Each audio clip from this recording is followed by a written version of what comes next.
ultimate. Not going to find any kills, gets a lot of damage. Juby and Beckham trading with these assault rifles. Kaplan trying to get onto that site, but can't quite make it through. Does get one through the smoke. Blast going to trade it back. Kaplan with the third through the stun. The diffuser still going down. Can he find them in time? He can!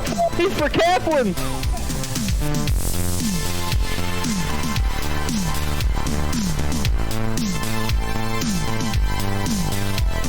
The opposing opponent picking up from garage, could move to position, but the site opens up, and immediately 2 down here as AV strikes first, and then strike quickly. Almost all of Kid falling apart. Smith coming here for the upper short. Striker J gets a triple, but to get a quadra. And upshot, and now you have to deal with 3 more. You get one through the smoke, a triple kill no less. Is he able to find it? No, through the smoke. He's able to find a second one. That's a quad kill.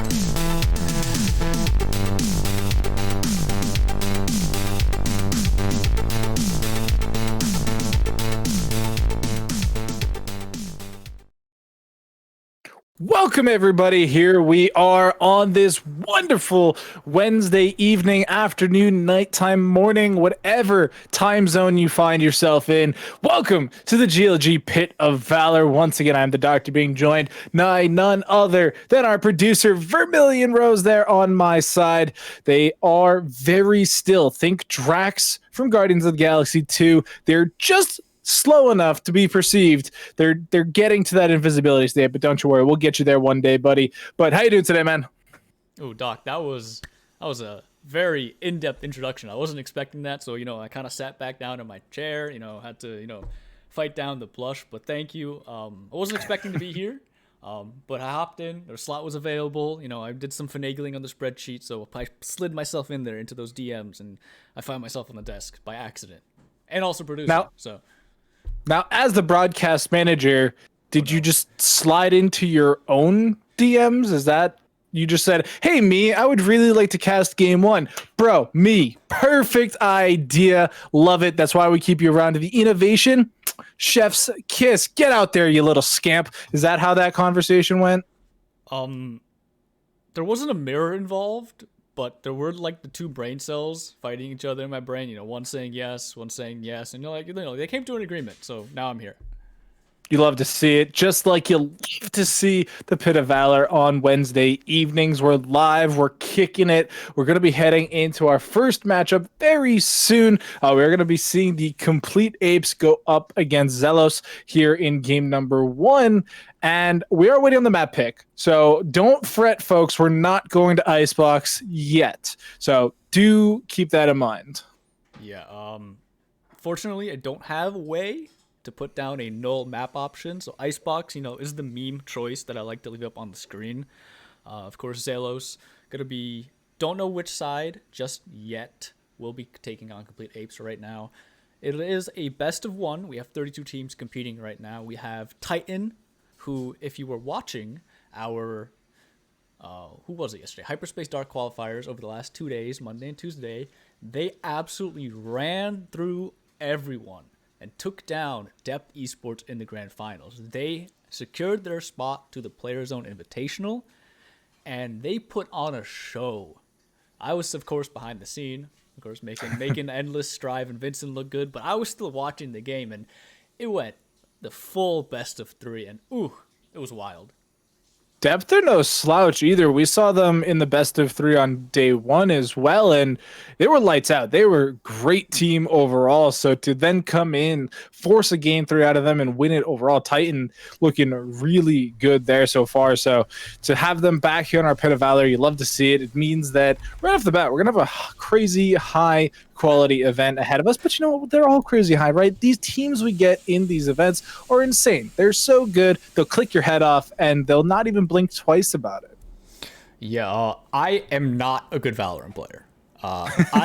You put me on a team and you will probably be guaranteed to lose. Like, that is how bad I am at this game. So watching guys play, anyone play Valorant who was much better than I, and able to learn some tips and tricks here and there, that's where it is for me. I don't have to play the game to love it. Like, I'm here because I like to work with it, of course, and of course work with you guys as the casters, and as a producer. So that's why I'm here. Yeah, I mean, the game's fun. Don't get us wrong here. It's hard. It's difficult. You gotta W key and left click, and that's too many actions to handle at one time. No, I can't do that. Every time I W key, everything just goes wrong. That's what I'm saying. Like that's a lot to do in like the same brain cell. Like that's why, you try and call in the second one, you get an argument. Why are you W keying? You should be using the D key. Why are you left clicking? Just right click, you noob. And it's just, again, so many thoughts, so many interactions. It can get difficult, but don't worry. Our players, they got the wrinkliest brains in the market. So many synapses, so many neurons firing. They know how to play the game real good. Yeah, this is what I love about Valor. It's like, doesn't matter who you watch, you're eventually going to wheedle down the pool to the best 2 teams. This is what Pit of Valor's for, to crown each week that Pit of Valor champion. The best 2 teams are going to go juke it out in that best of 3. But first, they got to make it through the gauntlet. I think this week we have 32 teams competing for that one title and for the prize pool, of course. And I want to give it to Titan. Like, Titan showed up yesterday, of course. Yes, it was yesterday. Damn. They showed up very well. And last week, I wasn't able to watch it, but there was 2 Spicy fought up against Nautic. And Nautic took them down in a 2-1 game. But they're back here again this week, and Nautic is not. So can 2 Spicy take the spot if Nautic isn't here? I don't know. Yeah, I mean, stuff like that can be very interesting to play out. And, there's kind of that taste of, the uncrowned king, or the crowned king, excuse me, just they keep their title until they come back and defend it. But sometimes the teams just one and done us. Sometimes they take their crown, they take their money, and they just ghost us into the wind. And you know what? We're saddened by that, just as you guys at home should be. But don't worry, there's always a new king, always a new crown. And so, like you said, Rose, there is opportunity for 2 Spicy to become said crowner. They do have, Titan to work through. They have a ton of good teams to work through in this 32 team bracket. I mean, we got Digital Dynasty, DVC Sports, Trigger Supremacy, like tons and tons of teams in this 32 man bracket. And it's all best of ones up to a certain point. Up to that grand finals, you only get 1 shot and 1 opportunity. Yeah, and we also have Hyperspace Dark coming back, of course. No matter what we do, they're always here. Can't seem to get rid of them. Not that we're trying, of course, but, they're always here. Every time I make the rundown for, the next tournament, of course, Hyperspace Dark is there, and I love to see them because I have all the history for them, and I know how they do. They're perfect, always there, love to see them. And what was the other team I mentioned? It was Hyperspace Dark, and let me scroll down, and it was Titan. Yeah, no, we already talked about Titan, so never mind. I'm sorry about that. Yeah, so I jumped a little bit too ahead of myself. These things happen, but don't you worry. We have the match coming up soon. We're trying to figure out exactly what the map pick is going to be. If I had to bet money, it would either be Ascent or Bind. Those would be my money picks. Huh? It's Ascent? It's Ascent. I just read it. Yep. All right. So I would be a winner in this case, but realistically, I'm always a winner, so we'll just keep that in our back pocket for now. But all right, so 2 teams, complete Apes versus Zelos. It's going to be our first map of the night. It's going to be on Ascent. First team to 13 rounds wins and moves on in the tournament. Single elimination. You guys, if you've been here, you know the rules. Best of 1 all the way to the grand finals. Single elim. You get the 1 chance to move on, and that's it. If you don't make it that first time, we'll see you Monday for our next Val-Am qualifier. And if you're not qualified for that, well, why not? Hit up Ben in the Discord. Hit up GLG on Twitter. Get yourself involved in that Valorant amateur tournament there. It's got a $100 prize pool for the qualifier itself. Plus, if you win it and take home that money, you qualify yourself for the Val-Am itself, which has a whopping $2,000 prize pool, which is just insane. It's the biggest tournament we've ever hosted here at GLG, and to not want to be a part of that is just silly. Almost got it right, Doctor. Everything except the date and it surprised me as well when I was putting on the spreadsheet and whatnot. It isn't Monday, Tuesday next week. It is good. It was moved to Friday, Saturday next week, so March 5th and 6th. So small correction there. Not too big of a problem. We'll see you Wednesday then. We'll see you Wednesday for Pit of Valor. Tuesday, Thursday we take a break, right? And then Friday, Saturday will be the Able Esports qualifier, and I can't wait for that one. Yeah. I can see the teams getting into the lobby right now. You can't, Doctor. I'm special like that. So, but before we do, I have something arriving tomorrow in the mail from some good meal replacement. Do you know what it's called? No. Rose, enlighten me. I'm not well versed in the world of meal replacement. Typically, my meal day consists of waking up, cup of coffee, hour later, another cup of coffee. That's rough. Another third cup of coffee, probably hour about later, and then for lunch, I don't know, maybe I'll have some more coffee. So, what is this meal replacement that you're speaking of? Well, Drink Control is a meal replacement that you can order from, of course, Drink Control.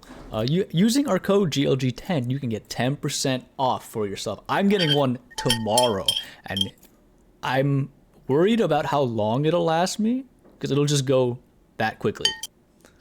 It is delicious. I've had it before. I just needed to get more. So use GLG10 code. Use the code GLG10 to get 10% off on your order. So I don't need to be here, right? You can just plug that for me, and I can go and eat dinner, right? You can just cast for a million. Yeah, no. Oh, Strive is here now. Oh, he's taking my spot. Oh no, I'm casting now. Yes, Strive. We'll see you in an hour. Rose has your back now. Thank you. All right, awesome. That's great. Awesome. Good talk. We'll play off it. Yeah, are we gonna do another strap book tonight? I don't have the Ascent strategies. I only have the Icebox strategies right now. If we play Icebox, you have to show the strap book You're again. welcome to come in. So I will fade away. You are here. You are now the caster. Congratulations. Wait, what just happened? Were we live this whole time? Hello? Yeah, we're live. We are indeed live. The internet can hear you, and everything you can say is being recorded and broadcast for the entirety of the whole world to see, Strive. But yeah. Welcome everybody to our co-caster for the night. It is going to be none other than Strive. How you doing, man? I think he muted himself. Yeah, I'm doing great. I mean, whether you want to call that intentional or not, that kind of worked out. That's really awkward, though. I'm not gonna lie. I thought, yeah, we're not even gonna go there, guys. Let's just get this rolling. How about that? All right. As we load into Ascent, you can see the team compositions almost identical. The only difference is going to be the duelists. We're going to see Zelos with the Jet, with the Raze, whereas the complete apes have themselves a Reyna and a Phoenix. Probably the more thought-heavy duelists out of the four of them.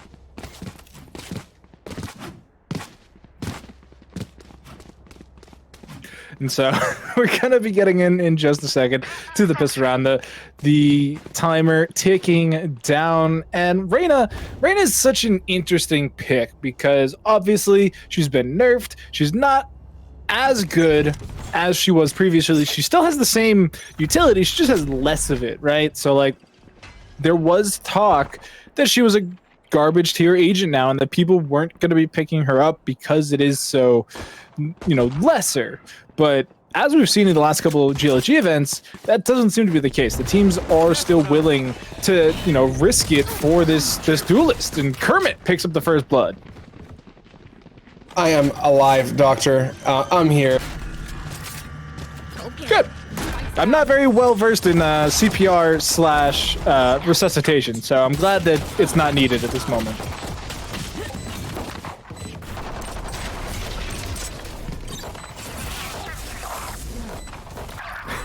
So, as the spike is now planted, we're getting back into it. Discord's giving us some issues because we are in the internet age, but Zelos coming out ahead. 2 members surviving. And they're going to take the pistol rounds. All right, Doctor. Hello. Is the internet alive now? Yeah, welcome back. Jeez, I mean, I don't even know. Okay, we're here. We're going off. You touched on a couple of good points there about the Reyna. Reyna's more than viable. I don't know if you had a chance to watch some of the matchups yesterday, but Reyna still was more than viable, and we saw tons of that showing up here.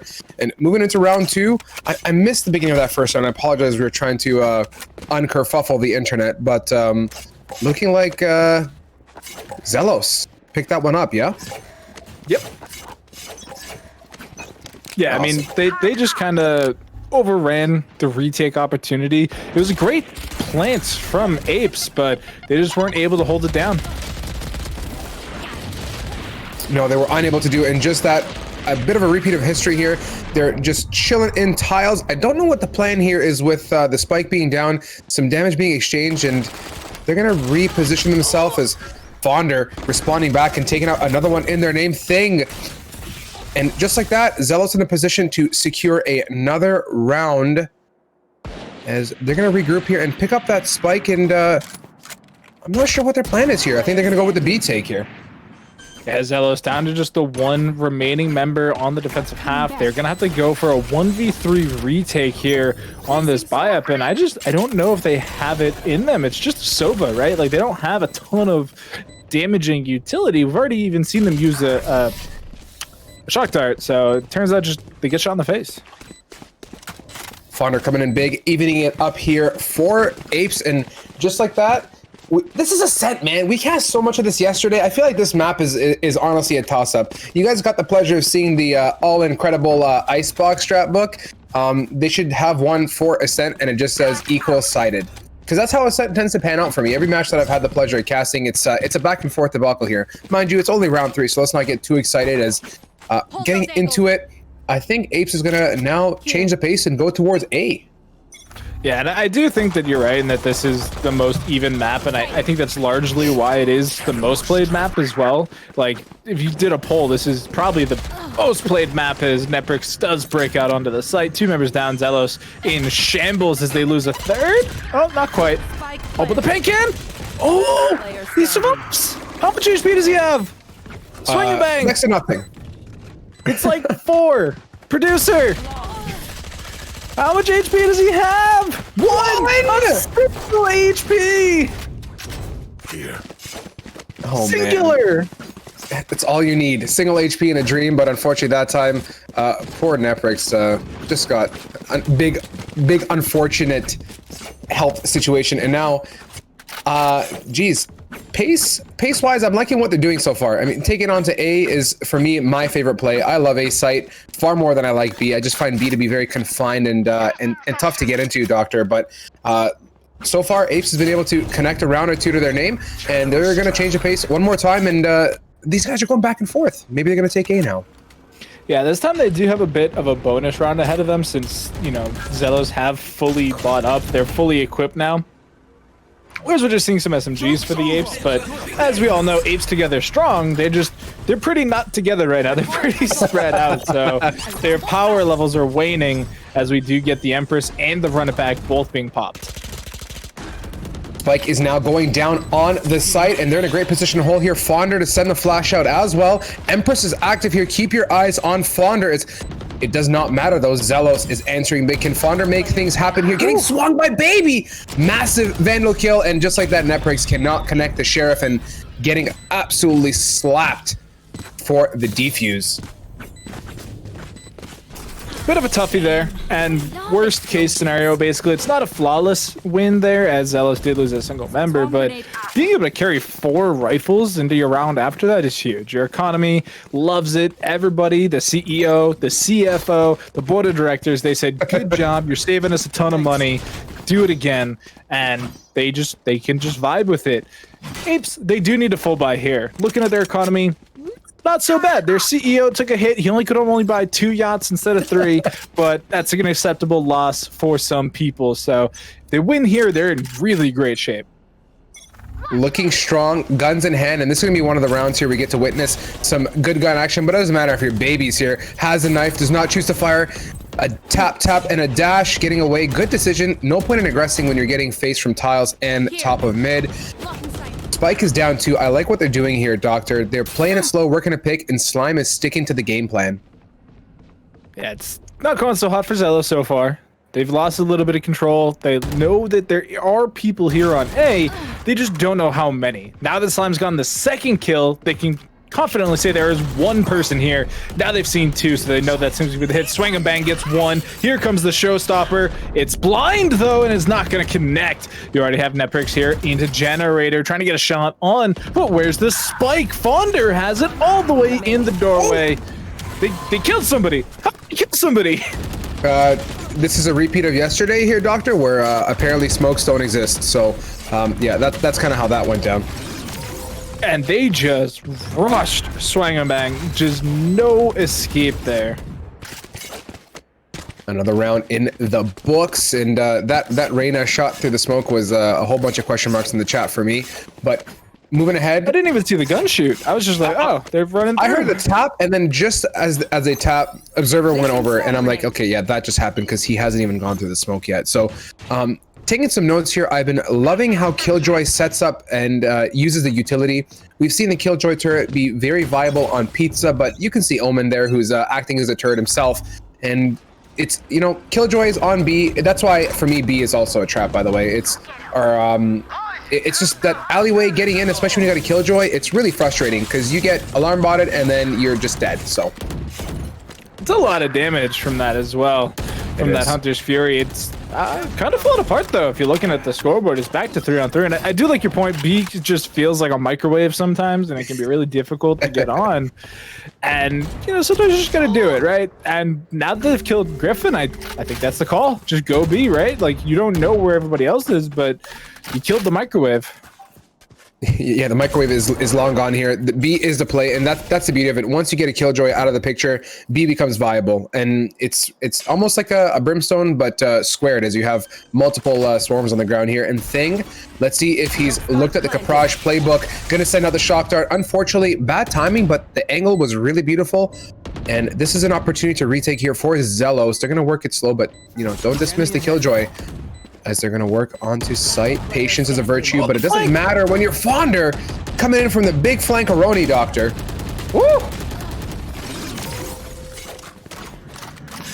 Fonder with the big flank. Still gets shot, so I'll dock your points. B+ there on the flank. You got a kill. You died though, so you lost the weapon. That's coming out of your paycheck, buddy. It's big money. As you can see here, they got enough of it. They're going to full buy once again, whereas Zelos, they rode the GME stunk just a bit too hard, and they're back to pistols. Yeah, they're riding the wave, but have no fear, as GME always has done so far. Not always. Let me rephrase. Has been doing. What goes down must go up. So buy and hold, people, and just like that. Yeah, shareholders. Financial advice, by the way. No, do not. This is GLG, Great Lakes Gaming, not Great Lakes Investing. That'd be GLI. That's a whole different channel. Coming 2022. Actually not bad, eh? And this is the mid control I was talking about here, Doctor, as I think that Killjoy turret can be super viable, and I like the aggression here by Exotic as well, getting the one pick. Still a raise there as well, sorry, and Baby's holding down Tree Room like it's nobody's business, and Exotic, I think, got a little bit too pushy, getting taken out, and just like that, Apes strong together with 3 people up. Oh man, Kermit gonna pick up a third just in time to drop the spike, but Slime's on point. It's just everywhere, right? He's the ectoplasm slime. He's floating through the walls. He's eating everything in sight. And I'm gonna be honest, I actually don't know how many people are gonna understand that reference if I'm being fully transparent here. I mean, I got you, Doctor. I'm a science geek. Always have been. So I got you, and I'm sure there's people in chat that can that'll catch on to that one for sure. Good. All right, we got one positive confirmation. That's all you need in this day and age, okay, Doctor? Like that's all you need to be good in life, right? Yeah. Who needs peer review? Just get your buddy to say he agrees with you. It's the same thing, basically. Pack it up and go home after, right? And just like that, babies. Oh man, I thought that was gonna connect. I was a little hesitant because it was like mid-slide, but it would have been quite sick. Here comes the Hunter's Fury. Not going to find anybody just yet. Now it's going to tag Baby, who gets stuck on a box. This slime takes him out. Maprix gets one before going down. The Thing has struck and the spike is down. Spike planted, 3 people up for Ape strong together as 3, and definitely better than being as 2. Thing gonna send the owl drone in, and Fonder is absolutely slapping here on the Reyna. Gonna devour with a slight overheal. Flashes out. They They are confident in the retake. Fonder is clearing all the angles that he needs to, and just like that, I love the trade and the teamwork on the retake, picking up the work. The apes are working together beautifully. They got the diamond hands, they got the bananas, they got everything you need to have a society, and they're already 6-2. That means they have a really good chance of just straight up winning this half, especially when you look at the buys that are coming in from Zelos now. This is a look at Zelos as, like you said, you know, shareholders. Let's bring out the balance books. These guys are in a tight financial situation, and on the other end of it, Ape strong with a lot of money. I don't know, what would apes do if they had infinite finances to just do whatever they wanted to do, and they had like the intellect to back it up? You'd have apes running around in the streets for sure. They do say that 1,000 monkeys on a typewriter will eventually write Shakespeare.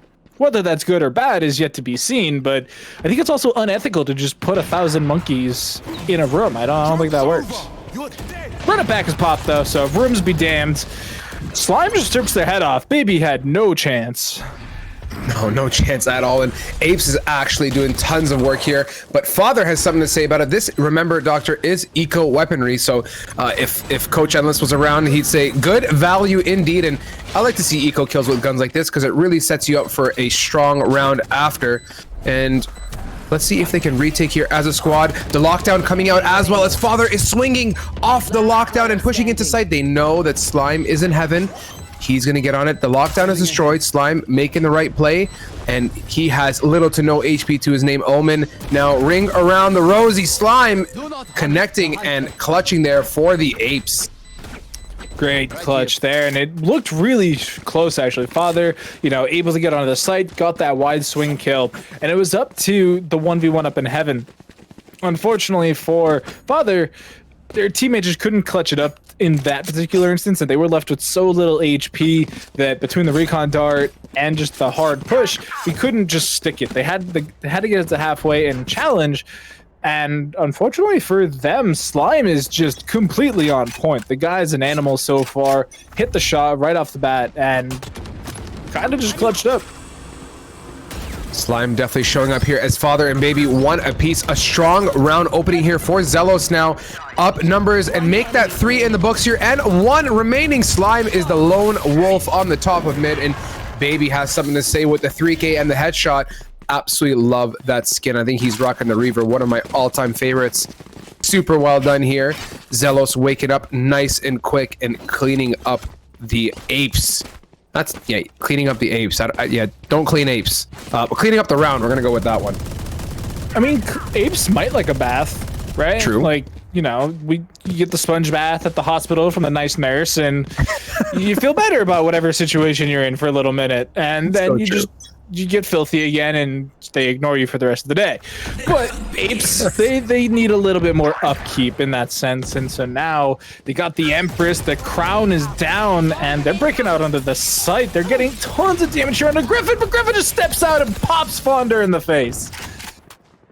I love what Griffin tried to do, but unfortunately, when you walk into 3 enemies, it doesn't work out too well for you. And Baby's choosing to go on the flank there with 3 other teammates. This is where Ape Strong mentality comes in big. Getting the bird's eye view. Omen gonna lace it up and get out of there with the TP, but cancels. He's got the information, and Sidewalk is on lock here. Phoenix keeping a bird's eye view. They're gonna have to swing together here. 1 on Babies for the retake. Exotic has the Odin as well. Responded back by Father, and they're getting onto side here. Neprix, I love it. Sitting in enemy jet. Smoke swings, can get 1 as well. And now, with only Father remaining, Kermit manages to hold off the barrage and picks that one up really nicely. Moving ahead.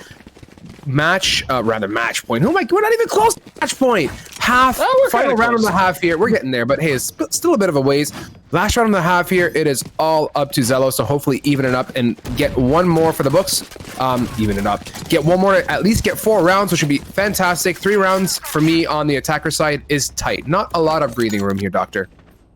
No, and I mean, even if they win here, it's still, you know, an 8-4 half. Best case scenario for them, worst case scenario. At least they didn't get double digits in the first half, right? Like, that's always super painful when the enemy team gets to 10-2 scoreline, but Neprix just W-keying them into oblivion. 0 respect coming in from the apes right now, and It's working. It's 2-2 though, so it stopped working.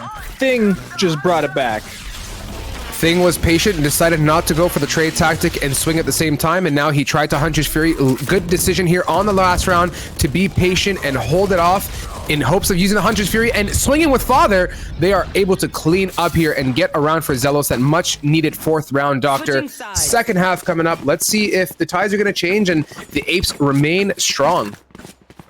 Yeah, they now are on the defending side, so the Apes they get to really showcase those diamond hands and make sure that they do have a stranglehold on the game from here on out. They don't have to be the action; they can be the reaction now. Whatever Zelos wants to do, the Apes can now respond to that appropriately instead of hoping that they get to the right site at the right time at the right moment. So 8-4 half, not terrible, not amazing, but definitely has some room to work with here for Zelos. They have breathing room, which is much needed here on the attacker side, but I have a very good feeling here from what I saw so far from Zelos. I mean, they were able to bounce back. You can see their tempo definitely picked up towards the latter end of that first half, and they're looking like, yeah, this is the beauty of Killjoy here. You can get so much information without really even having to peek, and it's a unique skill set, kind of like a Sova Dart in a way, but not necessarily the same. And let's see if they choose to commit to A. They got spotted out B by the turret, and they are going to go for it. Now is the time to rotate here. Apes have to get over and support the A push. And this is the play. They don't even get the door, and Founder drops the spike. Is going to get healed up as well, and they've already used both their soul points, but it doesn't even matter because it's a flawless victory here, and they will bring it to 9-4. And we're talking about Reyna nerfs, and after watching that, I'm just like, Reyna nerfs where? I'm talking about player buff, player diff is what it is, man. I think they need to nerf the players because Founder is definitely making use of that mouse and landing the shots, which is what you need to succeed as not only a gamer, but as a Reyna that thrives off of the orbs to devour and dismiss as needed. So 9-4 Apes, a measly 4 rounds away is what it feels like from the victory here in the first matchup in our Pit of Valor. And I hope they can carry the momentum, but don't dismiss it here. The tides have changed. We've seen it on Ascent day in and day out, and Doctor, they are going to get onto site nice and quick, but Netbrix is there to answer with 1, 2, and 3, and Slime to clean it. And just like that, a minty 4K with that Ghost to top it off. That was a quick round, 2 blinks, and we were done. It's definitely an ace stolen away. Netbrix had the shots, and just you know, they got kill stolen a little bit. I'm gonna be honest with you. They could have done all 5 easy peasy like, and we could have had that nice big 3-letter ace sign at the end of the round. Unfortunately, it just said flawless. Actually, it didn't even say flawless, did it? Because one member died.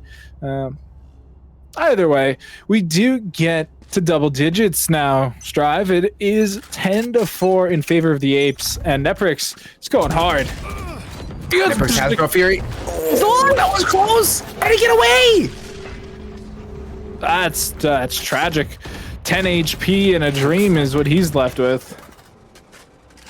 I like what he tried to do there. I mean, getting aggressive as a Phoenix, and he just went in dry too. He didn't even bother flashing whatsoever. And the mid contest is present here. They're all over mid so far here, Doctor, and they're gonna work up to short. The beauty of mid here is the entryway towards Tree Room, giving them that opportunity, which I think is great. Tree Room control is a really strong choke point on this map, coupled with Market, and just like that, Griffin to bring the numbers up in advantage of Zelos even further. The Jet Dash and Father is there to support. Numbers still in favor of Zelos as they're pushing onto site, but it doesn't matter when you are the Apes and you just connect and answer back. And numbers even up here, Doctor, as swinging 1 by 1, unable to connect it, and Zelos picking it up there.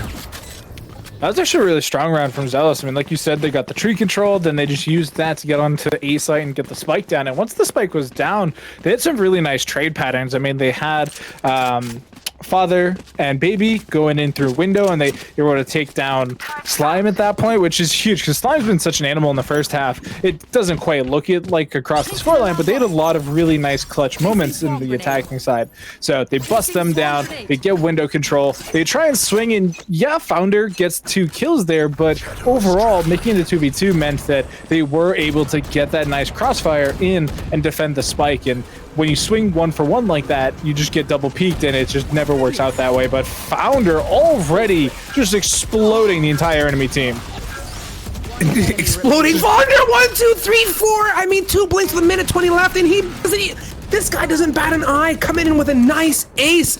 That's what I call Reina domination, and Fonder popping off there. That was just beautiful to watch, my dear doctor. That was just absolute shenanigans. That is such a mental breaker because it wasn't even like that. It was like slow and controlled, and you just had the unfortunate sense to take a bunch of 1-for-1s. They just W keyed you, popped 2 heads, used both soul orbs instantly, by the way. So if they took any damage, it was permanent, and they just lined up the entire crew and ripped them all a new one. Yeah, ripped him a new one, and then some here. Swang gonna try and get some control here into main, choosing to send that bot out nice and early and managed to push Phoenix away, but it doesn't matter. At this point, Zelos is fed up. They're tired of it. They have to clap back here after that Reina situation. Slime is gonna push through, but Swang is there with the Sheriff to answer back and bring the lead a little bit tighter here and even up the numbers further. It's all up to 2 Zelos teammates, and poor old Swang with 35 HP and a dream to hopefully make something happen here. And let's see what they choose to do with Spike in hand. But hello, a Wild Fonder is near. And with minute left, Doctor, it's going to be tough. Yeah, they don't know where anybody is just yet. They're going to get a super high smoke, which is apparently a distraction, and Kermit just peeks underneath it. So map point now in favor of the complete apes, and this could be it. We'll have to take a look at the economy here for Zelos. Not amazing. They'll have a full buy, so I mean, largely that's the important part, right? Like if you get a full buy and you go at it with everything you got, at least you could say you had a decent last round. Whereas if they were coming in with like frenzies or something, you're just kind of like, well, shucks, go next. I'm sorry. But no, they got a full kit, fully equipped. They're in good shape to do something. And there's only one person really defending Garage.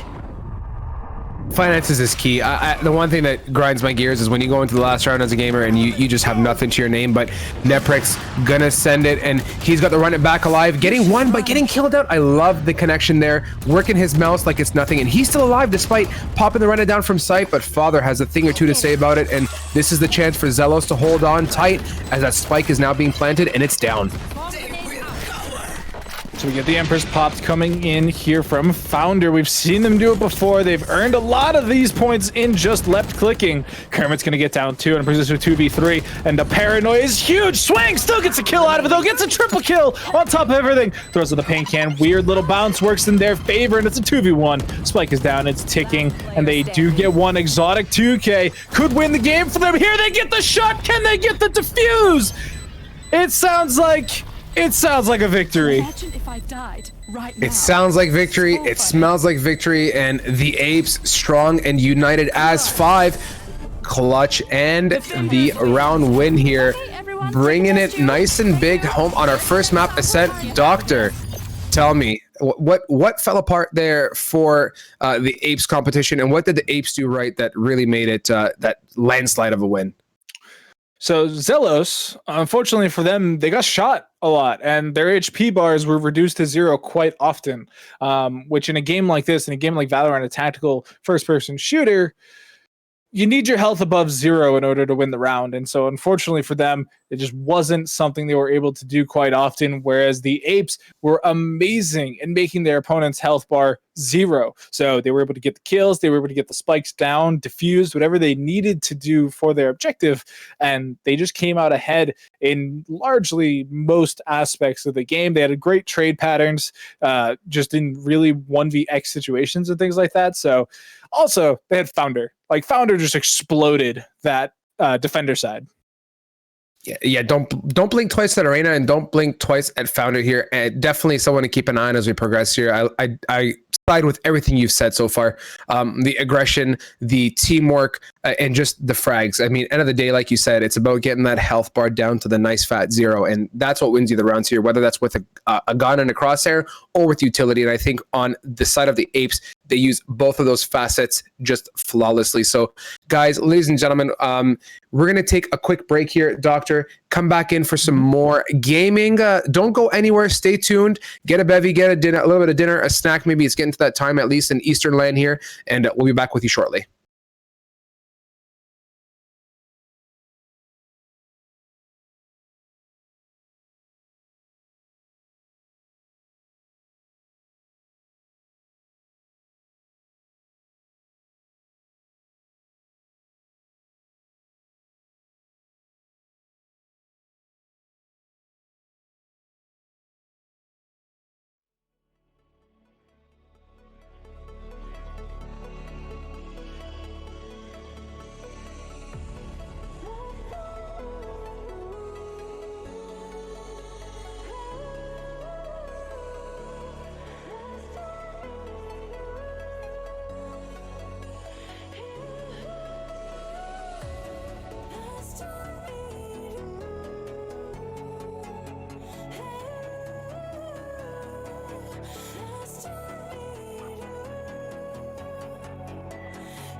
Welcome back, everybody. Here we are once again with the GLG Pit of Valor. You all know me, I'm the Doctor, and I have replaced my previous casters with yet another. Make this my third of the night. It is Keglanek joining me after eating a whole foot long in the car, and now they're ready to cast. I didn't have any Subway though, Doc. I'm sorry. You said production. Did he not say he No, ate I'm trying to Subway make a bad joke, but anyway. single-handedly? We have two amazing teams, Doc. Don't you worry, though. There's not a thing going to be bad about either of these teams, but only one can walk away going farther and farther in the Pit of Valor tonight. It's going to be Titan versus LSB, the laminated strat books, and I'm really excited because I don't think we've seen either of these teams before. No, we have seen Titan, but I don't think we've seen laminated. So, all right, I'm gonna full disclosure. Ben, our benefactor, because I can't think of a better term for him, was trying to tell me I've cast them before, and I have zero recollection of the strategy books themselves. So laminated, unlaminated, rice paper, any type of material there, just complete blankness. But they're here in the here and now, and we are ready to see them up against Titan, who Rose already mentioned, Max. They were our qualifier winners yesterday. They stomped Depth in a 2-for-1 best of 3, and now we're going to see if the strat books are actually writing in it. Let's see if Titan can recreate that magic, though. It's a best of 1, so magic could be not here. Could depend on if Titan were a reverse sweep type team a la Cloud9, or if they're just a one and done type team and just they want to pump it out, get it done early, go home with some change in their pocket. But look at these team compositions. We actually forgot to mention that it is going to be Ascent once again here for the map pick. So it's two in the course. 2 in a row now. I mean, name me a better combo. GLG and Ascent. It's always Ascent. GLG and Haven. Teams Haven. All my homies What say map? Haven. Haven? Say it with me, Max. Haven? Ascent? Ascent. sense, fine, I guess, but it's so even, and you never know who's gonna win within the first 3 rounds. You usually have to play the whole map, and I mean, where's the fun in that? I like to know who my winner is in 4 seconds, but we are into it. It's Ascent, and I guess technically Max, right? We could know who's gonna win within 4 if they go 4-0. If they go 4-0. True, but it's already been 4 seconds, Doc. Who's going to win this? I'm going to say Titan, because they're defending.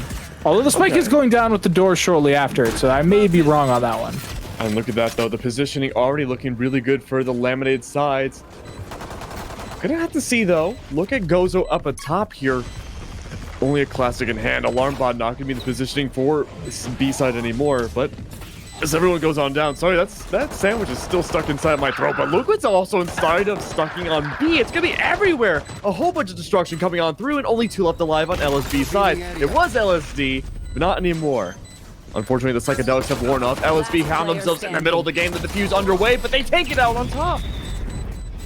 Patty's just W keying on through the smoke there, finds themselves a triple kill across the board, and the strat books seem to have something written down in their note of death, and so now they are going to buy up. We'll have to see if Titan counter buy up. It's something we saw in our first map here where the loser of the piss around did buy up and, you know, win the counter, but so far I do think Titan are a bit more conservative with their economy. They, you know, they're not a meme stalker, they're a hold stalker. I guess that sounds weird in no context. I'm talking about stonks, not stalks of corn, I guess. All right, anyway, that's a nice shot. It doesn't quite get the kill, but it looked pretty. We don't really see Arena in this position too often normally on the defense. Usually you see a Jet here because they can easily skedaddle out with their drift, but no, instead we see Arena playing that position. That's just going to allow more time for LSB to push up in the tree. Around the corner, though, Spencer trying to go up against the entire army. It's everybody to go down, though. Look at the push going through trees. They get control of the site. They do get the spike down as well. Kin gonna pick up even more kills as they get a second onto Prosper. And now it's just a deadly crossfire between 2 ferns. And it is not gonna give up from here. It's just Gozo left. They got a classic. And that's another triple kill for Patties. It's 2 in a row. Patties is on a tear right now. Now, you know, bringing back to that original conversation about whether or not we have casted LSB before, I'm not recognizing any of these names, but we are seeing Patties especially really coming out with a ferocious start here. 6-0. In 2 rounds, by the way. In 2 rounds. Like 2 3Ks in a row. And can we keep the streak going in the next round? That would be pretty neat, but Titan, they have a full buy. They're fully equipped to deny that type of streak. The positioning again, LSB holding predominantly on A. We haven't really seen much of a B hit at all just yet. There's a little bit of utility, a Cypher Cam especially there, but look at the top of Catwalk though. Heston hiding inside the middle of the smokes, waiting to see if anyone's going to aggress on by, but the answer is going to be somewhat no. Hiding on Catwalks though are going to be other members of the attack, but they're going to wait there a little bit of time though. It looks like mid might be the way to go. Pushing up slowly. Massey blocked out by the smokes yet again. No one wants to play aggressive and push through it, but trees might be the way to go if Patties pushes up a little bit farther. Yeah, they got the sunset on their side as the flash comes on through, as well as sundown paranoia. And now they're just going to try and get a little bit of information. Here comes the recon dart. Does not ping anybody as they drop down into the smoke. Goes to pick a plat, and Enter having to fall away. Gets the reload finally through, but not before their friend dies. And it's now into this 4v2 situation. Spike not planted. Spike's actually not even in hand. It's down in the entryway. Oh, down in the dumps right now. No one's closer. The only one that could be is Massey Wassey, but they're already dedicated to the site. Backing him slowly but surely, keeping their eye towards the front of the back of the wall of heaven. Getting that spike at hand. Has to go in for the plant now. Audio queue's well underway. A 4v2. It's a 2-to-1 person advantage for the side of Titan. But if they just push on up, they might very well easily find it. Matthew has to get traded out. That's only going to leave the Cypher left behind. Already heavily damaged. There's no possible way. 10 seconds left. They have nothing but a prayer. And they still might try to go for it. They're not able to win the round, but they could find an exit frag. But nope, not going to find anything. In fact, they get blinded out and killed instead. a bit of an awkward scenario there at the end. If the spike had gone down, if they had fully committed to the plant, then that play kind of makes sense because then Kin's in a position to back up Massey in that 2v4, but with the door down, they didn't want to spray it through, so they went for these really long, rotation. Without the spike down, though, you just simply don't have time. I mean, it was 10 seconds, and they were still on catwalk, so bit of an oopsie round there, bit of some missed timings, and it does mean that now they're kind of financially shooketh, right? Like, Hest is on a sheriff, and so not fully equipped like the rest of the team is, and so they're hearing tons of footsteps, tons of people running on through. Spencer is going to get pouring up from catwalk and is going to finally pick up one before falling. Well, Spencer got that completely blind too, taking down the blinder themselves. Noir's gonna fall, but even then these bodies are being traded back, mostly in the disfavor of LSB side. Oh, we saw that crazy Killjoy lockdown again. Another team not too many days ago did the same exact thing, and the Hunter's Fury couldn't find it. It's such a powerful position. LSB had to relegate themselves back. They have to spike down, but it's completely cleared away for Titan to move on in. So they had A main. They're able to get themselves back at least a little bit quickly. Smokes are going to go down, blinding the way, but no defuse underway. They have to go for it. Now the Cypher Cam is there to block people out, but only now are we seeing the defuse. Molly's everywhere. Blind fire is going to be happening as well. Blinds, of course, going to go everywhere, but the attackers still get it. Wow. Oh, that looked so ridiculous. Because they're holding it and they're like, don't look at me, don't look at me, don't look at me, don't look at me, don't look at me, don't look at me. And they're just hoping. So late. Yeah, well, yeah, they got onto it late and then they just didn't have any support, right? Like, if Platt had pushed through that smoke and died, I think they do get the defuse in time. But because everybody else couldn't do their part of the game plan, it just left Gozo completely out to dry. That is so tough because that was a really good lockdown coming out from Gozo, like you mentioned. Titan had that round completely, but they just waited too long, and that was all of LSB just firing away. Yeah, and it clearly worked out for them as we do get location pinged here. It's a great camera, actually. Kin's not able to get the kill, but tons of knowledge coming through. Gozo gonna take some damage, but ultimately survives. LSB's been playing this really slow. They do have ults at their side right now. They have the teleport and they have the Hunter's Fury. That could be great for B, and we haven't seen that yet. Well, no, it looks like LSB are able to get a double kill to start things off. They got B side completely. Now the rotates need to come through on Titan's side, but they're going to do it a little bit slowly again. It looks like it's going to be spearheaded by Gozo. Yeah, and this is looking eerily similar to the map we just had before this one, in that the attacking side gets a really nice lead early.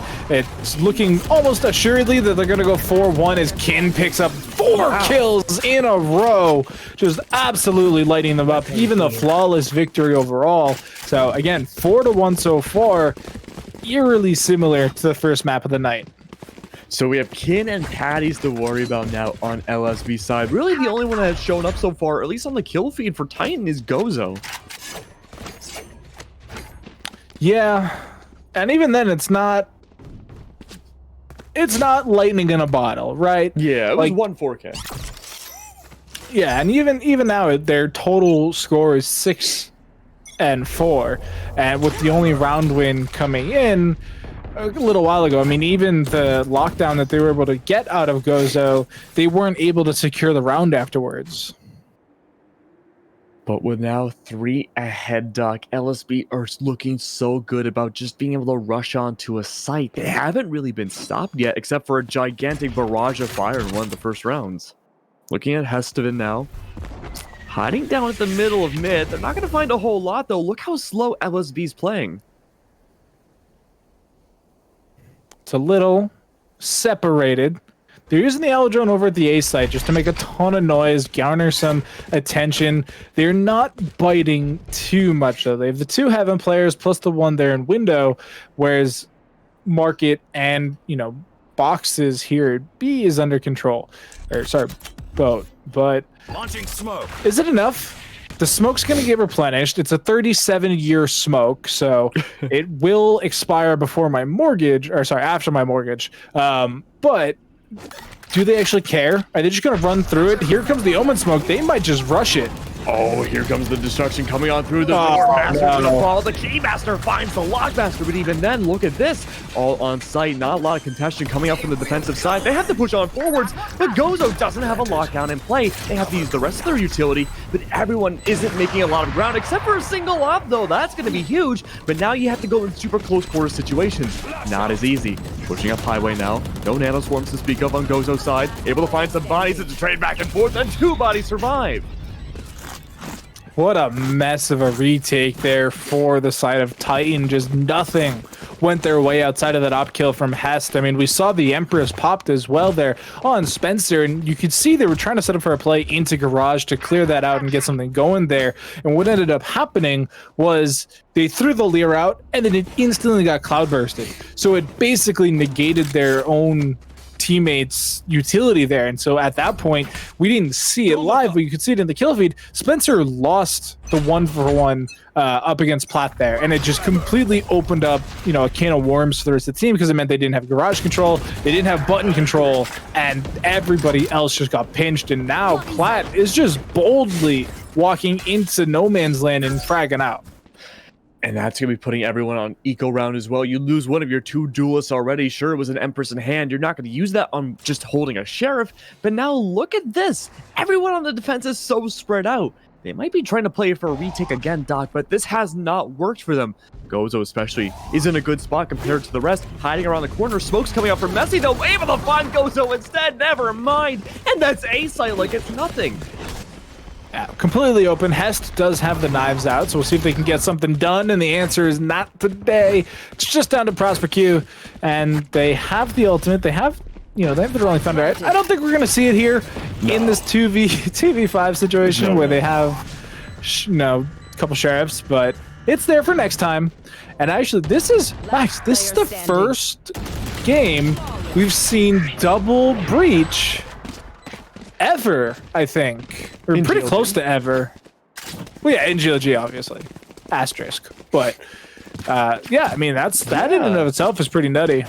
We might be able to take that a step farther and say, like, in like T3/T2, that might be the only times we see a double breach. I legitimately can't tell you another time I've casted one. Yeah, I got nothing for you, Max.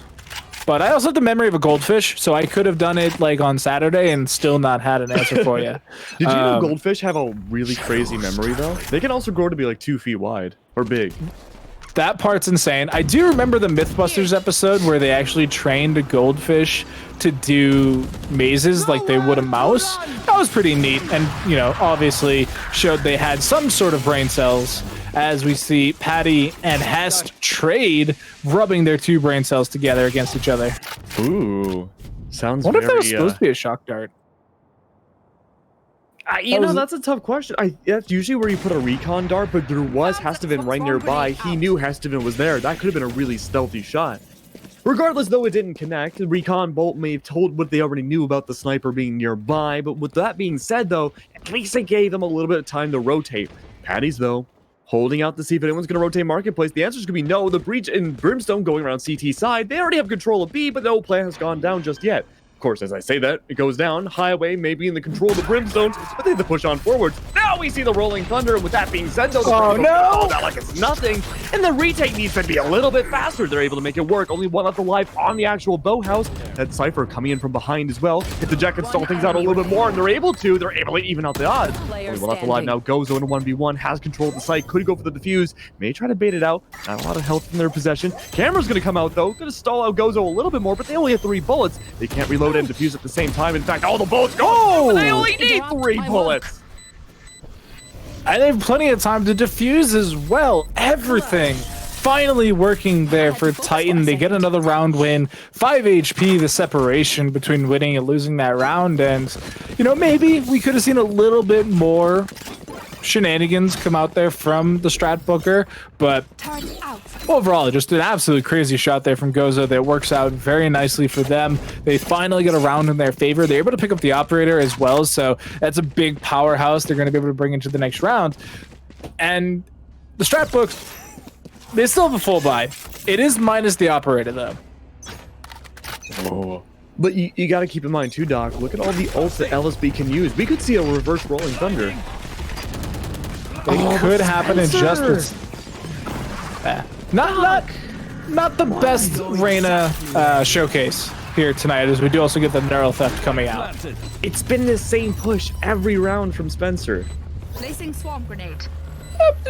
Yeah. I mean, it's not a bad push per se, but when oh my god, that Molly's insane, and the health are coming through. Oh, what the One enemy 3K? remaining. Never mind, Spencer, you're off the hook. That was awesome coming out from the Brimstone, and now Hestevan sure gets hit by the old Rolling Thunder. But at that point, it doesn't matter too much. They're already all gone. The defuse goes underway. That orbital strike. That's what every Brimstone dreams of. It made me pregnant. Ooh. Does it come out with a Brimstone beard? Or does Obviously. It like where does the baby come out from? Look at it again. I don't think. Yeah, so the nanostorm actually didn't even go off.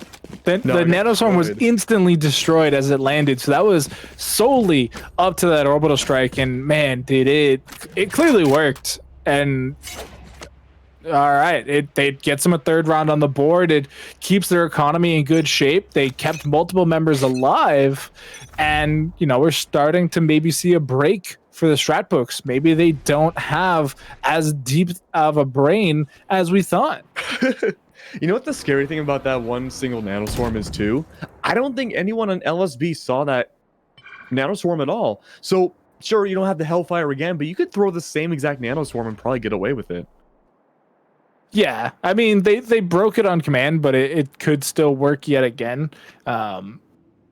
It does seem to be a bit like that's not the idea, though, as we do see a very similar play coming back out from the eliminated strat books. This big, wide split of players across the map. The two over on A that are getting flanked currently by Gozo, actually. So the Elmer bot's going to trigger off. We are going to see a 1-for-1 there on the B site. But what do these A players do? Because the spike's not here. These are just frags for free. Oh, I like the adaptation coming out from Spencer and Gozo, working like Batman and Robin, able to take care of everyone on A, but now it's up to Hestevan. Gonna be trapped in a cyber cage, may be able to see two nearby, but already those audio cues are gonna go off. Prosper, those holding down the site, gets a double kill, and that's a clean round again. Very solid round there. They had the great flank from Gozo. Completely caught them off guard, too. Like, they did not expect that whatsoever. And, that could have gone poorly. If the B assault had gone a bit better, then with two players completely out of position, they would have had to rotate over. It would have been a little dinked and a little damaged, but it would have been a retake situation for Titan. And they haven't been amazing in those for the most part. They've the two defuses, but outside of that, they've just been kind of getting the business done to them. But now they're within 2. This is not what I would have expected 3 rounds ago. No, Titan has brought it back. They're playing less aggressively now, and it's really working. That's all it takes sometimes. Gumdrop's already being destroyed onto the ground, taking over A yet again. Spencer not playing outside, aiming this time, able to survive 30 seconds. Hold on the cat. Gozo, prime area right now. Could jump down, find so many different bodies, but is playing it chill. Playing it cool, calm, and collected. Hiding in a small box, waiting for anyone to poke their eyes out. Able to find one, able to almost find 2. Massey takes some damage, but able to trade it out. It's going up to Spencer now. Door has to break. They're able to open it up, prying it with their cold hands. It's going to be up to the rest of the attackers now, holding down between Hell. Hestevan, sniper up top, might have to go for the save, but it's still a 4v4. It's not too late. Instead, they push on up, and Spencer's not able to find anything. Massey takes him down. But now, having the spike in hand into the ground, timer's ticking down. Prosper needs to go and find the kill. They're able to find 2. Only 2 left alive for LSB side. They might be able to bring it back. They help to hold on tight. Oh, they had a friendly! Through, and no, they get 1! They might be able to trade it out, and they do! They actually take the round! They play it safe! The biggest issue happening there outside of the time, because the timer was not in their favor either, but they hit a friendly with the Rolling Thunder, and that completely ruined the push attempt there coming in from Shady. They just couldn't get a shot on target once that went off, and even though they were combating an equally banged up offensive member, they didn't have the shot they should have had. Yeah, I mean, each time we've seen these retakes coming out from Titan, when it's that close, it just never goes in their favor. No, and it's something they do need to clean up a little bit.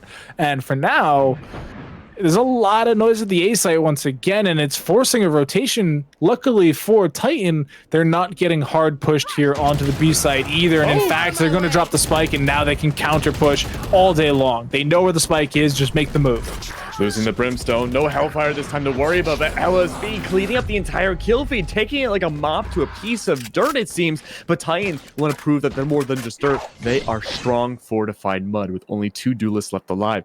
Hesteman with the knives, both going in from the back. One could be rotating towards B main. They might be able to find Massey. If Massey goes down, this could be huge. Massey's already focused on Marketplace. That's going to be where Hesteman is, but the flank coming in from the back, completely distracted. They have the pinch, like a crab claw. Might be able to find their prey, and they almost do. That was scary from Spencer. That could have gone either way.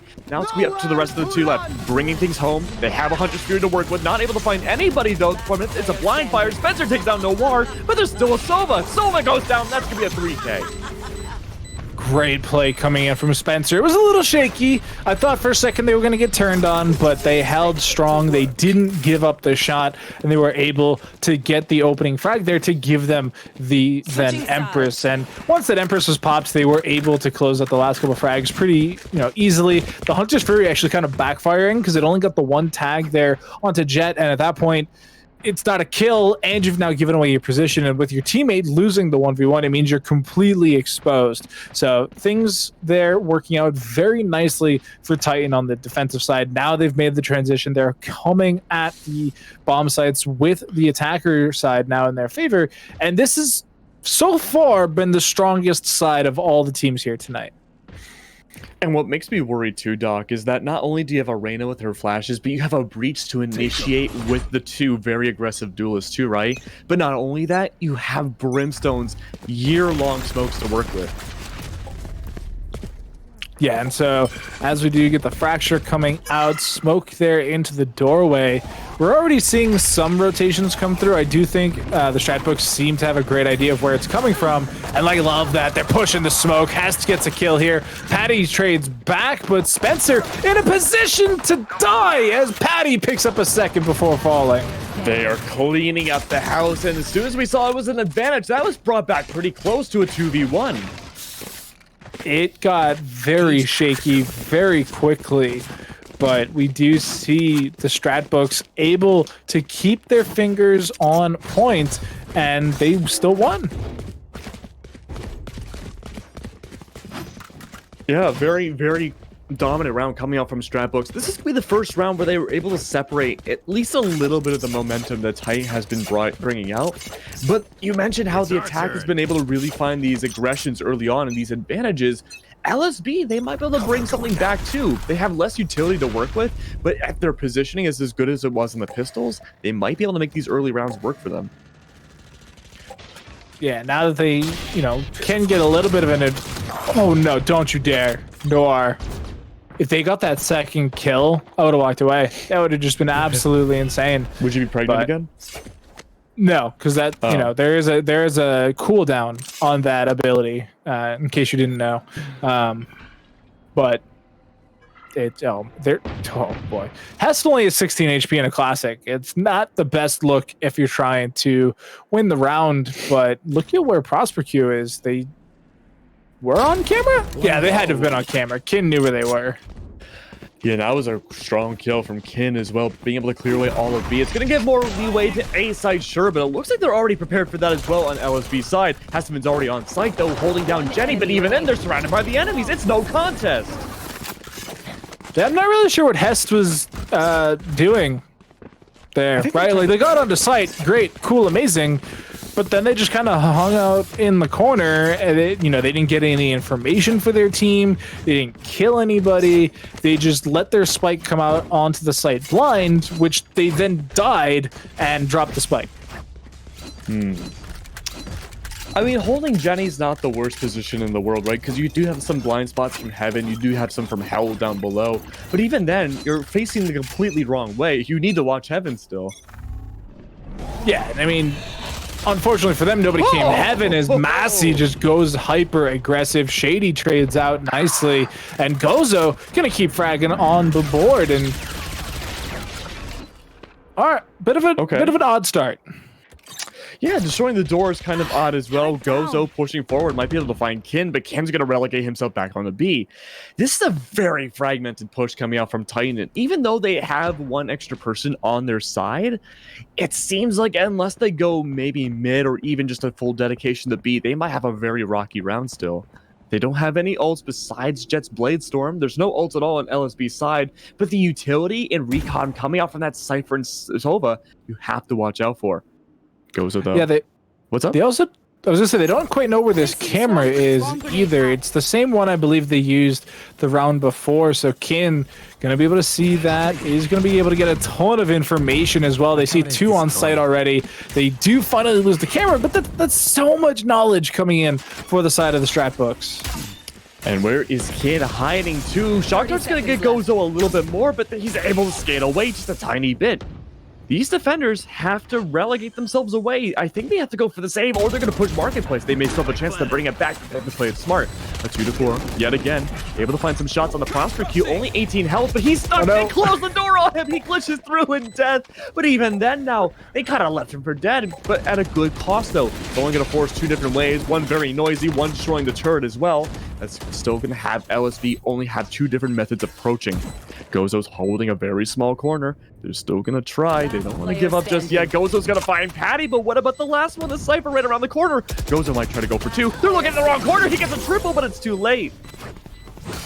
I actually still like that play, because even though they lose the round on the side of the laminated strat books, they do so much economic damage there to Titan, who have to now rebuy, and their economy can't really support that. They're they're choosing to go with rifles versus full armor, which the way they've been shooting is a little interesting. Titan, they haven't been the best on their shooting it so far, and so it means that they are kind of heavily prioritizing this one tap ability versus the survivability of potentially going for something like a Bulldog. We do get a hard push here. Gozo stays strong though and takes down Massey. I think this is the first time we've seen a huge push from LSB just not go in their favor. Last time they got traded through, I think the round before that, they went for the same thing from a different side. But even then, though, this is handedly in Titan's favor as we go on forwards. One duelist gone, the Sova gone as well. A minute 17 left. It's 6-9, which, by the way, nice. But even then, though, they have the lockdown to play with, and this could be very handedly going back to B again. Yeah, a little awkward trade patterns there. I mean, obviously we saw Massey just go full W key into the attacker spawn there, and then you saw Patty peek out when, you know, they just shot the recon dart and hadn't even given it time to ping just yet. So they fell pretty easily too, and so now door's already closed. Hest is looking to catch somebody out here. Kin goes 1-for-1, but Hest, I don't know if they would have heard those footsteps. It's kind of far away. I don't think so. I think it might be right outside the radius here. What is in the radius, though, is hearing that spike. These defenders are pushing themselves in such a small corner. There are 2 left alive. LSB was just in this position a round ago. 2 different people this time, but the same exact result. The only difference, though, is that we could have a flank coming out from Hest. Now, even if they do try to save, they have to contest at least somebody before the round ends. It's rough. Hestevin's going to go for the interesting approach, though, and try to blast the door open. Of course, that's going to allow the push from LSB to go on through, but they get taken down instantly. So the half armor buy actually works out very nicely for them. They even had a couple members be able to stay at max armor. I mean, Hest didn't take a single point of damage. That's 1,000 credits. They get to reinvest into something else. They don't need to full buy their armor. And look at this. They brought it back within 2 for the first time since the halfway point. And now the buy from the strat books is broken. They're coming in with sheriffs trying to average out to 2k a piece, and it's just not the best buy. So they're more than likely gonna take it within 1. You know, the legendary strat books, unless they have an absolutely legendary strat, should be falling here. I mean, the defense pushing A main with a sheriff seems to be pretty legendary between both these teams, but using the attacking Killjoy lockdown on against an eco round is interesting. It should work. It should work even without using the lockdown. The Nailstorm going to be going on through, not finding anybody in heaven because nobody's pushing heaven, but there is a possible reverse double flank coming through on A main, depending if they want to go for that or not. Or everyone's just diversifying their push, but nobody's contesting the actual spike on A. everyone. Vandals in a hand on Titan side. Should be able to take this round, but LSB with the weird positioning might be able to find some leverage if they take out some rogue bodies. And rogue bodies, unfortunately, they can't find Shady, finds Kin. That was really the last hope for LSB. Yeah, and everybody else is just being slowly melted down just as the door breaks. Noir still gonna get Hess through the smoke, which is a nice little consolation prize. But 1v3 Spike more than halfway gone, it sounds like at this point. It's a chalked round, and we will see you in the next one. Here comes the nanoswarm just to really confirm it. Noir's been saving for 2 rounds in a row, too. Last round, he was playing with the Sheriff as well. Okay. He just jumped right into the Spike. A noble sacrifice. Yeah. Just, It's like the end of Independence Day. Which one? There's more than one? Well, yeah, I mean, there's the original Independence Day with Will Smith. Yeah. Then there's the literal sequel to that one, who I don't think it had anybody in it. Then there's the remake that I think also had Will Smith in it. And then there's the sequel to the remake. It's like a cinematic universe. But no, I'm talking about the original. Not a good one. Where the hillbilly dude, he sacrifices himself, make sure the aliens don't invade us. Luckily, though, there are no aliens inside of Valor just yet. The next agent should be a controller from space, but even then, look from space themselves, and Astra coming on through, astronomically getting a double kill in the beginning. Both the duelists, or at least one duelist, is going to go down, and the breach, the initiator for Titan's side, is going to fall, crippling whatever push Titan wants to bring. It's a bit rough out here. Plus now you still have an operator there. Not amazing in these tight corridors that you will eventually find yourself in. They do have the knives though, so I am curious to see if we'll have those pulled out this round, as we do get some more map knowledge coming in from the side of Legendary Strat books as they move out quite a little bit. I mean, they have just an amazing spread so far, and they got the camera, they got, not quite market control. They will be able to see a very small amount of market if somebody decides to go into it. But they also have tree control. So Noir's kind of a linchpin here, right? If Noir falls, I think they pivot to A. Whereas right now, they have market control. The door is down, though, so they're kind of stuck. But they might be trying to do something risky. They might push CT and go to B from there, but the Spike's gonna go down. 16 seconds left, the tree goes through, sure, but Patty's has the Spike. Of course, that's gonna be a whole bunch of back and forth, though. Gozo now losing Spike control. It's gonna be up to Hestevan, pushing on through with them up in the middle of the enemy territory. Could find one exit frag. They already know where Hestevan is. Pushing up the Classic. They're gonna lose the op, and no! That economy's gonna fall. It's not good. Not good when you see that happen, because it means that you have to buy it again. This time, though, they're not quite gonna have the money for it. I mean, look at this. They're gonna be sans one rifle. There might be a Bulldog, might be a Spectre, or Hest could just use the ultimate, I guess, and save the credits for the next round. But regardless, I mean, Spencer just can't even have full armor. Whereas on the side of, Legendary Strat books, they were gifted an operator, and they'll take $5,000. They'll reinvest it heavily. And that's going to put LSB in double digits too, Doc. You got to keep in mind, too, that this is a best of one. They can't play around with any other maps. True. This is a one and done. If you lose here, we'll see you next week. It's a strong opposition. Someone wants to come out with that Pit of Valor money tonight, and, I wish it were us, but we're not a competitive team. It's up to these guys. Proper Q is going to find Massey right away. That's a lot of B control seemingly under their way. Of course, with that being said and done, it's actually going to be a bit of a faux pas. They're not going to have much control. They're able to get onto the site, but there's still one more to deal with. It's going to be a whole bunch of Omen action. He's able to find a double kill out of that too, taking down the highway, but the cars keep on coming. More bodies keep falling. Triple from Hess, able to bring things home, but still one more breach to deal with. I think that breach does have the op from when Massey last lost it, but that's going to be a bit of a struggle. He has the Phantom now. One on highway, able to find a little bit of... Oh no! 4K from Hess! That is a heartbreaker. They got the dink. It sounded like they got the second shot, and it just never connected. They left Hest at 10 HP, just absolutely winning the round there for Titan, just single-handedly even. And Holy, that could have come back. That could have been a comeback there from Platt. They just weren't able to get that second shot, and that's why people actually picked the Vandal over the Phantom, is that one tap possibility, because without that, you get situations like that all the time. Absolutely, but you gotta keep in mind too, the spray control on the Vandal sometimes can be a little wonky. You gotta pray to get that headshot. Sometimes you need two. Oh yeah. Depending on your internet too, you might need 3.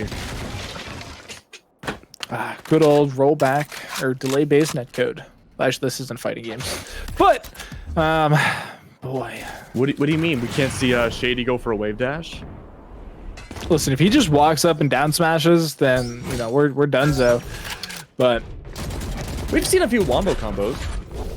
that is true. I mean, just look at that Nano Swarm Orbital Strike. Definitely a wombo, and definitely comboed them into the grave.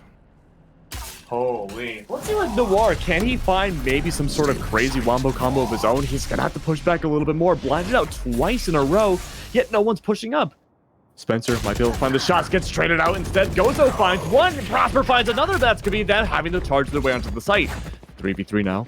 Sheriff in hand on Platt. Hiding behind Wine, gets peeked out immediately, but it's an off in hand. Glock goes down! Platt finds that stranglehold. Molly goes down as well, trying to stall out Platt. It's gonna be too little too late. Spike goes into the ground. But now look at this. 2 bearded men left alive for the attack. Stuck on site, surrounded. Goes into possession of Platt, able to find one more in hand. No, the tree comes through, but he gets taken down immediately. I am so congested, Doc. Holy. Don't worry, it's springtime now here in New England, and it'll be much worse in the coming weeks. So don't worry, Max, we got you here. Man, what an interesting play coming in there from Titan. The jumping up, no scope. Clearly, as we can see in the round score, Hest was bested there by Platt's Sheriff, and unfortunately for them, it gave over the operator on top of it, which they were then pivotal in winning the round. So it's a bit of an awkward situation to lose that round, as it does put Legendary Stratbooks within one of map point. They only need 2 more to win, and we're seeing a Sheriff now on Shady here on the attack.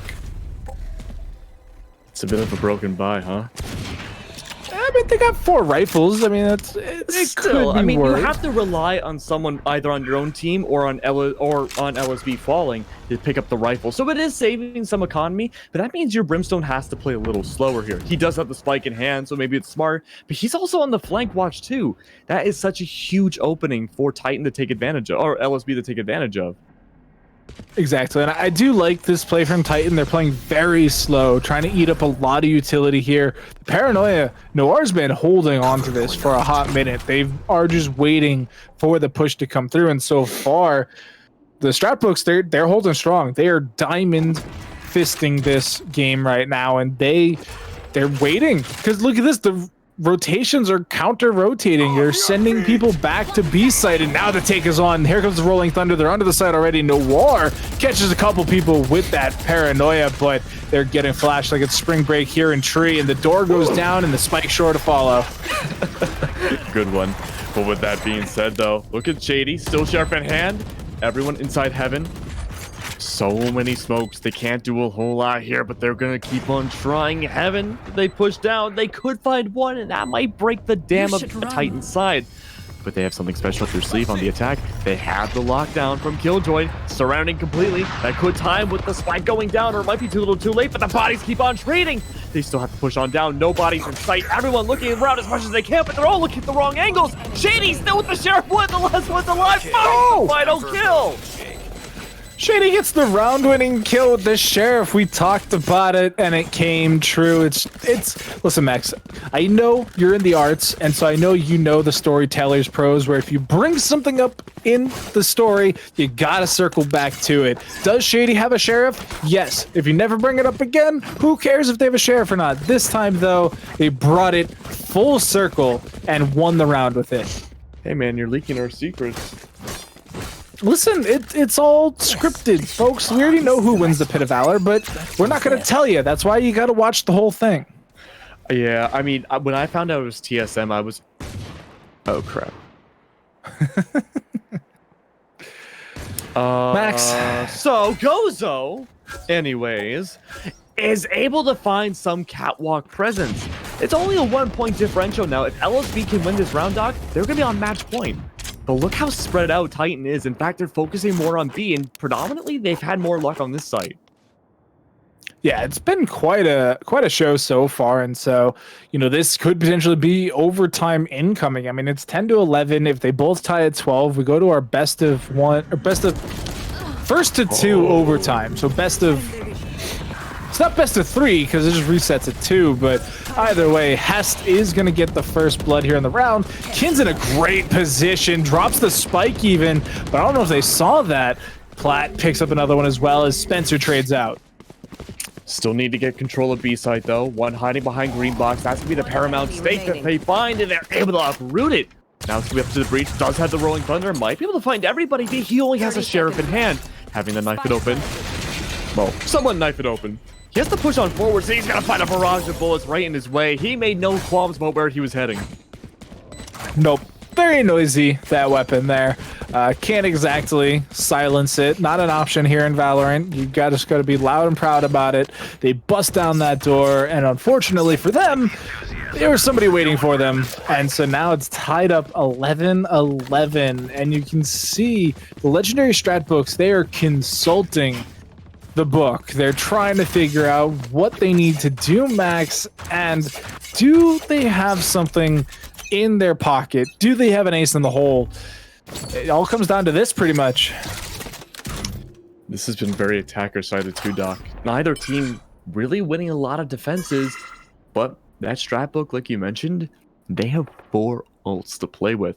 And it's not even just one kind. They have a lot to work with here. Stalling, physically, intel, and lethality pretty much from the Bladestorm. That is a huge sugar, spice, and everything nice Powerpuff Girls maneuver to possibly win this to match point for them. But they have to play it smart here. Look how slow Titan's playing. If they push on forwards, Doc, they might be able to have some success, but the spike's on the other side. Yeah, it's not even in hand either. So it's not like they could make like a quick splash onto the B site to plant it. They just trying to get some information, and you can see on the minimap the camera was able to tag up onto Brimstone there at the B side, so they know somebody's there, and that is going to hold everybody in their positions. No rotations coming through. They do lose a member on the attacking side as well, so this is looking kind of shaky for Titan. Everyone's rotating now. This could be a mid-site marketplace to B side, but there's a tripwire in the way. That's going to tell that Cypher exactly where everyone's pushing if he plays it smart. And he's been playing it pretty smart the whole time on B. That tripwire is going to go down. Everyone horning their way through like a mammoth, but it's going to be Massey in the way. Only a smoke blocking the way. That could be a huge flank, but Ken's going to fall. That was the B stranglehold they needed. 10 seconds left. Spike's still not into the ground. That's going to be the Gozo though, able to find one, but look at this. Everybody else has to herd their way towards CT side. No ult to play with other than the Bladestorm already out in the hands of maybe not a Massey. He gets traded out instantly. That's going to be a 2v1, and it's going to go into Titan's favor.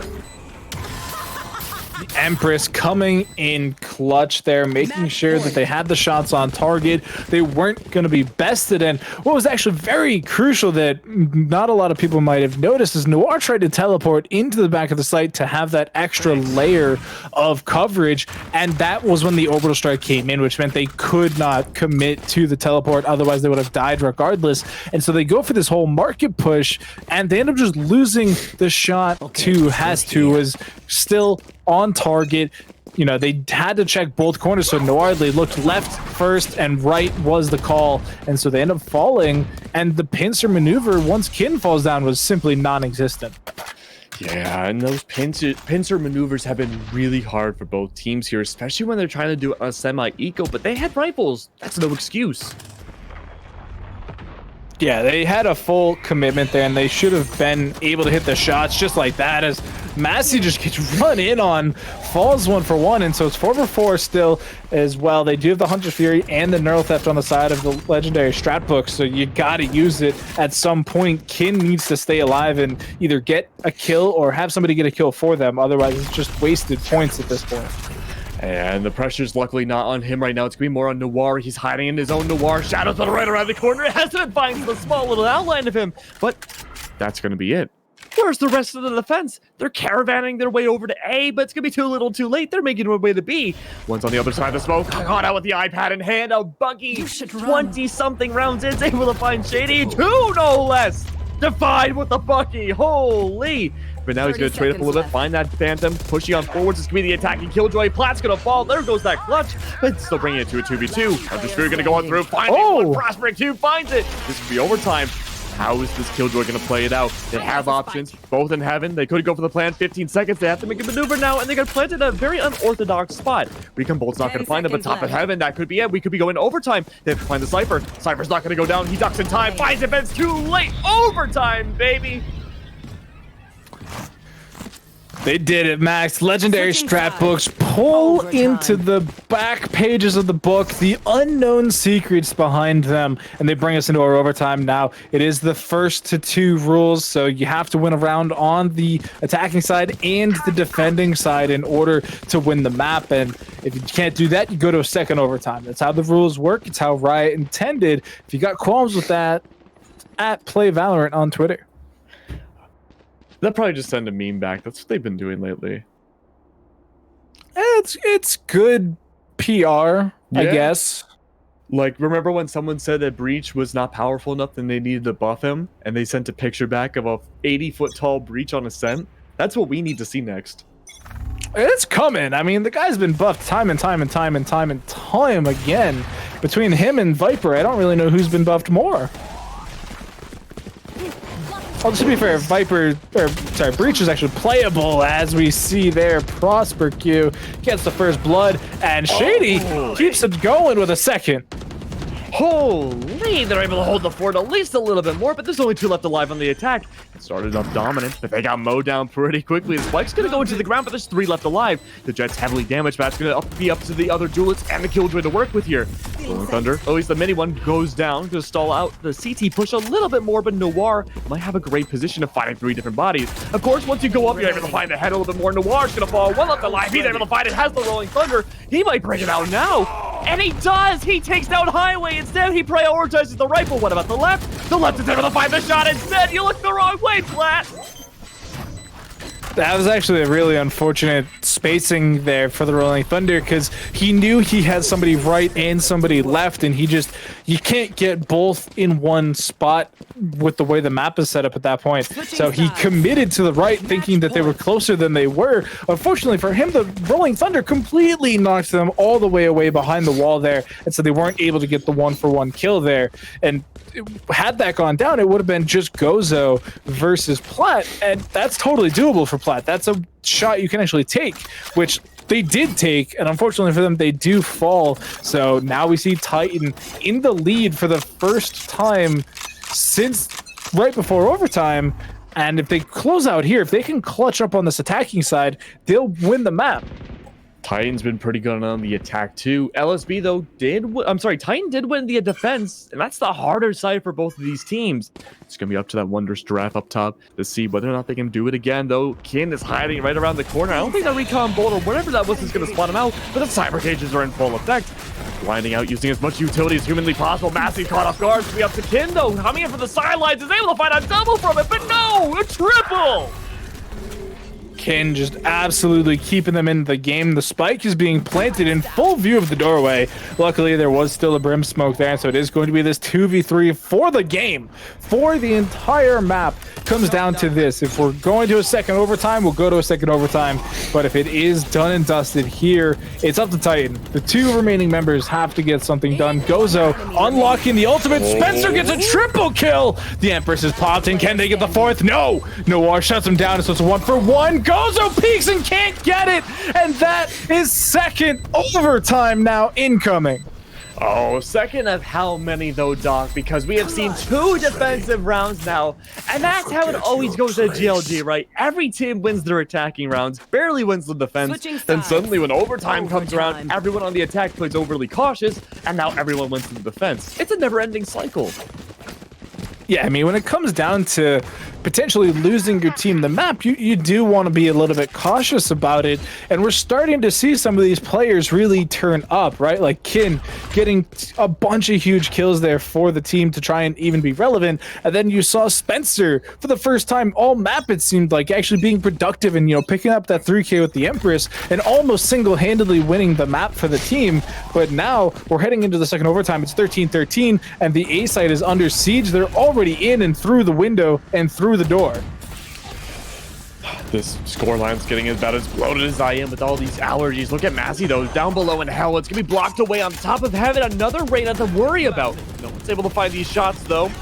They have cognizant ideas of where that Reyna is. They might be a little in trouble, but only 48 health left. They're able to survive that utility. That being said, though, the blinds go through. Noir's able to find Spencer instead. The whole kill feed in the favor of LSB. There's only 2 left alive. Far behind. That could have been huge from Hess, but they miss.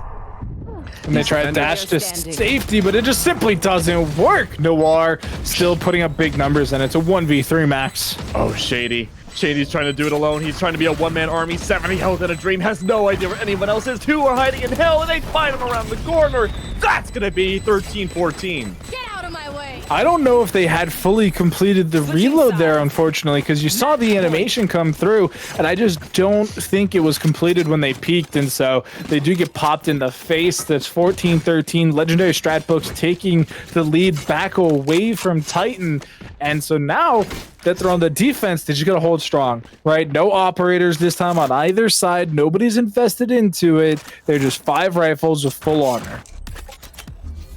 No ops in sight here, and that might be the way to play. You know, 5,000, you usually have to fully invest in the op, no armor at all, but now we're not seeing that at all.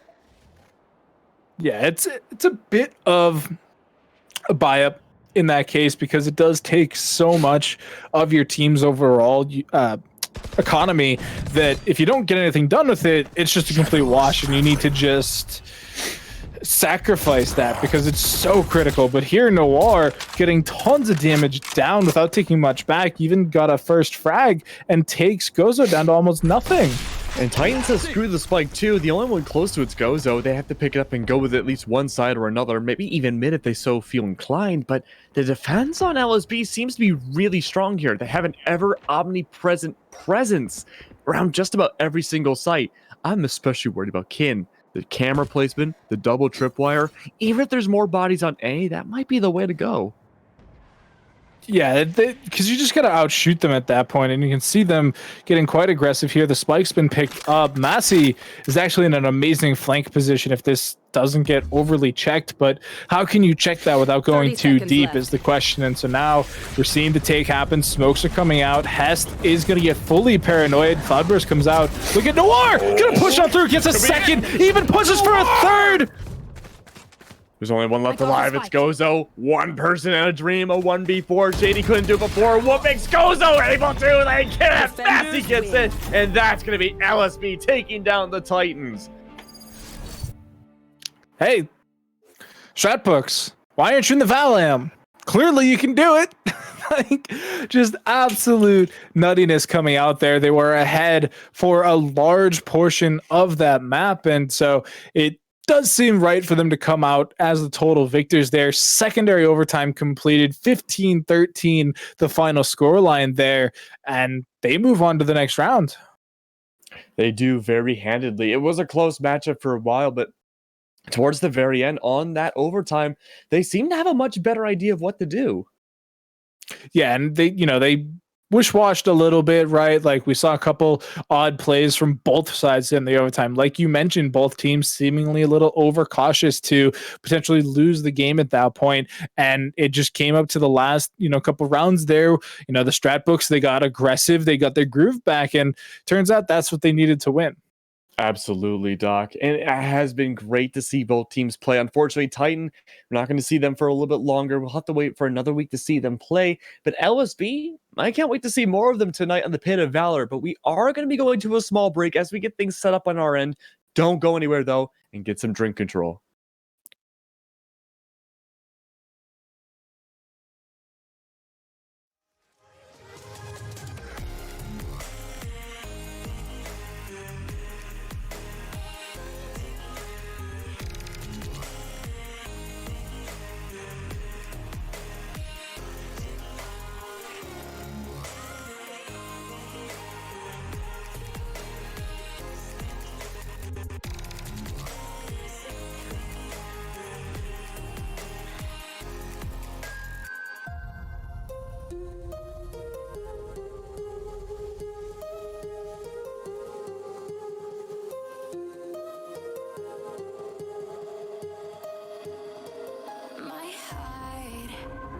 Jazz around like an ocean in my head.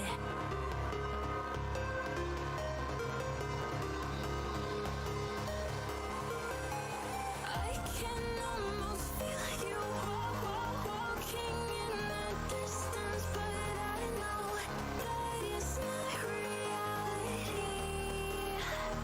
If you are echoing around inside these parallel dimensions all alone, know I'll find you in my dreams. Find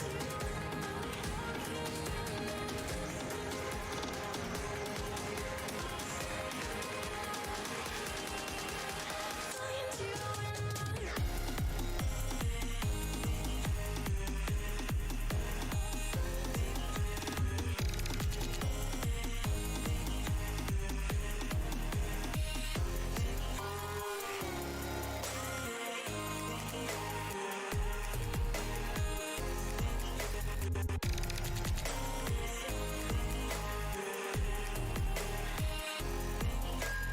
I can almost feel you walking in the distance, but I know that it's not reality.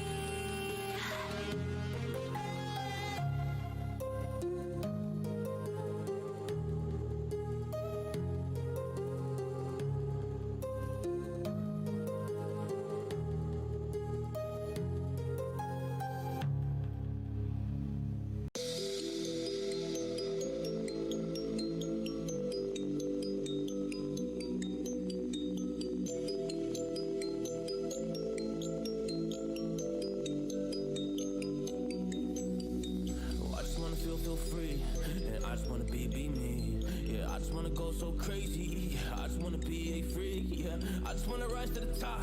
Yeah, I just wanna go reach the peak. So I've been really well focused on success. Hey, y'all will see. Yeah, you won't see that I will get it. Cause I'm really focused, man. I make it with the rap and I just follow my path. I just follow my passion. To me, this is what's precious. Yeah, in my soul, man, I can feel it. So every single verse, man, I just gotta go and kill it, man. I gotta be the kid. I could be the guy taking you wild. I could be the villain. What good as a kid? Lately, I'm painting my path on my way. Yeah, I got no time that I can waste. So I've been sitting in the space. Yeah, making rest every day, man. You know that I go insane. Yeah, I hit you with a bullet to the brain. Let us that first if we going, you going insane.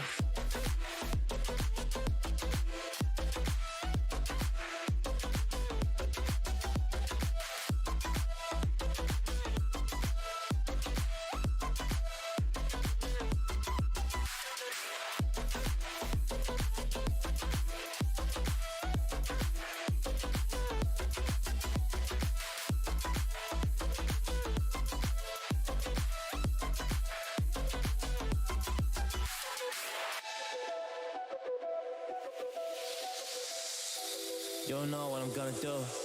You don't know what is next. And I'm loving the fact, truly it's making me blessed. Cause I work on my team, no snakes in the grass. And we have a choice in the wind because of the work that we did in the past. Because of the work that we did in the past. Man, we went to hours, we barely got rest. So I get the realm and we didn't finesse. So I got the feelings that we might be next. Cause when we go in, we win in the match. When we go in, we win in the match. So that's how we do, cause we be the best. We be the best, best. Yeah, we be the best. Whoa. Yeah, we be the best, best. We be the best. Hey, yeah, we be the best, best. Hey, we be the best. Yo, you wanna come to my test? Whoa, you want to see we the best? Hey, you don't see that we're the best kid, so I suggest you never really come and test it. But otherwise, I will smack your face like Michael Jordan does with a ball in the basket. Oh damn kid, but you didn't expect it. You never really thought that this could just happen. But now when come on and we pull out with the action, just people the feed, those they don't get it like.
Ladies and gentlemen, welcome back to the Pit of Valor. Tonight we saw two amazing teams going against each other on Ascent, but don't worry, I know you guys have missed Ascent so much, and so did I.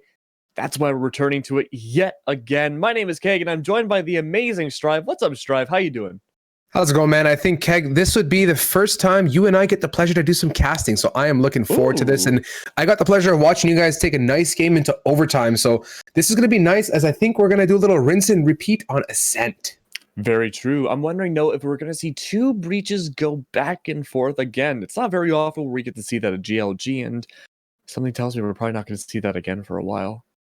I'm a Breach fan. We saw so much of that yesterday in our Hyperspace Dark Fandango that went down. It was 2 beautiful days of gaming, and now we're here on Pit of Valor. Breach is an agent for me that I'm down to see any day of the week, and I think we're going to be watching some Devious Esports versus Laminated on Ascent, and I'm crossing my fingers because I think Breach is a very viable agent on this, and I think Breach deserves to be played more, kind of like how we saw a lot of Viper on Icebox. I think you can kind of resonate with a little bit of that. I mean, Doc said it himself, Breach has been buffed after buffed after buffed all this time, and yet he's only now really starting to get a lot of traction with teams. He's been in competitive pools since the very beginning, but he's always been on that borderline niche area. Though, of course, now seeing double, yeah, exactly, thumbs down. We need to see more thumbs up, bring out more Breach. But that's exactly what we saw from Laminated side. It was an interesting, almost triple initiation process that them and Titans wanted to bring out. But we're going to have to see if we're going to see either a bit of a backseat approach for the Breach this time around, or if they're going to double down and show us so much more Rolling Thunder. I'm down for every bit of Rolling Thunder, and the best is when you have that breach on breach action back and forth. One's attacking and one's going to hold it off. Those are, you just don't even know what to expect on those. But coming off of an interesting situation here, Laminated beat Titan in overtime on a 15-13 win on Ascent. So they might be feeling a little bit of fatigue. I'm curious to see if that, plays a factor in how this match pans out for them. But let's not dismiss it here. Devious Esports, this is a team to watch out for. Their last match, they won 13-6 on Haven. So this is going to be a tight game at that. And I think we're going to, I'm going to sit here and hope that the breach comes out. That's all I'm banking on here, Keg. You never know. Maybe it's the inverse, where having that 15 win finally gives them that rejuvenation that they've needed after all that time. Newfound adrenaline to really just pulverize DVS's side. But we're going to see if DVS stays true to their name. Are they going to play Devious here? Are they going to pull some Loki-esque tricks out of a hat? Maybe. But we're going to have to see with the agent selection. Getting into it here, guys. Are we going to see the breach here? Not so much. Yes, there is one. Plat. Gonna pick that up and tickle Stride's fancy here on this Wednesday, and let's see what Devious has in their playbook. Are we gonna see it? I am all about the Reyna, Keg. I hope we get a lock on that, and maybe a potential breach on breach, as Keo is our deciding factor with Soupy, but Soupy's hovering that Omen, which I am all about, and we're gonna see a Killjoy. Again, super viable. I'm expecting that Killjoy on B, or maybe even dropping a turret on Pizza and running away. Getting into it, composition-wise, Sova on Sova, I think the breach is going to be the difference maker here getting into this. It very well could be. A lot of initiation and potential here. Phoenix One love to bring out this kind of breach and jet comp on Ascent, where usually the jet would just push their way onto site, purposely die to just get intel like a human drone, and allow the real initiation to come through on that breach. Now let's see if this team can play a little bit smarter than Phoenix One can, not sacrifice the jet or that, but at the very least, they don't have to worry about that for at least 12 rounds because they're going to be starting off on the defense. Taking it easy here. I am looking forward to seeing what Devious has in the Ascent strat book. Again, day in, day out here, Keg, we've seen really tight games on Ascent, a lot of back and forth, like you had the chance of witnessing in our last match that you casted with the lovely Doctor himself. And I think Devious is going to run a nice and swift pistol round onto A. They're more or less caboose, maybe a short pinch to top the cake off there. And we have the Lonesome Cypher playing at B. I like what LSB is doing here. They have a good decision in mind here to hold A and stack that up. Oh, absolutely. Kin has shown that they can almost single-handedly hold down B for the majority of the rounds, no matter what the artillery is that they have to watch out for. Right away, though, we do see a lot of nasty composition actually coming out from DVS's side, but they get stalled out immediately by a recon bolt. It's going to be forcing them not to push on up immediately, but that gives us a little bit more traction. A catwalk, and there you go. Trade's happening already. But Massey Wassey gets on top there, and it's going to force the Omen and others to retreat. Backing off nice and quick now, but I lied. Who am I kidding here? Devious still pressing on. They are going to get onto site. Spike now being planted, looking like front of generator. Nice positioning to play long. Alarm bot and a nano swarm to lock off the doorway and keep it sealed. But look at this caboose here at long. They're going to have to storm it together. Breach flash as well from heaven, and they're going to go in. Devious now good positioning playing long as the spike is planted for there. They have to play the patience game as they are lit, Keg. Patience is going to be the name of the game, though, but looks like it's benefiting LBS a lot more. Look at this, but the kill be completely blue. Turning red, though, only 2 left alive. Make that 0 for LSB. Devious take round 1. Devious, amazing patience by Killjoy, not rushing the classic shots, taking it nice and smooth and working together. Despite the health points on them, I like that. Keo and Soupy, 2 kills apiece, and Dens as well to bring that home. And looking at the finances now, they're going to be buying up, hopefully making use of that available cash, as Doctor would say, keeping the shareholders happy, and hopefully getting some more money from this purchase. But moving ahead, let's see if LSB has an answer. They got to step it up and really be smart if they don't want to lose the second round. Yeah, that's going to be important here. Definitely a lot still at stakes here. It's going to be a bit of a lower buy for LSB's side. They're playing the defense, but look at Wine here. Platt's playing it very risky with the classic. He might be able to sacrifice himself, maybe take one body with him, but as they push on up, the Stinger's going to outclass the classic any day of the week, and that's going to be a full-on rush on the A site. They're able to skedaddle their way forwards. The classic can't do too much again. A double kill coming out from the Reyna. It's able to clear the way. Deep into sight now. I like what Jet did there, dashing right in, fearless at that, an AK. 3 kills to his name so far.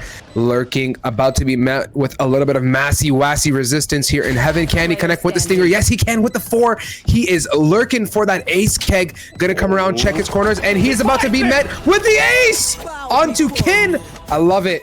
Really nice second round hype beast. And hey, behave now. AK, come on, you got the ace, but you don't got to do that kind of stuff. This is a friendly channel. AK. He doesn't need an AK, man. He needs a Stinger. That's all he's gonna buy this game. It's gonna be tons of Stingers. AK's gonna hold on to that, rightfully so, with 4,100 to his name. And yeah, this is what we see frequently too. Keg, Den's there holding on to a judge in hopes of a operator buy on the next. That's scary. That is extremely scary what DVS wants to do. They're going to try to go for the bonus here. Judge in hand, like you mentioned. That's definitely something I want to keep an eye out for. But they're going to rush on to A again. Not going to keep quite the same result this time around. Platt's able to get that reverse shot onto AK this time. But now it's still going to be a 4v5. Rushing on to A yet again like nothing changed. Pushing and aggressing. Platt definitely had his drink control as Dan's going to make use of that judge that he purchased just this round in hopes of operating up for the next. And Apocalypto connecting onto Patterson. Now it is a 3 versus 4 situation. Laminated has to play smart with only 3 individuals alive on the retake. I like Devious's positioning, though. You can see Keo, turret in hand, has Heaven locked down, 2 teammates below, and the aggression as well. But Soupy is there to dismiss Massey and bring the numbers further up in favor for Devious. And they're going to play it slow. No reason to get too jumpy here as LSB has to make the move. Oh, these defenders, like dandelions, they're pollen infecting my body, also trying to infect the slate, have to put themselves away like being blown away in the wind. It's going to be DVS taking round number 3 as well, and the bonus works handedly in their favor. Tidying it up here, guys. Let's get some hype beast stuff in chat here for Keg, who is feeling the allergy vibes today. We are rooting for him, and you got to give the man some big ups as he's still here bringing the A-class content for you guys. We love him to bits. He's alive. I'm looking at his beautiful face right now, and he's looking absolutely stunning here. 3 rounds, guys, for Devious, as Endless would say. I'm just making all sorts of references today. A commanding start for Devious, and now that dream for Massey is long gone as he's got no money to his name and a sheriff. I was really hoping to see a win and a potential big buy, but Devious is equipped and ready to go, and Keo doesn't like buying. He's just going to hold on to that Spectre. We did see that double save coming out from LSB's side. They have 2 Phantoms, 1 going to Massey's side, and bringing it on the Duelist is a really smart idea. Having a little bit more firepower to that initiation, but look at this. Not quite an initiator, but instead going to be a very overzealous Cypher pushing their way up. Surrounded by the enemy, able to find the spike going down. Possible trade, but around the corner might be able to find a calculated shot, but no, the trade goes on through. Massey Wassey, though, might be able to be the surprise factor here. Pushing up. Has a lot of control under their name. B main not going to be so much in the favor of DVS as they think. Right around the corner. They haven't checked just yet. Smoke's going to go on through, but no one's going to peek that. And they're possibly not going to go for it. It was all a big ruse. That's going to force that other jet to push on through. Play aggressive. Can Massey Wassey find it? He has to find 1, maybe 2, but he's not going to go for it just yet. This other jet stalling themselves out. The spike nowhere near the ground. Strike, there's only 50 seconds left. Lace it up, get your Jordans on, and get to a site. Time is ticking. You got to leave yourself some breathing room to get on, and they're doing just fine here. Aggressing onto Tree Room as well as AK going to send that flash up, blinding, but Noir is there and ready to dismiss that away. This is a great opportunity for LSB considering they do have numbers to play a strong retake, but don't blink twice as Jet and Breach, 2 impact agents here in this composition, are feeling the hit points for sure. Let's see if Devious can hold it off. Nice crossfire. Loving what AK is doing with his teammate as the blind is up, but it doesn't matter when you have support 1 and 2, and the dismiss here, Keg, and it's up to Noir and Pattis to make a move and clean up the floor here, taking out AK for their first round. Really good job here by Laminated. Finally seeing a round coming out from LSB's side. They had a bit of a save last time around. They made it work again, having 2 left alive here. Maybe now we can finally see the op coming out from Massey Wassey because they have the knives to boot, no less. Laminated is a team you should be keeping your eyes on here, guys. I have a really strong feeling about this gameplay. They're doing really well, and you know what? The LSB here stands for Laminated Strap Books. Does that mean that these guys literally have everything down to a T written, and they're going to execute them as is, or are they going to be able to continue to adapt like they've been showing here against Devious Esports? And so far with this round under their belt, after a tight 3-round rally, they're making their voices heard and guns all around. Let's see what kind of impact we get on this full buy. LSB last time around when they fought against Titan didn't have the best defense in the world, and it's kind of going for the same course again. If they switch sides and go to the attack, they might be able to regain whatever points they have lost in this first half here, but we have to wait to see if that goes into fruition. Massey playing a dangerous game up in front of mid, almost finds the shot on the other jet, but misses just by pixels. Noir, though, hiding inside catwalk, gets spotted out completely. No one's going to go for it, though. They don't want to reveal their cards too early, but look how spread out everyone on DVS is. Keeping an eye on this jet. Might be able to find something. But Strive, look at this. Completely surrounded. 2 different bodies in different areas, but it's going to be the Killjoy on the other side trying to bait out the enemy. We saw this happen yesterday. It didn't quite work out the way they had happened. It was all shut down by a recon bolt, but they're going to try to go for A again. They're going to go much stealthier this time. Going in nice and deep. Now Keg Dens is there to answer. Make sure Tree Room gets destroyed. Noir is now out of the picture as 4 people up for LSB. Platt is there to continue holding off. He swings, but I love the aggression here from Devious working together in sight. Soupy is there to support his teammate in Generator. And now Massey holding off Tree Room onto Dens, and the spike is down. AK needs a kill, and a Devour gets it and is feeling super good about that, bringing home the round. Devious with 4 people up, nearly flawless, Keg. The man who sold the world, that beautiful lockdown coming out on B side, not gonna do anything for LSB on the defense. They get fooled, they get rotated over, and then they have to force themselves back once they realize it was a trick. But by then, Devious already had the site. They had nothing to worry about. It's a free walk when you got a killjoy, and it's also can be rather a free hold. That lockdown is pivotal both on the attacker side and on the defense side. When used correctly, you get the opportunity to push onto a site freely and also push people away. And let's see if they continue to play a strong attack inside and capitalizing. Plat here holding his usual angle, waiting for a peek, but that Lear is near and dear to pick him up. Plat getting walked on by AK. There is a dismiss and devour available, but AK, I think, is fully equipped with full armor, so no need to touch that. Keep the charges. If only Noir clicked right there. Devious absolutely soaked in olive oil, just sliding right into sight. This guy is deep right now, and he's going to be met with the rest of his team very soon. The stealthy play is going on through. This guy is a one-man army. No one there to contest on heaven at all. He's letting the rest of the team either fall or put in the work. But look at that. Everyone's in trees. They know DVS is right around the corner. AK with a 3K, make that a 4. Can they find the ace again? This could be one of the first times in GLG we see 2 aces in a single match from the same person. It's definitely possible. Coming in from the back, though, they might be able to just let themselves fall to Kin if that can be an ace yet again. But no, they're not going to take the risk. Supi goes for it and ruins it. Devious, where are the manners? A little bit, please. This is not that type of channel here. Keep it PG. But getting another round now. Devious, 5 to their name. Laminated strap books. My dear friends, it's time to unlaminate those a little bit. Maybe rewrite a couple lines here and readapt, as you're going to be facing a little bit of trouble here moving ahead. I think, to be honest with you, Keg, 4 rounds, bare minimum, I'd say, on Ascent to have any breathing room to make it back. It's tough. We saw LSB in a very similar position when they were going up against Titan. They almost brought it back twice. Once at the end of the first half, and then literally bringing it to the even 12-12 into overtime in the second. It's a little bit more of a discrepancy this time around. They pretty much have to play flawlessly from here on out in order to bring things in their favor into the second half. But they could aim for a 6-6.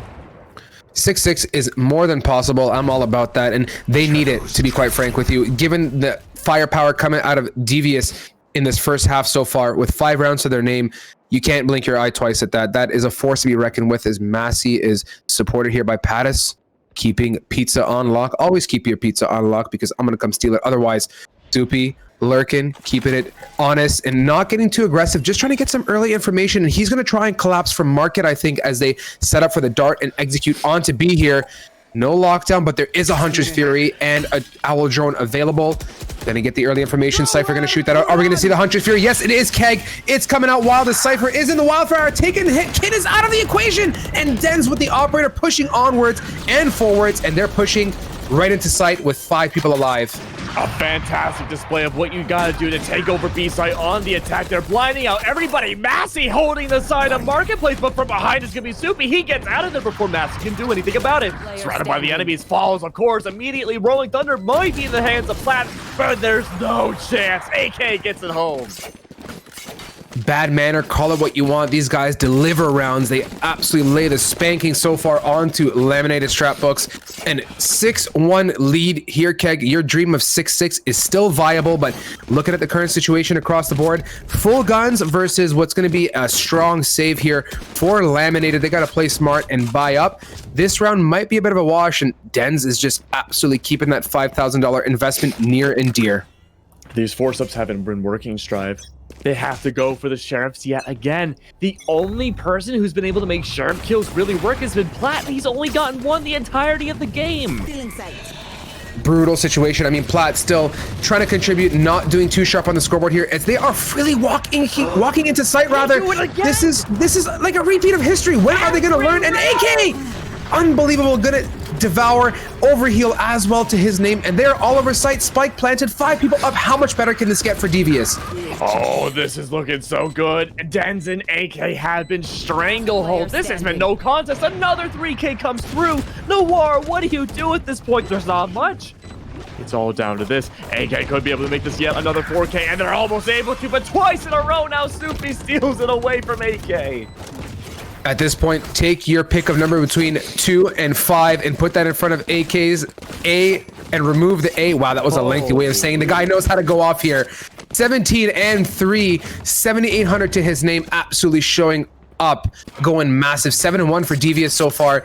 This is turning out to be a troubling situation, Keg. Going to be very hard for Laminated to bounce back. One of the best kill feeds I think we've ever seen has been a Jet bringing out 14-2. 17-3 is pretty close, but if they get up to 21 without any more deaths on their side, that could be a brand new record for GLG. It's a much slower round, though. They're taking their time. No Hunter's Fury in the possession of the defense this time around. Actually, no. I stand corrected. There is. But with that being said, it's only Kid holding down the fort yet again, holding everything in their possession. They're going to fly on through, get sniped from the sky. They come through. They're able to take over the site stride. Things are looking good, but it's up to Platts holding it down. Has the Hunter's Fury. This could be the chance we're looking for. Pattis gonna push it out and try and get it, but Dens, who jumped away nice and early as that Hunter's Fury came out, gets eliminated by Noir. Numbers evened up across the board. There is opportunity here for LSB on the table. They're gonna take it nice and slow, and look to your right there, Massey, and to your left, as Soupy matter. He's there on B main to meet him up. Pattis to respond, and Noir with one, but good swings all across the board. It's up to AK with a dream and Pattis to put him out of his misery and finally put the Reyna down. It was all thanks to the ult usage that we saw. The Hunter's Fury was the leverage I think LSB needed, and here they are now at 2 rounds in the first half. I'm a believer, Keg. 2 is great. A change in momentum, as we would say here on GLG. A potential to close out with 5. I'm rooting for Laminated here, as they've been facing a huge uphill battle so far. But don't blink twice here. You have AK and Soupy who are showing up. And I'm really hoping Laminated has now started to adapt. Maybe they've slit open those Laminated strat books a little bit, pulled out a couple pages, and made some notes and adjustments to re-adapt to the likes of Devious. DVS now need to play so much more aggressive. They have to let the real demons out right now. They have a Killjoy ult to work with, and they have a teleport, but already they don't need either of theirs. Dance comes in for the opening pick across the map. Dan's connecting nice and early. Numbers advantage is a beautiful thing when you're on the attacker side. Gives you the flexibility to move around and get onto site as they're pushing Soupy. Gonna try and get some early info. Gets out of that nice and quick, but is gonna be working with his teammate at long. Spike now being planted, door being closed. Devious in a great position to keep on pressing, and the Swarm is available too to hold this push off. Let's see if Laminated can Rolling Thunder and get in as well. Oh, that Rolling Thunder might be paramount for the side of the defense right now, but looking at everybody inside hell, the little gremlins, the little demons from above need to do something, but the defense swam away into the depths of hell itself below the map. It's another round for DVS. DVS strong, forceful, and despite the Rolling Thunder difference, which I was so much rooting for, it was not enough to retake that site, which is just way too wide, especially from Heaven, to fully collapse and to take effect. And DVS is doing great, AK 18-5. And yet again, Keg, unfortunately, it's another safe situation for Laminated. I'm wondering at this point, maybe Laminated just needs to save twice in a row. If they... And I'm not recommending this. They may need to... I don't even know if they really can forfeit 2 more rounds at this point. That'll put them at the end of the half. And at this point, what we've been seeing is a eco, force by, lose, eco, force by, lose. It just hasn't worked. Hasn't been working. It's a rinse and repeat situation, and now they're in a position with 2 rounds left to their name, and they're gonna have a hard time closing it out here. They're saving now in hopes of buying and winning last, and at most, let's just consider the worst case situation. That would mean 3 rounds, but Noir showing up with the Sheriff, finally doing what Platt did early on, swinging. I love this blind, Noir. You gotta connect these shots, but gets taken by Dens. He had a full reach, Charles, on 3 of the enemies, and Dens is just awake and going all out here, but do not doubt the lockdown and the knives are out and available here. Massey has to make a move and connect these knives with a 3K to bring home round number 3. Den's playing Annie Oakley right now. Been able to get a triple kill with the op so far. 1 left alive, hiding it down, but Annie Oakley dies. A natural death from knives to the face. Keo gets it though, and that's 2 and 9. That is how you use turret utility in your favor. Place that sucker on top of generator and let it bait the shots out and swing. Take notes here, guys. Keo showing you the flexibility of what it means to play Killjoy and to be an adaptable agent. And you know what? Devious here, 9 and 2 with 1 more potentially in their pocket, but we do see a full buy at last, Keg. What we want to see from Laminated, they have to get this round to stay in this joust.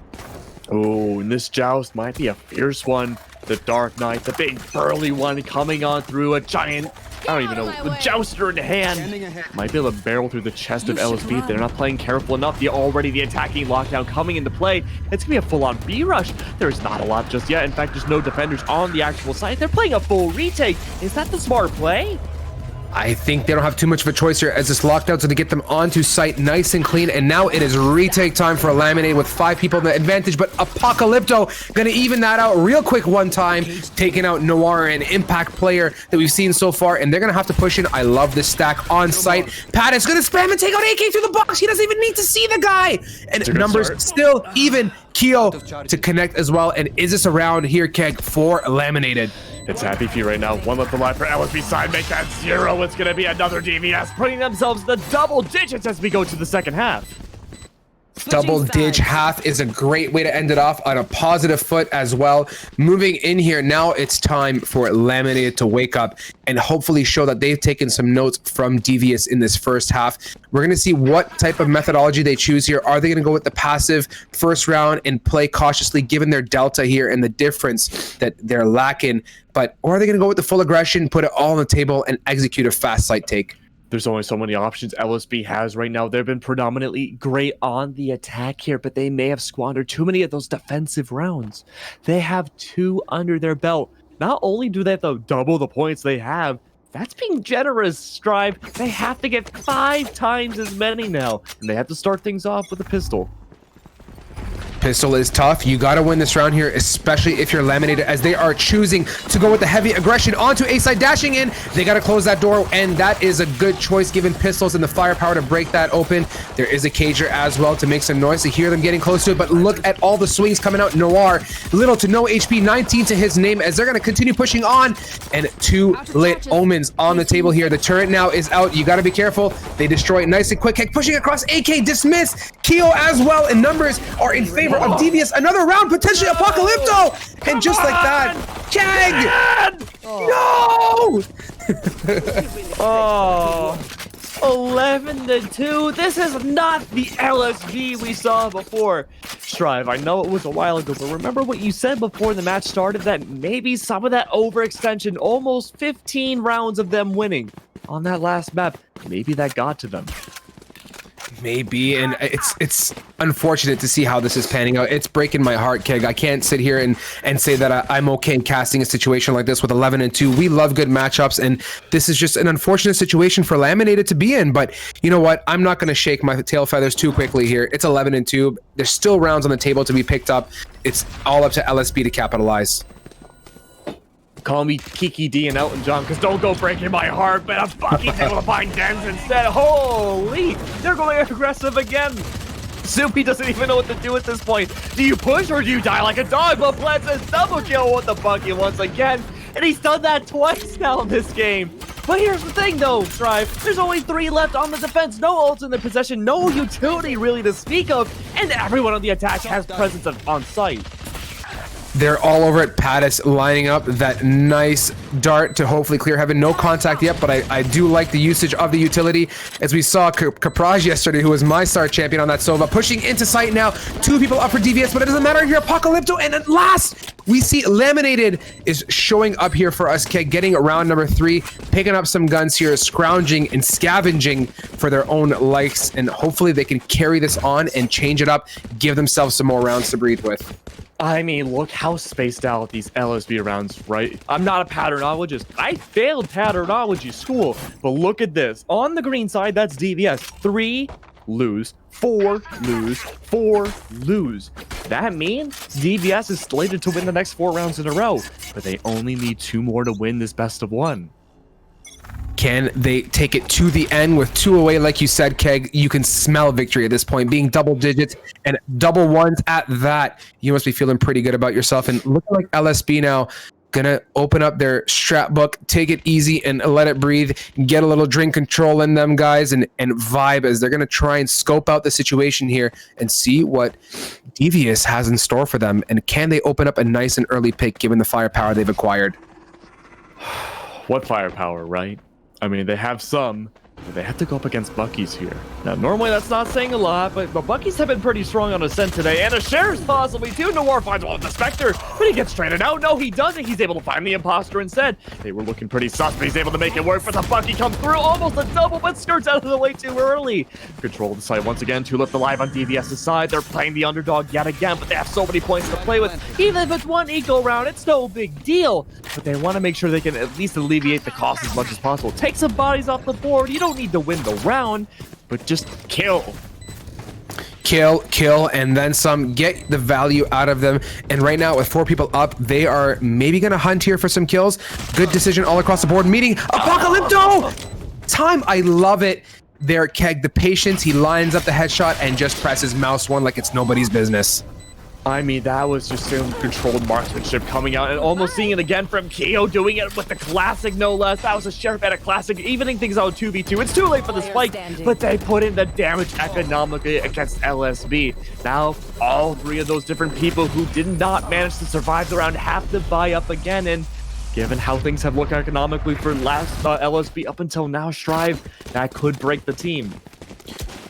I like that they managed to get away from that situation. They let the spike go, but Breach and Jet respectfully saved their weaponry as best they could. And looking now, they're in a great position to keep on pressing. Keo doesn't have a gun yet, but no reason why he's not going to purchase. And yes, Vandal in hand at last. Let's see what they choose to do here as they are trying their best to make the means here and push through, but it's going to be difficult here. DVS, so close to victory. They're so close, they can taste it. But what we can also taste on DVS's side are a bunch of zeros. They lose this round, they're forced to go for an eco themselves. And already Massey's not playing around. He wants to make a Messy all over the place, but he goes down. That's good. The rest of the team, though, trying to push their way forwards onto B. But with that being said, they're able to find some kills across the board. These defenders stand no chance. There is nothing in their name right here as LSB Laminated fearlessly getting on here, aggressing onto site. And look at the swing here from Kin. Absolutely fearless, going to contest Soupy and put him down in his place, followed up by Noir. And now Denz with the big op in hand. He's about to get knocked up, dashing away nice and quick. A smoke to try and hold him off. Noir is there to contest and takes him out. A round for LSB and a much needed one at that, Keg. Holy moly, Strive. Look at now the ult in LSB's favor. This is the most dominant they have looked the entirety of the game. 15 and 12 for Noir, but that means the Duelist needs to step it up. Almost a 0.5 KD. We've been seeing a lot of entry from them, but not a lot of initiation kills. We need it. That is critical here on Ascent, is getting in and getting in nicely. But you said it right. Do not shake your tail feather twice at this. There's 3 ultimates available. A lot of opportunity on the table as well to make use of those and string together one more round as they are grouping up. Spike in hand towards long here, Keg, taking their time. We see 2 short players as well, working their way through, letting the round breathe a little bit. And they're going to try and potentially go for an A pinch, but there is always an opportunity to rotate with a minute 22 left on the clock here. Does LSB want to cosplay as a crab? Can they go for a pinch? We gotta see what Pat can do, though. 2 different bodies inside trees. The Lorlax is gonna fall, though. 2 of them, no less. They still vote for the trees, but now they're silent. Only 4 left alive, 3 left alive on both sides. Now look at this. The Hunter's Fury not able to find anything just yet. Not even some intel. They all go completely blind, except for one. The Cypher, I believe, taking some half health. DVS needs to push on up through heaven. Might be able to find some luck. The Omen taking quite a bit of damage as well. Everyone hiding away. It's a bit of a split push coming out for these defenders, but Strive, I'm asking you the $1 million question. Can they survive?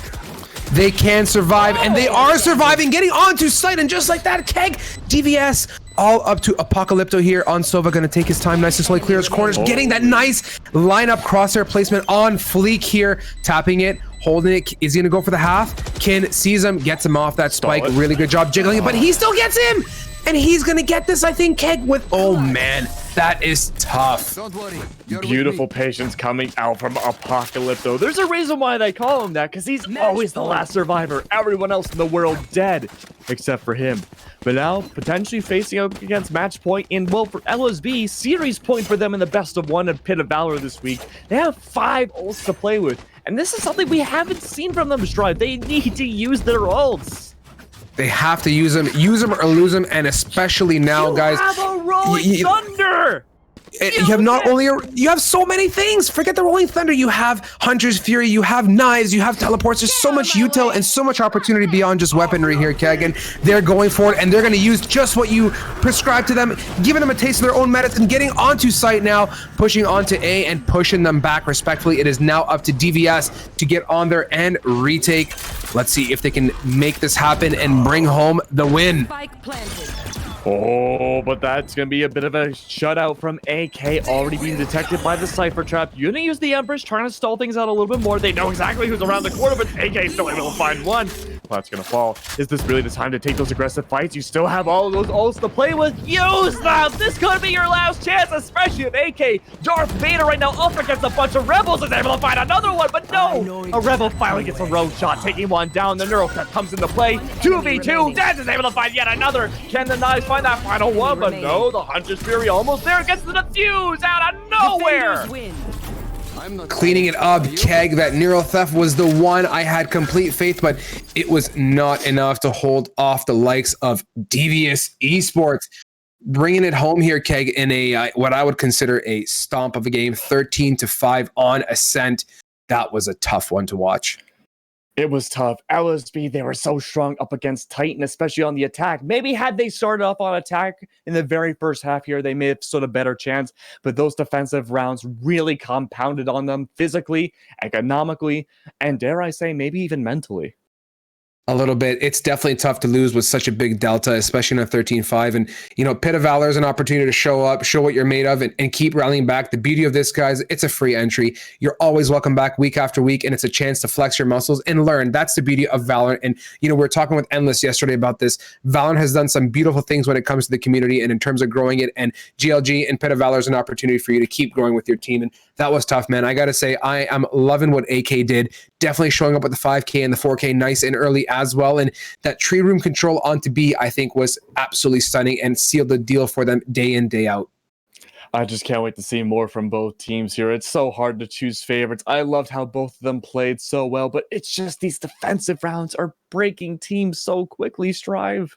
It's tough. It's so tough. The defensive rounds, and especially when you're getting absolutely slammed round after round, to hold off and to hold your own is difficult, but they were getting finessed. I will say they got finessed really well. Devious used all the utility in the correct ways. They had discipline on the aggression. They were able to rotate off at the right time, push on, and they were truly fearless. The number of jet dashes I saw getting into B, just rinse and repeat, and you exploit what works, and Devious just did that so well, and a well-deserved win for them here in our Pit of Valor. Luckily, though, speaking of exploitation, if you want to take an exploit of a beautiful system, you should go on drinkcontrol.com, being able to use the GLG10 code and take 10% off of your order. It's not every day where you get to have such a great deal like that, though. And if you want to be able to save quite a bit of money, a lot over time, too, if you keep on buying, not only does it benefit yourself, not only does it benefit your paychecks, not only does it benefit GLG, but it is amazing all around. But until then, we're going to fine-tune some things on our end, and we're going to get prepared for another matchup here. So we're going to go to a small break. Don't go anywhere.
Welcome back, everybody. Here we are once again on this wonderful Wednesday afternoon. I'm the Doctor, being joined by our buddy Strive once again here on the desk, and we're getting into the later stages of our tournament now. Here we're heading into the semi-finals. Winner of our next match will be confirmed for the best of 3 grand final waiting at the end of the night here. And so our matchup here, Strive, it's going to be Devious Esports, who we did just see run a train onto the poor strat bookers, and they're going to be going up against the Puggers.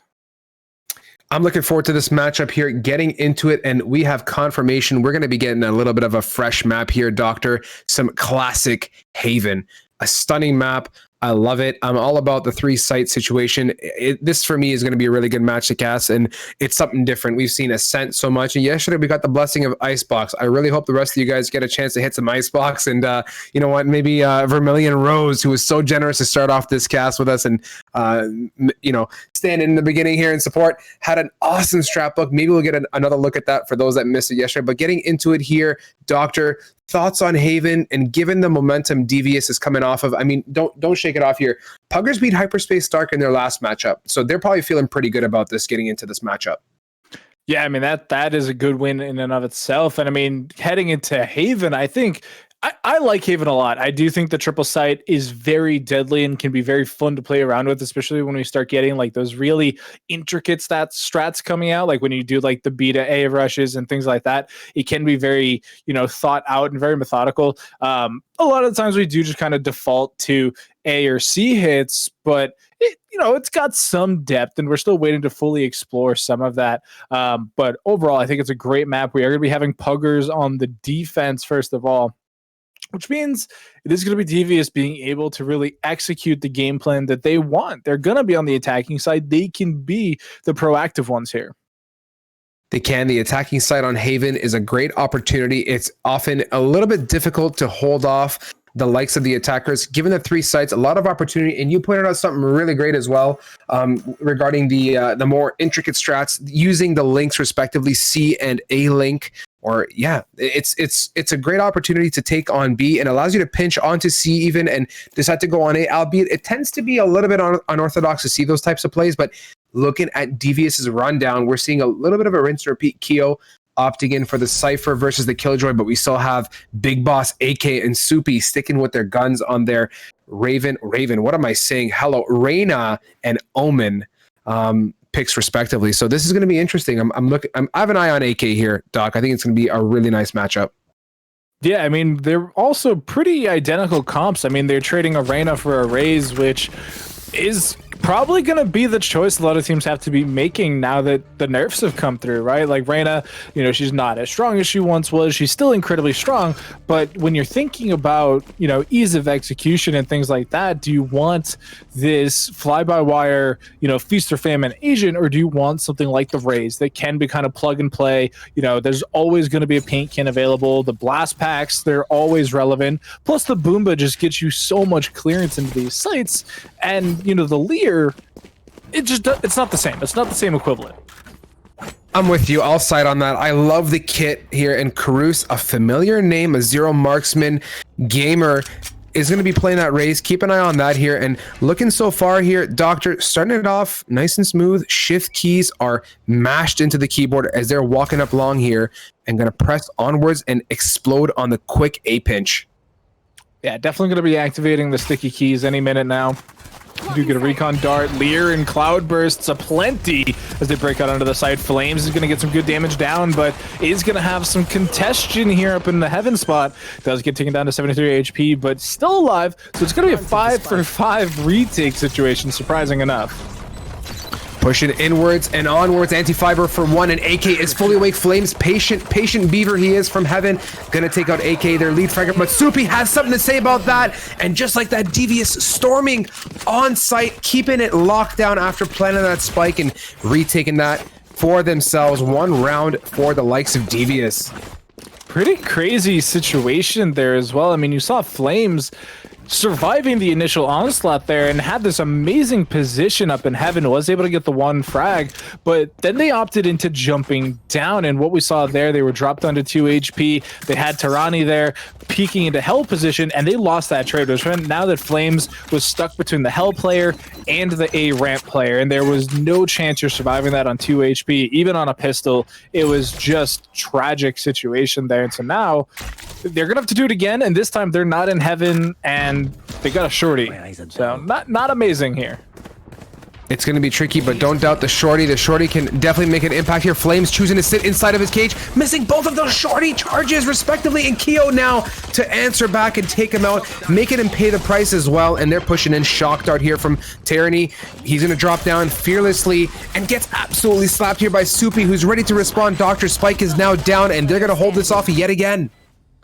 Apocalypto, more like Apocalypse, just spraying down the two members popping out of the smoke there. It's all down to Kip in this 1v5 and a shorty. So we got 2 bullets for 5 kills. I know Deadpool can do it, but he's just a poor little ghost man. He gets 1. It's a good start.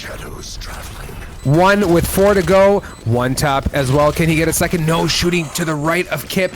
That shorty proving to be a little tickly damagey, but not enough to clean up an ace clutch situation. 2 rounds for DVS.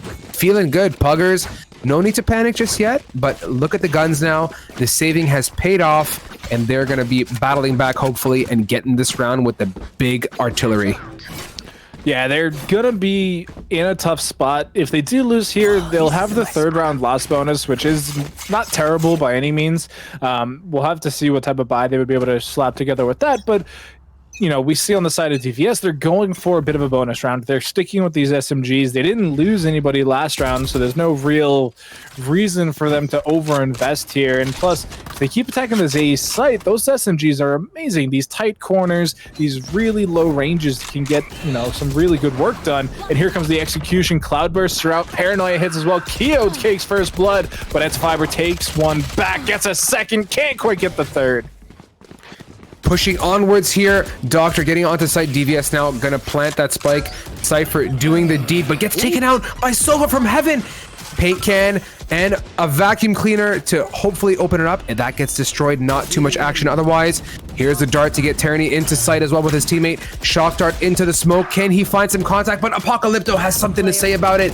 Carouse is answering back, taking out 1 and 2, getting a much needed round for Puggers. And they actually stopped the plant as well, so that's, you know, a couple 100 credits less for the side of DVS. They're not going to be feeling that this round, but it could potentially add up in the, you know, next couple. So as we look to the scoreboard another time, we'll have to see that, you know, on the side of Puggers, they finally win a round, but they lost most of their members, and so they're going to have to, you know, make some consolations here. You can see Flames has a Spectre. And though it is fully equipped out, the rest of the team, I do see a Stinger onto a single member as well, it looked like. So even if they win a round, they're still on a half buy. It's all good in the hood here, Doctor. No reason to get too jumpy. Work it slow, make use of the weaponry that you've acquired, and whatever little amount you have left, you have to use it wisely. And AK choosing to go here and look at that A-Link side, post it up in cubby now. Hunting. AK is a thirsty Reyna. Sitting in the smoke, he gets shot out. I like it. Remember what we said here, guys. If you see a smoke and you're just vibing, just shoot through it. The chances are there's someone there to be met, and always a good choice. Camera is now out of the equation as well, as they're just taking it easy. No real aggression. Gonna run the time down, try and open up a pick, and let's see if they group up and hit this B site that Reyna is so patiently posted up on. Yeah, I mean, that smoke is actually going to give the Reyna an out if they need it. You know, there's no gaps there. Fully eats up the entire, you know, orb there, but the Owl Drone's going to ping them up, and they know exactly where you are, AK. You can't escape now. Does wait, make a little bit of noise, but overall, they're just kind of stuck there. We are going to see the Tripwire holding off the potential onslaught from Puggers, and here comes the Execute. They're all the way to the A site. Hunter's Fury coming out, but Flames are going to drop the spike before falling to Dens. Dens with the 1 and 2 anti-fiber to finally respond on his counterpart Jet there and take him out. Now it's up to Soupy here pushing along. Kip cannot see anything beyond his own eye socket, getting taken out now. And Spike is going down, 3 people up, and Caruso gonna block off that long choke point. A great opportunity to hold, but they're all over sight, so Caruso is gonna have to really finesse his way in here. But keep in mind, Apocalypto here is holding that nice tight left angle. Good crossfire potential here, Doctor, as it's all up to good old Caruso to hopefully make some magic happen. Shock dart and all these explosions coming on through. They know exactly where you are, so I don't know if there's really much of a shot that you're gonna be able to come out victorious here. They are gonna try and push the smoke a little bit as Apocalypto. It's been on fire. How many kills does this guy have in 4 rounds? It feels like every single time he's getting at least 2. And look at that, he's at 6. So it's a little off on my math. Hey, pretty close there, Doctor, for not seeing that scoreboard. And 6 rounds apiece, respectively. Like you said, Apocalypto and Soupy with the backpack slowly filling up with the bricks. But do not doubt it here. This is a team effort from Devious, and the team is showing up. But keep your eyes peeled. There are 3 ultimates available. Jet has the knives and Neural Theft also up here. Omen can potentially seek some early info and cancel, respectively. Let's see how Devious choose to play this and if they're going to capitalize on the ultimates. Yeah, this round, bit of a wash. It is going to be that, you know, eco round coming from the Puggers. They got some Sheriffs and some Classics. Nothing really, you know, shaky to deal with. We do see Caruso pushing forward. The Boomba going to try and get a little bit of information, but they get caught on the follow away. And so they're looking pretty by the book here for DVS. Whipping out a little bit of the laminated strap, looking neat as anti-fiber with the burst onto Dens, taking him out. That counterpart Jet getting a spec, but Keo does not even know what a wall is. Nice angle, but good trades as well here. Doctor getting onto site. Neural Theft is up, revealing Flames now has some intel. He's gonna walk around, but don't blink twice. AK is ready to shoot you in the back of the head in 3, 2. But Flames has something to say about it. Yeah, 0 and eliminated, and the counter Neural Theft as well. And now Flames with a Vandal, a Dream, and 2 enemies to take out here. Let's see if he can finesse his way into sight. Last player standing. Oh, making a 1-for-1. If they can catch the right angle, this is still very doable. Both of them are hatless, exposing those big bald heads of theirs. And the shot is Keo's as they take down Flames to clutch up the round. Keo coming in big. DVS 4 rounds to their name. We're getting a little bit of a repeat here. We saw DVS's early dominance in the matches we watched that I had the chance to cast. And looking at it so far, I mean, they're doing all the right things so far, and I'm loving it. But don't blink twice. Again, Anti-Fiber is operated up. A big $5,000 investment. Shareholders, keep your eyes peeled. If this thing goes missing, we got to go after Anti-Fiber here. Yeah, this is the first time we're seeing it this game so far. I mean, we're 5 rounds in. The economy's looking pretty okay for both sides. I mean, it again, it's pretty shaky, but we're going to get a full save. Kip going to get a ton of information. If they can get escape, then it is a great spot. They're going to teleport to safety as well. So tons of information. The rotations are very slow, though. Nobody's making any kind of moves. You gotta lace it up at some point here. After all that util and so much noise, the comms have to come out and you gotta get on there. I still see Jet there, posted up on C as Dens is they're all over sight. Jet is still now choosing to rotate at last. It's about darn time here. Getting over to Hunter's Fury here now. Look at the Tyranny just knows. He figured the planning in backside had to be a nice strong comm from his team there. Oh no! A dart. It didn't go over. It's a little bit short, and Flames is gonna do some work and capitalize despite the lack of dart information. And just like that, it is up to AK and Sova to hopefully hold this off here. Here it is, the dismiss now. Empress active, so that heal is there and available. 1 and 2! And can he get away with the second now? Finally tapping it. He's got an overheal reloading. Take your time here, AK. You can do it. He's got to decide, do I kill the diffuser? And he can't do it as Caruso taking his sweet time as well in the corner, playing it nice and smart. Huggers to get around. AK just standing tall there, landing the shots, able to make the best case use out of that Empress. There just was too many bodies. It was the zombie apocalypse and they ran out of bullets. They just couldn't keep it together, unfortunately. And Anti-Fiber with that operator, we kind of give him a hard time about hanging out on the C site, even with the spike down, but they clutch up, they hit the shot into Keo down through a ramp, and that kind of saves the round because it makes it potentially, you know, the 1-for-1 if AK does end up winning that trade there. But because they didn't, it's a 2-for-1. And so smoke there is going to get no things, and Antifiber takes advantage. Antifiber follows that dart, tracks it right up in the top, and that choice of Cloudburst was so well done, eliminating that out of the equation, keeping his spot nice and hidden, and swings it for a nice long peek. I love the use of util there, Doctor. Really well done. And grouping up here, one man down, make that 2 as Keo getting eliminated from the picture by Caruso, who did a great job there on short the last round, and Kip here. Judge close up onto AK, sending him home packing, and unfortunately there is a low HP Dens getting eliminated by Caruso for another one to his name. A nice 2K and a nice round, flawless for Puggers. Yeah, Careers got pretty close to death there as well. You know, 25 HP, jumping at the Sheriff players. Could have gone poorly, but you know, they keep 5 members alive, which means they get to keep 5 weapons alive. And so even with that, you can see Antifiber still only has 2,900, you know, Careers 2,100. That's a bit concerning considering, you know, they were flawless. They have all of the money they earned from the last round only picking up abilities, and so that's a little concerning as we head into the next couple of rounds, because we'll have to see if they can actually manage this economy a bit better and a bit more, you know, fully. It's critical. You know, we often play Valorant and we love using our util, you know, those dismisses and devours when it's not really needed, but you have to be wise in this level of gameplay. That $100 to $200, even $300 difference could mean a buy, and the most critical round, really, Doctor. And that's, yeah, you pointed out, really, economy is critical. All things aside, if you can't buy together as a team and really play smart, it's going to be tough to capitalize as a group.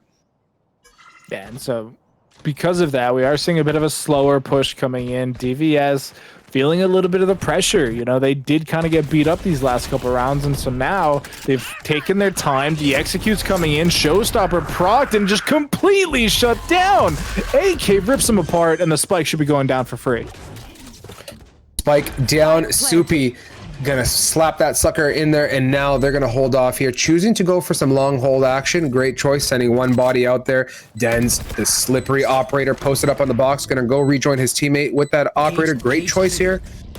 Double cage by Flames, Antifiber, and one Flame's gonna capitalize on his cages as well, but Soupy to respond with a 1-2 and the 3K, bringing it home. Another round, Kip getting demolished.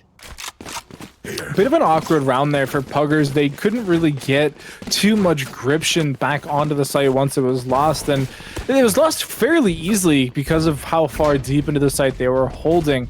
You know, they did lose out on a lot of trades. They were trading 1-for-2s or into 1-for-2s, and they just didn't have the numbers to make it work. I mean, we saw right towards the end there, you had both Flames and Tyranny peaking at the same time, and because of the way they peaked, it ended up being 2 versus 1s, and when you're down a gun, DVS is going to come out ahead every single time. They just have the shots they need, they had the numbers they needed, and they get a round win because of it. They're up 5-3 now, which is a really great start here on the attacking side of Haven. A great start. It's awesome to have 5 attacking, especially on this map, like you said, Doc. And Flames doesn't even see what a smoke is, getting one in Caruso and Dens to follow up as well, evening out the numbers. And let's see if that Odin disrespect is going to come out through Heaven. Dens going to tap it, get in position here to swing, but Kip is just that much quicker with the 1 and 2. It is all up to Apocalypto, hiding in the cubby, gets Owl Drone at the last moment that thing was available, and he's going to hang out, very well knowing there's also a dart to follow up, and that Odin not enough, as Kip answering here to bring it home. Crazy stuff there from Kip. They hung out in a smoke the entire time. Like, nobody checked the deep smoke into the doorway, which is normal. That's totally acceptable. But what happened once that smoke dissipated is you had Kip just ready, willing, and able to take the shot onto Dens there, who had the spike, started planting it, and fell off the plant and was, you know, timing the smoke to see if somebody was trying to push through, and they just weren't ready for somebody to actually be there, and so they lost the trade there. They didn't even get the shot onto Kip. They had the operator, and it just went just to the left, and that was really bouncy shock dart. There was a lot of movement there. A lot of movement, a lot of jiggly jiggle, and another quick reaction time here on that dart. And unfortunately, Tyranny cannot make that Odin work for him, as Garage is being absolutely push through, and Anti-Fiber getting one, cannot dash away as there is a wall to his left, and they're going to get onto site, put this spike down, and hold a strong situation here as Puggers. It's all up to Omen now. Kip to retake. Teleport coming in into those 1v2. So, oh, they canceled it. They don't know they canceled it. They don't know. What's going on here? Hello?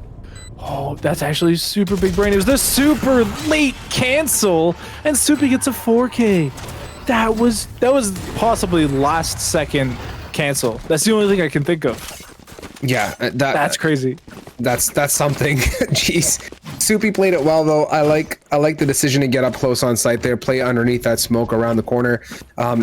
Slippery at that. You would, at least I wouldn't expect that as the last resort, but nonetheless, 6 rounds for Devious, and Puggers is putting up a battle here. Look at Anti-Fiber, 9 and 7. Your anchor jet player on the defender side with that operator. Quick reactions to those darts. And so far, it's been working out for him. And I'm really hoping that they can continue this momentum and maybe give us a 6-6 here, Doctor. Yeah, it's going to be a bit tough to pick up this round since it's Sheriffs and a Judge. But, you know, we're at the second to last round of the half. And, you know, we're getting very aggressive pushes coming out from AK. Going to be able to heal up back to full armored. You know, if that comes out and this is the gun. They get the shot, but it's through the wall, so it's not enough. Tyranny chooses to shoot the corner. I would have much rather take a step to the right and just one-clicked it, but that's okay. And just like that, Devious now, 4 people up. Anti-Fiber, the lonesome wolf here. 2 rounds before we switch. There is a very lit Soupy, but it doesn't matter. How many HP this guy got to his name? Well, let's take a quick look here. Are we going to get a glimpse of that? I'm going to say maybe 7 to 10. He was lit as can be, but still connects that shot. Yeah, definitely one-shot territory at that point, so... They win the round. It's 7-5 potentially at the end of this round, since it is going to be the fullest of buys available to Puggers. Half armor on 2 Vandals and an operator, and Tyranny's actually going to pick up that Odin once again, which I don't know. I haven't been impressed with it so far. I also don't think this is really the map for it. I think there's just too many really long eye lines that for the Odin to really get the best case scenario, but it can do some funky stuff over in Garage. I'll get with you on that one, Doctor. Window to Garage is a good choice, but other than that, it's kind of difficult. There's a lot of odd angles, and yeah, he's going to stick to Garage, rightfully so. Go for the spam, and you know what? There's a time and a place for an Odin, and I don't think this is it. Given the deficit, I'd much rather see a traditional gun and some frag outs, but hey, you know what? To each their own. It's about what you feel comfortable with, and maybe it's enough to throw off the Devious squad. As they're grouping up here, not even really grouping, I take that all back, is working it very slow. Just trying to work a default. I like the patience. Soupy's, oh man, if they go for the double teleport, there is somebody waiting for them up there. And so they definitely heard the original teleport because they were close enough. They've won in heaven. Are they going to do it? We're getting the counter teleport from Puggers. Shadow step, do it. Question marks? Do it? Do no. it. Cover going out. Just do it. Just press mouse 1. Hello, please. Oh, there it is. Carouse. Oh boy. Just gifted. Wait, they still lost a ton of HP. They're 30 HP on the Carouse. Who hurt them? He didn't get the shot off, so something had to have made contact. I guess it was some sort of util. I have no idea, to be honest with you, Doctor. And now capitalizing on the lit Carouse up top, getting it to sight. Anti-Fiber holding that nice slippery angle as well to take out his counterpart Denz yet again, who's getting a beating. Keo and Apocalypto, 1 apiece, 2 apiece for Apocalypto, and now pushing onto sight. Tyranny making that Odin work for him finally, and Flames to take out the monstrous AK for the dub. 5 rounds. Puggers, a strong half. Yeah, definitely pulled it back quite nicely. It was looking a little odd in the first couple, but they do end up pulling back quite nicely. 7-5 on Haven's not, you know, nothing to shake your head at. So that's definitely an acceptable half there for the side of Puggers. And that was a great round for them there. You know, they definitely had some things break their way, mainly the random teleport into heaven that just got completely annihilated. And they just had some nice trade patterns at that point. Having that person up in heaven able to look down and give a little bit more knowledge really let them take that site back quite nicely, because there's only so many angles you can, you know, hold as an attacker once the spike's down that you can't really be seen from heaven. So good stuff there. Really good stuff. Really well done. And I'm happy they were able to pick that up here. A much needed round for Puggers and bringing the gap even closer. I like it. This is what I miss and what I love to see so much is early aggression. Getting that info, especially we talk about it day in and day out. It's vital to get control of the site, at least eliminate one or two. But these guys are pushed through C and B. And guess what? Through deduction, guess where they're going to be going, Doctor? Right to A. Yeah, that's kind of unlucky, if we're fully honest, for the side of DVS. I mean, you have two hyper-aggressive sites going all the way into defenders or attacker spawn, excuse me, and one site left alone. And they just so happen to go to the one site that's left alone. So now it's again a 5-for-5 retake. So this worked out very well for DVS last time. I'll just see if they can do it again as AK and Anti-Fiber trade 1-for-1.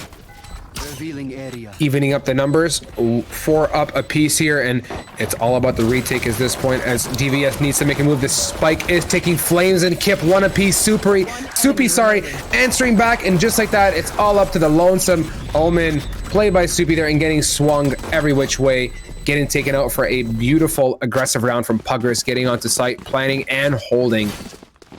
Yeah, the Puggers are able to bring it within 1, which is really nice here. I mean, they should be able to tie it up even after this round, too, because if you look at the side of DVS, the economy not even really situated for that second round force-up, right? Like, due to some of the nerfs that came through on the SMGs, you know, namely the Stinger being increased in price, it's a bit riskier to go for that second round buy-up that we've seen some teams kind of, you know, live and die by, but DVS, not one of those teams. They're just going to pick up a couple sheriffs and, you know, stay strong, and Kip is punishing them for it.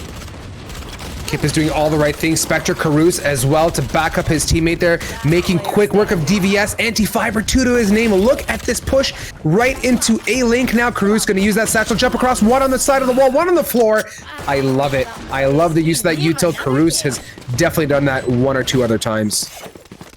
That's why I love that agent so much. The movement capabilities are just so crazy, and it is like, it's so different from any of the other movement agents. The closest thing we probably have would be Jet, but even then it's like Tailwind and Updraft are very linear. You can get some really funky angles out of those blast packs, and we just saw one, right? Like you had it on the like inside of the door frame, and yet it still launched you into the sky with the second one afterwards. So it's a lot of fun, and you can definitely tell that, you know, that's something practiced. Like, I don't know if anybody who's gone into just an empty server and tried to mess around with blast packs, it can take some practice.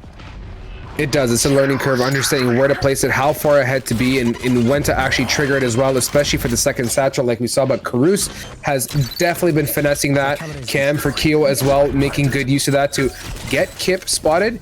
He's going to take that out, and I think that Cam is still active, and finally they're shooting it out. AK responding back, getting a nice and early lead for DVS as they're going to push on through the cage, alerting them that there are people coming into sight. And just like that, we're up number advantage for DVS even further and even further than that. And now Tyranny in a position to hold, gets 1, gets 2 with a shock dart, whipping out his graph paper, has 1 more available. No, Apocalypto to send him packing after what would have been a really nice shock dart. I mean, even the first shock dart was really nice, and it just wasn't enough. The shock darts only do so much. They're not the one-hit kills everybody, well, not everybody, but they're not the one-hit kills Sova mains wish they were, right? Yeah. Like, they look at a blast pack and they go, man, what I wouldn't do with you, but instead, it is going to be DVS picking up their first round in the second half with the defuse, and we're seeing something similar that we saw Puggers happen in the first half as well, where now that they won a round, they don't have enough money to cover their losses. Oh, this is the hardest part here. Is now I really hope they don't get to this infinite buy save pattern. Like, to me, just save twice, get the money in your back pocket, and then start pushing it. And if they get into this nasty habit and they lose out, it's going to be really tough to keep recruiting the economy, especially when the rounds are getting tighter and tighter towards match point. Yeah, I mean, it's just tough to save after winning a round, right? Because you run the risk of having a win bonus, loss bonus, which resets your bonuses, and so you get less money overall. But I mean, if you just straight up lose, it does the same thing. So now that they've invested, if they lose here, it's that much worse. Like you were saying, Strive, you know, they've only have so much money to work with, and they got a judge, and they get it down. Great Cloudburst as well. They're going to spray through the wall, but they're still alive. Feeling alive and pushing ahead. Puggers fearlessly getting in. Flames is absolutely cracked the sky with a nice 3K, leaving it all up to the lonesome Keo. Just chilling in his smoke. He's got a mojito. He's got a lawn chair. He's going to try and get some picks, but he's going to be with a lot of resistance as Kip has util out, gets caught out, trying to get the dink onto Tyranny, and it's not enough as he is eliminated. Puggers tying it up here in our second half, Doctor. Really, really good job so far, Puggers. And the economy for DVS is just absolutely shattered. Nothing left in the bank, and as I say that, they're fully equipped. My math was off. Wait, nope. I lied. I was right. I was just looking at the top half of the scoreboard. DVS, completely broken, shattered, eviscerated. And so they, after winning that round, now find themselves once again back on a save. So this would be where you double save, right? Like you've already, you know, forced yourself onto classics. Now just do it 2 in a row and you should be set for pretty much the rest of the half if you do it, you know, wisely. Exactly, and you think about it, it's you pointed out right. I'm sitting here as a caster, and yourself too. We're saying do this, do that. This is the right decision. But when you're getting rounds and you're winning, and you say, especially if they win this now on an eco, I feel like they're just going to go for the buy anyways. But that can be a very vicious circle when they get taken out. But hey, not too much of a problem considering that Anti-Fiber has something to say about it. Taking out one and bringing the numbers up here further for Puggers. Is Satchel Caruso making use of the util? He's getting in, and Denz is just decides to run away, but Kip is there to prevent that great escape. Spike is down, and they're going to post up outside of B for a great post-plant position. Yeah, I mean, Denz had some really funky stuff there with the blast packs again, I think. Or sorry, not Denz. Denz got baited by the blast packs, excuse me, because it kind of looked like they were just going to go straight. They were going to get onto the site, but then they end up on the top of boxes, and it creates such a different angle for the Jet to have to snap upwards and to the left versus just the left. And so they do fall. Keo's going to fall down through the smoke as well. It's just Soupy and their Bucky. There's a tripwire holding them back. And so this is going to be now a 9th round for the Puggers. All right, Soupy, will you survive? Nope. That's the nerf. That's the Omen nerf, right? Like the delay on the smoke bloom. That's coming into play right there. That's a, you know what, first time I think in a little bit where I've seen that nerf really show its true colors, right? Before it was an instantaneous smoke in front of your forehead type activity. Now there is a bit more of a delay, and we saw that pan out. Really well pointed out, Doctor. And you got to remember, that's what these patches do. You don't see everything come to fruition right away, but in the times of need where you really want to smoke, it may not be there for you. Yeah, he was really trying to get that rifle too, because if you look at the scoreboard, that rifle would have been his. Instead, he's now here onto the Bulldog, which it's not as good as the Phantom he was trying to steal away. And so 5-point spread here from DVS as they try and cover all their bases, except for C. They've fallen away. They've gone for a very deep hold here. I'm okay with that. Playing retake on C is viable, and given the spread of this map, it's tough to play everything and to be good at everything. So playing a retake, if that's your strength, is more than okay, as long as you're doing it in unison and agreeing upon it. It's the worst when you're deciding to leave a site, they take it, and the team just starts yelling, "Why did you give up C? Why did you give up C?" That's the worst. But you know what? This is calculated. We're watching DVS here. This is no beginner team, Doctor. No, definitely. And so we're going to get the showstopper call. You can see them bouncing around Caruso, trying to find somebody. They still haven't fired it yet. There it goes, and it takes out Keo, who was just minding his own business. Spike's going to go down, and now the retake is on. Some friendly damage there as Soupy falls. Keo was minding his own business, taking a walk downtown and gets absolutely clapped. That's the worst, eh? You hear, you're like, oh, I'm good around the corner, and then not so much. And pushing across here, Dan's Caruso is just that much quicker as Tyranny to support, and Caruso here, the ZMM Maestro on that raise that we've seen being utilized so well so far, bringing home round 10, and it looks like Puggers is really excelling so far, picking up some gas 3 rounds in a row here, Doctor. Yeah, and they're really seeming to put the pedal down here in the second half. 5 rounds total to the 1 of DVS, and they're just doing so much better, being able to be the proactive side, being the ones that set the tempo and play the game how they want to play it. And we're seeing DVS, who have struggled economically basically this entire half. They had one good gun round, which was their one victory, by the way, and other than that, they've had either half buys, full ecos, or just nothing. And so this time Den's gonna get a kill, but they get a second. This is expensive. They need to tighten up a little bit. Yeah, they got to shape up the ship here because they're losing a lot of value, as we point out. In Kip finally responding back to send Apocalypto packing, and number still in their favor. Karus to say not today. We are going to make use of this util getting dropped on from above. Karus is still alive and well now, and it's all up to him with a smidgen of HP. I'll say 5 given the situation, and Den's and a Dream and a Sheriff to make some quick work. Let's see if they can make use of this angle. They know they're now swinging Kip, a fearless warrior, gonna swing out and take out Den's. 9 HP was all that was left there for the Rays player, and at the end of the day, it's still a round win, and it's because of this lack of economy. DVS just have not been able to get their footing out from under them, and every time it looked good, it just tanked. It just fell flat on its face completely. They're finally getting rifles again in their hands, and even Den's with the operator only has half armor. It's nothing really amazing here, and they need to start picking up rounds, because if they lose here, it's map point. Map point and dollar point too, if you want to look at it that way. It's going to be very hard to recover. They have, I think, close to 18, 19 in their name, so util might be questionable. Gun buy is a go most likely, but we get the early information and dip out there from Omen. With 2 rounds to go, Puggers is going to feel their way through. I like the spread here, Doctor. I like that we have presence at A, keeping the defense very honest, not giving them too much map information, and they're going to probably end up with a regroup and push maybe onto C or a pinch onto B. We've seen them really capitalize as Soupy getting the early frag onto Anti-Fiber, and now it's important that they really step it up. Apocalypto still going to BM Kip and push into the push to bring that up, and now Puggers in a tight situation. It's brought back quite nicely, though, instantly down to a 3 for 3 again. Paint Cannon to Heaven's going to force Den's away, and the spike should be going down. Neurothefts is going to give a little bit of information, but it's still an even match. I mean, Tyranny is going to be watching the flank, but this op shot could prove fatal.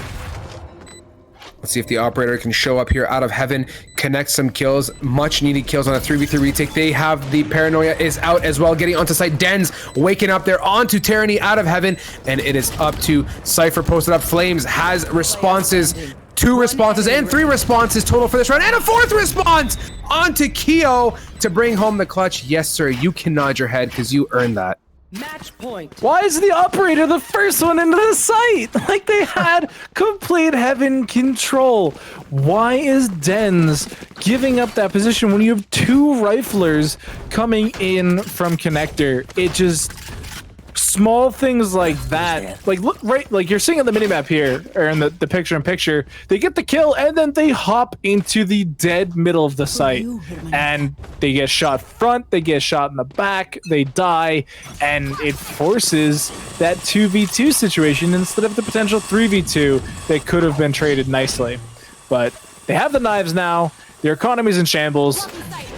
This is the end, potentially. It's 12-8, and they are just W-keying the site. W key, 4 heads planted, glued to that key, like you said, and going in. Karus has something to say with that showstopper. He's now in sight, and poor Karus is always lackluster on HP, but he makes it happen. He makes the dream work, and just like that, it's up to Keo. And AK now on Reyna to connect some shots here, but Flames quickly brings that down to a 1-up as Keo is spotted, heard, signed, sealed, and delivered here. 13-8 win for Puggers, Doctor, to finish it up here.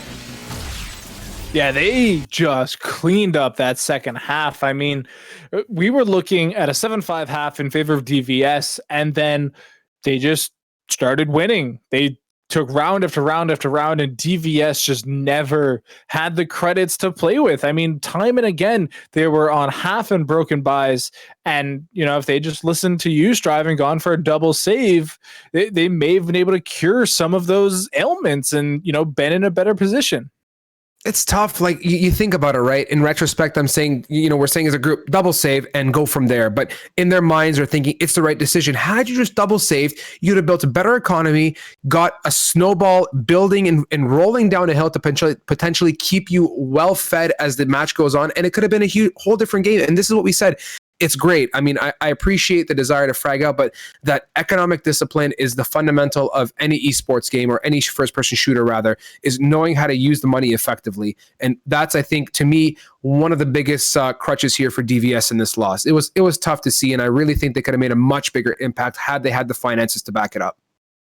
Yeah, and so while unfortunately we will be saying goodbye to DVS this week in the Pit of Valor, we do have Puggers earning their grand finals appearance here. They're going to be featuring in this best of 3 coming up next. And so while we await their opponent, we'll wait with you guys, and we're going to kick it to a short break. But when we return, it's grand finals time, winner take all, best of 3. You aren't going to want to miss it, so stay tuned, and we'll be right back.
Invincible.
Like you, be strong to hold the powers of the sun.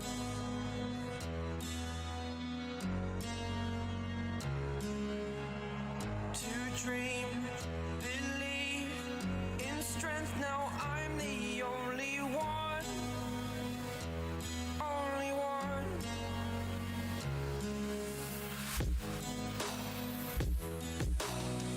I was an ordinary boy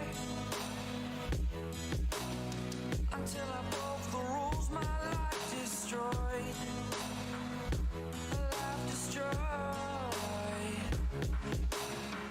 until I walk awake. Scream my mind, I shout, the ground shakes. How much can I take? My mind will break. Will it break? Can I take? Can I be your superhero?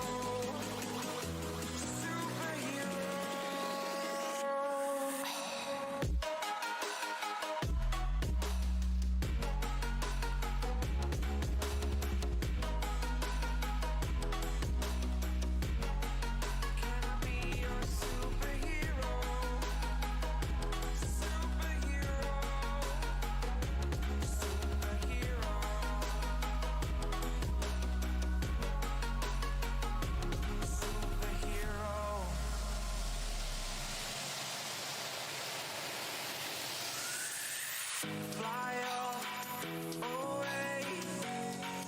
It's the first time of today.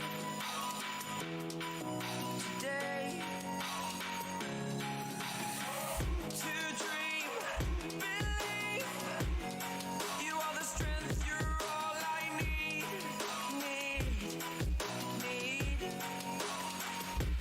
Oh, gonna give it a shot. Only one of me to shield you all from the enemy. You're a superhero. You're a superhero.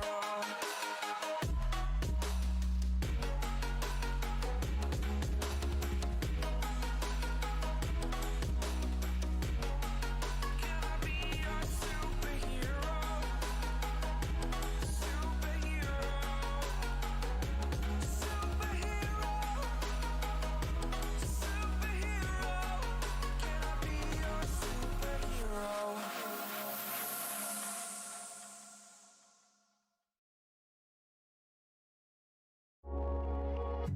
Midnight and city lights on the other side. You're calling me up at the same time. I'm in the daylight. You're calling to say hi, but your words they cry. If there's something that you need to say, I know it ain't easy living inside your brain for sure.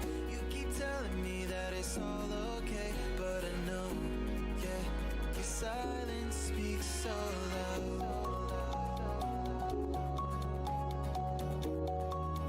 Your silence speaks so loud. And I hear you calling up, yeah.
It's no time for regrets.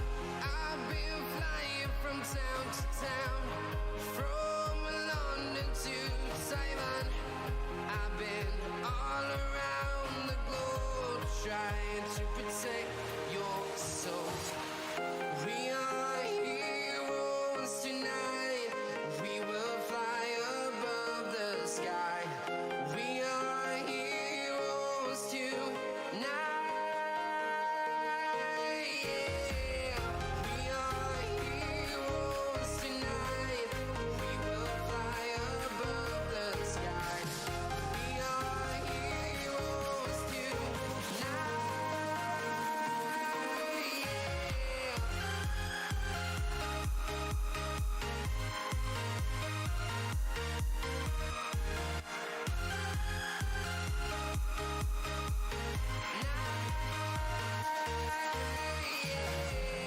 Feel like a dynamite, ready to explode right up in the sky. I need you to listen, I need you to hear, and don't show any fear. I've been flying from town to town, from London to Taiwan. I've been all around the globe trying to protect your soul.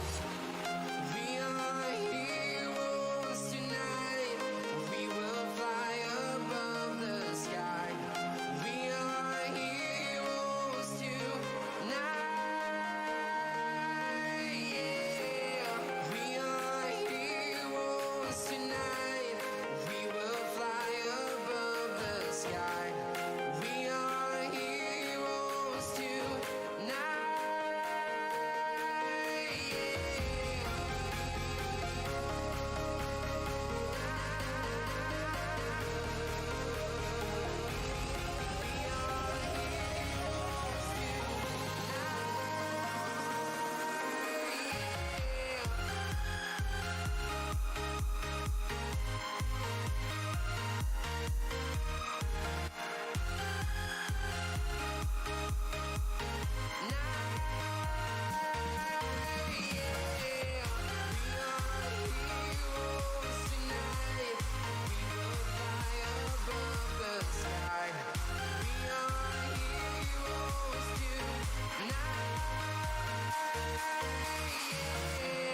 I've been flying from town to town, from London to Taiwan. I've been all around the globe trying to protect your soul.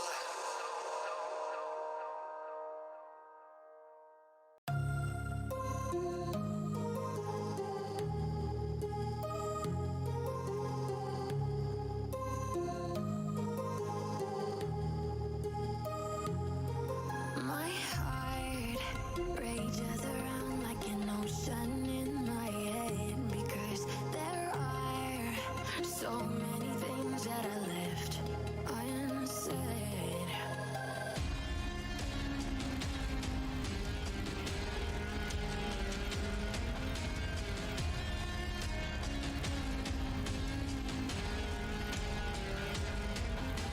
I can almost feel you walking in the distance, but I know that it's not reality.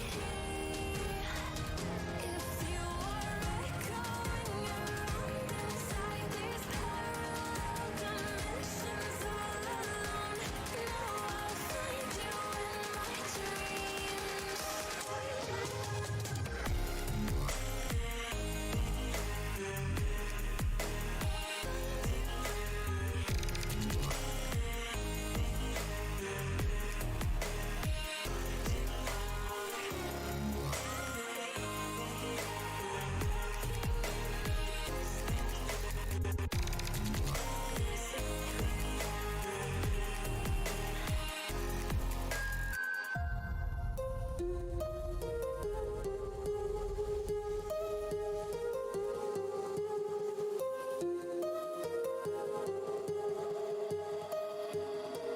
My heart rages around like an ocean in my head.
be a freak, yeah. I just wanna rise to the top, yeah. I just wanna go reach the peak. So I've been really well focused on success. Hey, y'all will see, yeah.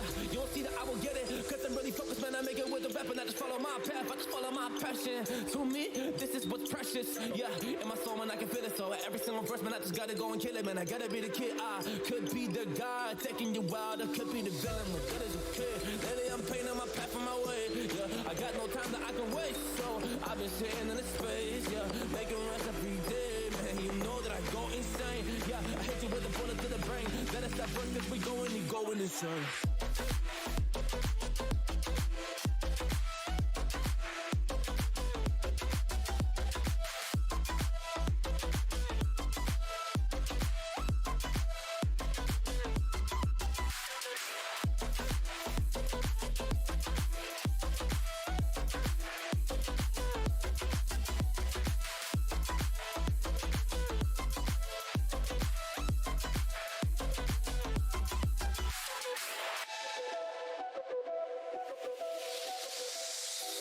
You don't know what I'm gonna do. You don't know what is next. And I'm loving the fact, truly it's making me blessed. Cause I work on my team, no snakes in the grass. And we have a trust in the wind because of the work that we did in the past. Because of the work that we did in the past. When we went to hours, we barely got rest. So I get the realm and we didn't finesse. So I got the feelings that we might be next. Cause when we go in, we win in the match. When we go in, we win in the match. So that's how we do, cause we be the best. We be the best, best. Yeah, we be the best. Whoa. Yeah, we be the best, best. We be the best. Hey, yeah, we be the best, best. Hey, we be the best. Yo, you wanna come and test? Whoa, you want to see we the best? Hey, you don't see that we're the best kid, so I suggest you never really come and test it. But otherwise, I will smack your face like Michael Jordan does with a ball in the basket. Oh damn kid, but you didn't expect it. You never really thought that this could just happen. But now really come on and we pull out with the action. Just people to feed, those they don't get it like.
You made a monster.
Welcome back, everybody. We've had our break. We're refreshed and rekindled as we head into the grand final. Best of 3 here between Puggers and Entourage. I am the Doctor, being joined by none other than Keglanuk, Max, and it's swapped. So I pointed to the moon, but guess what?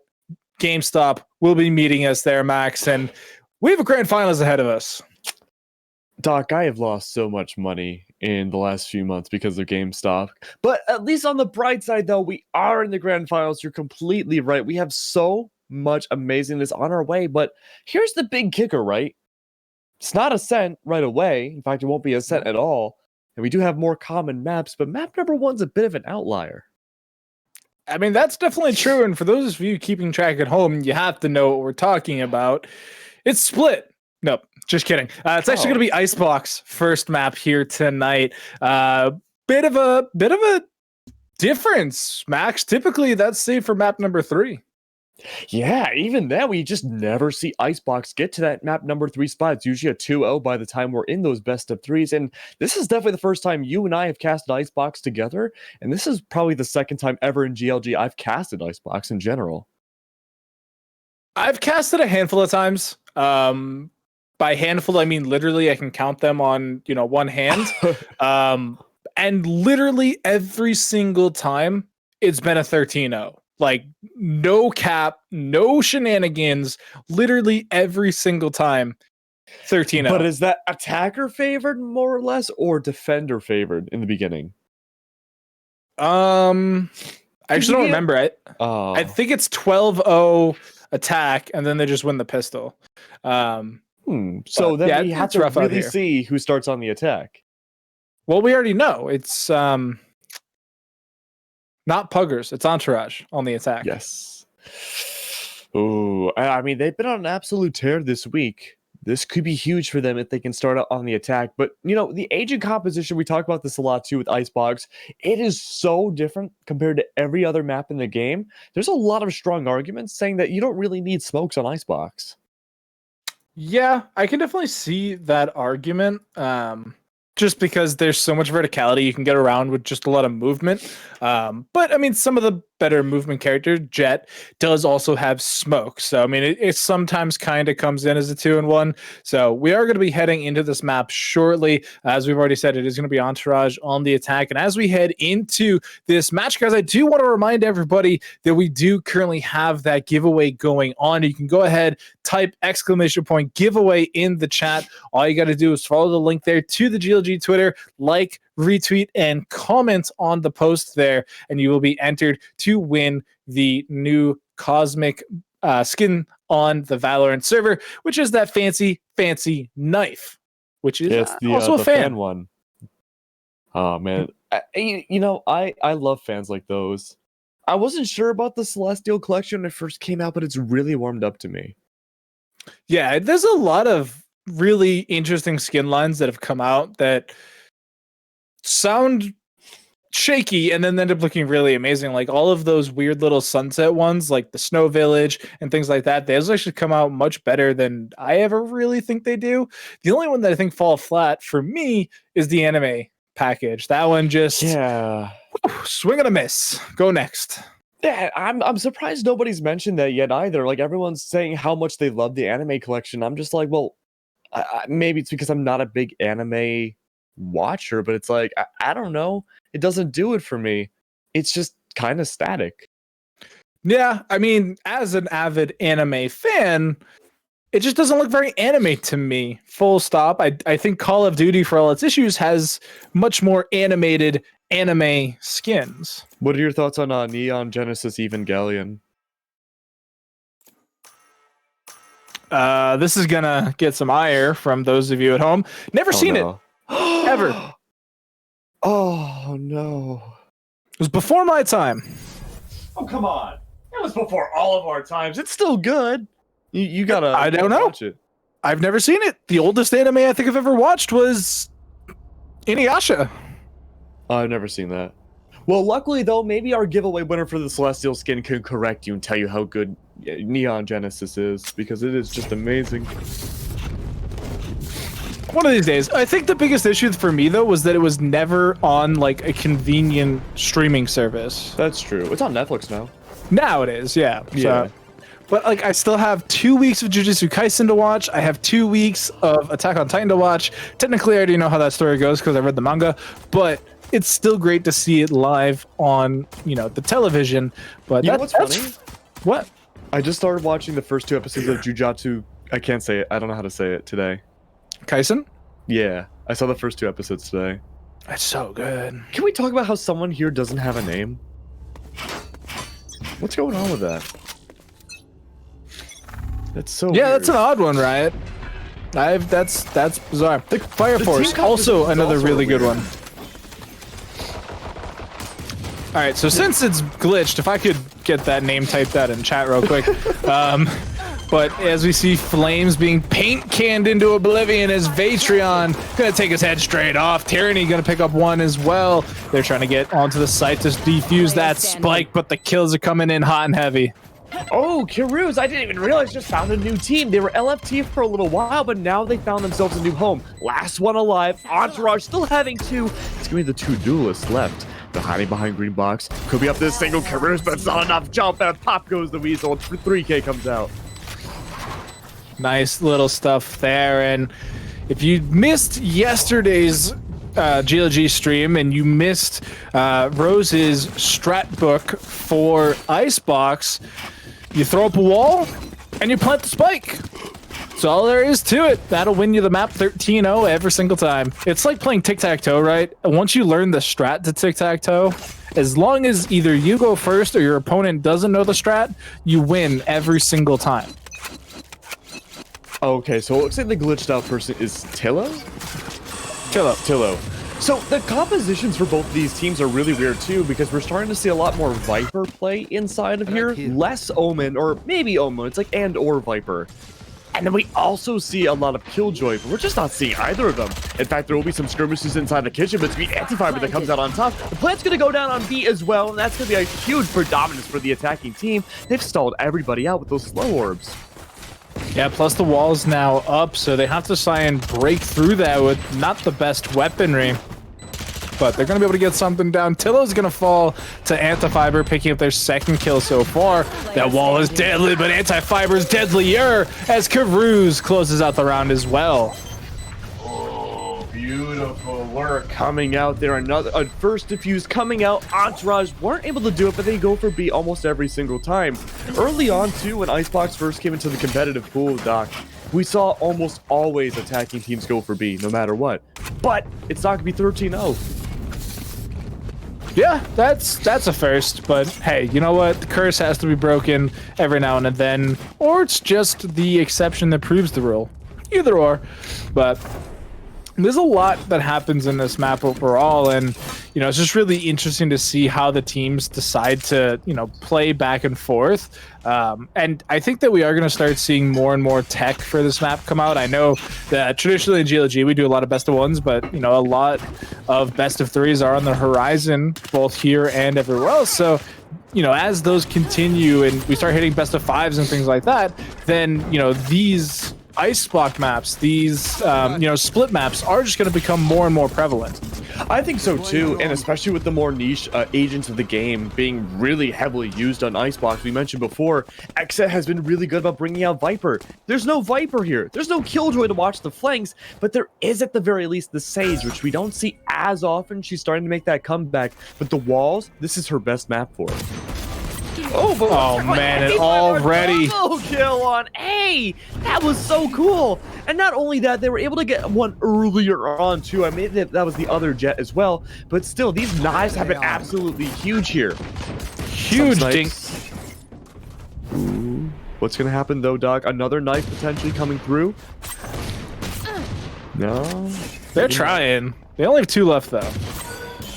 Oh, one left. Oh, they get a refresh! 5! Oh, no. Everything. Pain. Pain. 30 seconds. That meme with the horse. Man. What? You've never seen that? I don't think On so. the beach? I gotta show you that after. But no name Tillo able to find yet another one. Only 2 left alive now of both teams. 1 left is the flag holder. Oh, hidden behind their own wall. Flames take them down. It's interesting to see Flames on the Sage now. We were seeing them earlier on the Cypher, and it was really good showing from them, but this time it's a little bit of a different, but I mean, it's Sage, right? It's just sad to see, you know, the one agent that we could really all wish just burned from our memory, but it's there. It's on Icebox. It's just... I will be their nightmare. 2-1 though, in favor of the Puggers, and they're pugging it out. Oh, but you gotta watch out for the Opping Caveman. They're almost able to find a second one. That could have been huge, but unfortunately it's only 1 to go. Oh no, that was It is 2. Oh, Hey, look, wall. Definition of a quick scope. Interesting wall. That could be a great time to get for a plant on Tillo's side. No one's able to go in from the left side. It only has to be from the right. If not, they'll have to jump from the rafters. But Giza has something else to say. Jumping from the pipes, parkour style. It's gonna be up to them to really hold down these power positions. Kip, though, coming in from the back. Might give some time for Tillo up top inside the little mini nest. Has the perfect angle, stalling them out. It's gonna be up to the other Sage. Can't do anything, though. It's up to Kip, surrounded by the enemy. If they push up, they're dead. If they teleport, they're dead. If they put out any utility, they might be dead. But the recon bolt's gonna seal their fate. All they can do is run away. Oh, they definitely thought it was up on the wall too, because they thought they were going to be safe by running out of the doorway, but it had actually bounced behind them, and so they do get caught. They do get 1, but Vetrion is gonna pick up the second final kill there, and they pick up a second round now. So tied up once again. You think so? It's like a Pokemon. Umbreon, Vetrion. Sounds like the guy that fixes your Umbreon. Oh, you got me. No, that's a cool name though. I do like that. With that being said though, there are plenty of ults on the side of Entourage's side, but what I'm most curious to see are the knives coming out from Caveman. Obviously has worked super well, but now having that versatility, they're probably gonna save it for an eco. Never mind, I was gonna say probably gonna save it for an eco round, but nope, they just want to bring it out instead for that extra mobility. Yeah, just gonna break onto the site, anti-fiber with this operator. Gonna try and hold down this B site with a little bit of help from their Sag friend. But Karuz holding this off angle. The wall gonna be broken quite easily due to just how the wall works. It's weaker on pop-up, but stronger on long time. So it does finally not protect Tillo. There's a gap there, unfortunately. But even the paint can't take down Tyranny. 3v3 now. There's 100 Furies on Pugger's sides. I call you the most influential out of all of them that we do see, but here's the thing, it's on both sides. Plant's gonna go down. Perfect time for 100 Fury to come on through, though. It's not gonna hit, though. It might be able to find one. It's able to bring one down to half, but it's not enough to confirm any kills. That Spike's gonna go back down yet again. A 3v2 now. They have the advantage. No ult on the side of Puggers anymore. Giza holding down the floor, watching towards heaven, looks away at the wrong time. That's a perfect time for a quick scope, and now it's only one left. It's gonna be the knives, though, in favor. Wrong time to bring that out as well. Tyranny comes out with a 3K. Caveman try knife. Caveman lose knife. See, that's why I thought we were gonna see the knives come out for an eco round. That would have made more sense, but now not only do you lose the ult, but you also lose the op. Thankfully, though, I think that because Pugger's already had it, it's not... It's obviously a loss of the credits, which sucks, because it's 5k credits just down the tube, but it's not like you gave 5k credits to your opponent. They already had their own, they don't need yours, so it's just a loss, not a worse loss, I guess, right? Like, I don't know if I'm explaining this. If you lose it and your opponent doesn't pick it off, it's just like a 10k difference. Yeah. Well, 5k, but if they pick it up, it's a 10k. Yeah, there we go. Math. But either way, they're just ignoring the B site now. This has been pretty hit or miss so far, but the showstopper is going to hit for Karuz. And Giza trades back. And these trades for the attack have been really nice. Karuz we almost rarely see on the Rays, usually on the jet pick themselves, but they've been able to make it work, especially with that showstopper. Here we are, though, Spike going down yet again. This has been a beautiful retake as of now, but the Hunter's Fury is going to stall any potential for a retake. Look at this here. Everyone hiding behind the Hunter's Fury, waiting for that to go on forwards in case they have to bait out the Sova. That doesn't have to be the case, though. Kip using the smokes to push on up. Might be able to try to find a ninja defuse, but the Owl Drone might say otherwise. It goes down. Not going to be enough time. All these attackers trying to push on up, but they're hiding away, waiting for those Qs yet again, because there's one up top with the op in hand, waiting for the defuse to hit through the smokes. But no, they don't need to just yet. It's a 1v1. Kip's going to put down yet another smoke. They had the bomb ping. They might be able to find the shot. Misses. Skirts on up. Misses with the classic. They have to push on up now. This is the now or never. They keep missing. Oh, go to the right. But Puggers get the defuse. And survives, picking up the operator. So still pretty standard. You do get a bit of an oopsie there on the side of Entourage, though. You know, Caveman keeping the operator alive, but economy not amazing for the rest of the team. And so this is going to be their second off buy in a row. You know, last round they had Stingers and things like that. This time they're going to have a couple Sheriffs. We'll have to see what Tillo decides to pick up for themselves. But, I mean, other than that, Vetron has, you know, the Vandal with armor, and Dracius has just a Guardian, no armor. That's a question mark ping to me personally, because it's an unorthodox gun that's difficult to use with zero safety, no armor whatsoever. I'm wondering if that's a response to the latest kind of nerfs that we saw from the Marshal, where they increased the magnification and lowered the price. So maybe not necessarily a nerf, but a bit of a retooling. It might be more optimal for them to use the Guardian. Anti-Fiber has a great position up inside Heaven, looking down in Belt, but no one's going to be there. It's going to be out the vet, though. Might be able to find one, takes down the Omen, but no, gets traded out immediately. It's a 4v2 now. Actually, yeah, it's 4v2 on the scoreboard, but the kill feed reflects that almost as much as well. Puggers only having 3v3 now. 50 seconds left on the clock. The no-name Sage already gone. That's going to be Tillo, though. Both the revivers gone completely. 48 seconds. Hold on. Spike Plant goes down. This is looking like a much better situation for Entourage than we've seen for the attacks in the past on B site, but also gives ample time for these defenders to rotate around. Karuz and company trying to see if they can do anything, Doc, but this might be a rough position depending on how Yellow Box goes. Yeah, they don't really have any smokes either. I mean, the only one left here is the Jet with the Cloudbursts, but it's not a whole lot. You have to basically kill the Jet operator with this first Cloudburst, or else you're toast. As Caveman picks up Tyranny and takes out Antifiber. It's just down to Karuz, who can't survive the onslaught of the Entourage. Good lord, you need to take that op off of Caveman. You just gotta wait for them to pull the knives out, really. Yeah. I mean, that's just keep like the weak feeding spot. them kills till you give them the ultimate, and then as soon as you hear "let's go," you just bum rush them, and then go from there. The FGC is coming out of us today. Well, You just gotta it's wait for actually that kind of funny opening. because the new Guilty Gear game is called Guilty Gear Strive, and they just had the open beta this weekend. Amazing, by the way. Can't wait for it to come out. But that was all I could think of today. Think casting with Strive was how much fun the beta was. I have never played any games like those, but maybe Vetreon hasn't either, and I'm not playing games either. They're already melting away two different bodies, and yeah, any position you find on A site is already going to be taken from above. Anti-Fiber trying to use the smokes to their advantage isn't going to quite work. The Classic's able to find them instead. Sheriff's in hand, two left alive, the giver of life and death, the reviver, the sage, the last one alive, and now has to fight for death, but Vetreon in the very back finds that last kill. Yeah. Moving on, they are going to have a full buy now, full rifle. So anyways, Guilty Gear. My bad. Oh yeah, Guilty Gear. So this was my first Guilty Gear experience as well, but no, it's fun. It has rollback netcode, which is amazing. People were playing.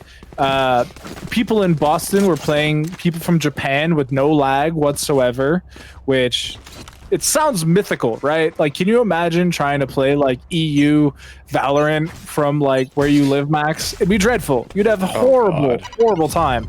But no, with Guilty Gear Strive, it's very doable. As we see the doableness of the showstopper coming in, Vetreon takes out Caruze.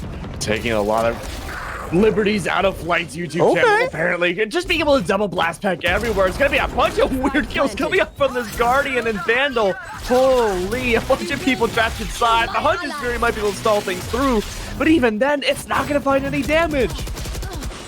Oh, they're just the left mouse button spray down from Tillo. Gonna get 2 kills in a row.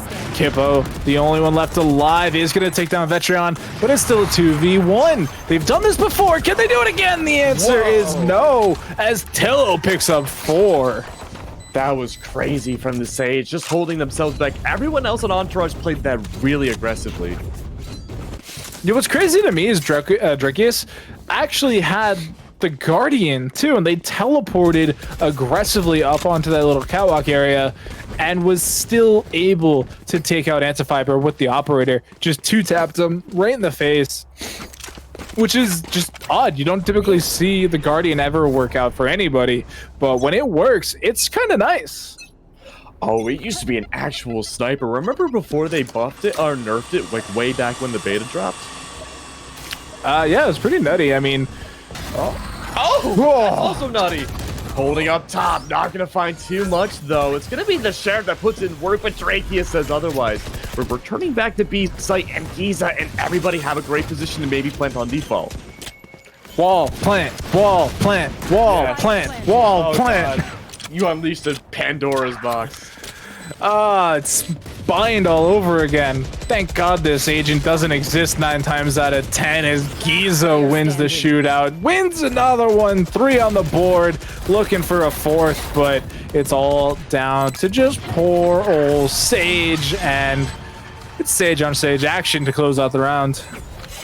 Yeah, I don't remember which match it was, but there was a really weird interaction on B site, and now obviously it didn't have to do with the actual map, but there was in one of the official Riot matches, there was someone who managed to get a kill with Viper's ultimate, and normally that can never kill, but it showed up as like some glitched icon on the kill feed, and whenever I think of B now, I just think of that glitched out encounter. Speaking of weird glitched out encounters, I actually saw in a League of Legends match today somebody die to the Shelly charge, which I know is just complete gibberish to you, Max, but it is. But for those of you who know about Rift Herald and the charge, I didn't know it could kill you, which is just very interesting to me. But Antifiber killing people with the operator. Drakius gonna pick up more. The knives are out and they're going in. Gets 1 kill, gets a 2nd kill for their 3rd, but Tillo has the lockdown in place. Speaking of glitches, Tillo's been able to really put in so much work when they're in this clutch position as the Sage. It's a 2v1 now, having both the big showstopper and the teleports in hand. We could see a lot of action come on through, but neither of which is necessary. Karus gets the final one. And that is going to give us the last round before the half, which means this is potentially a 6-6 half, which means my 13-0 dream could end up actually being a 12-12 nightmare. We could be going to overtime on Icebox if this is going to play out the way it has been.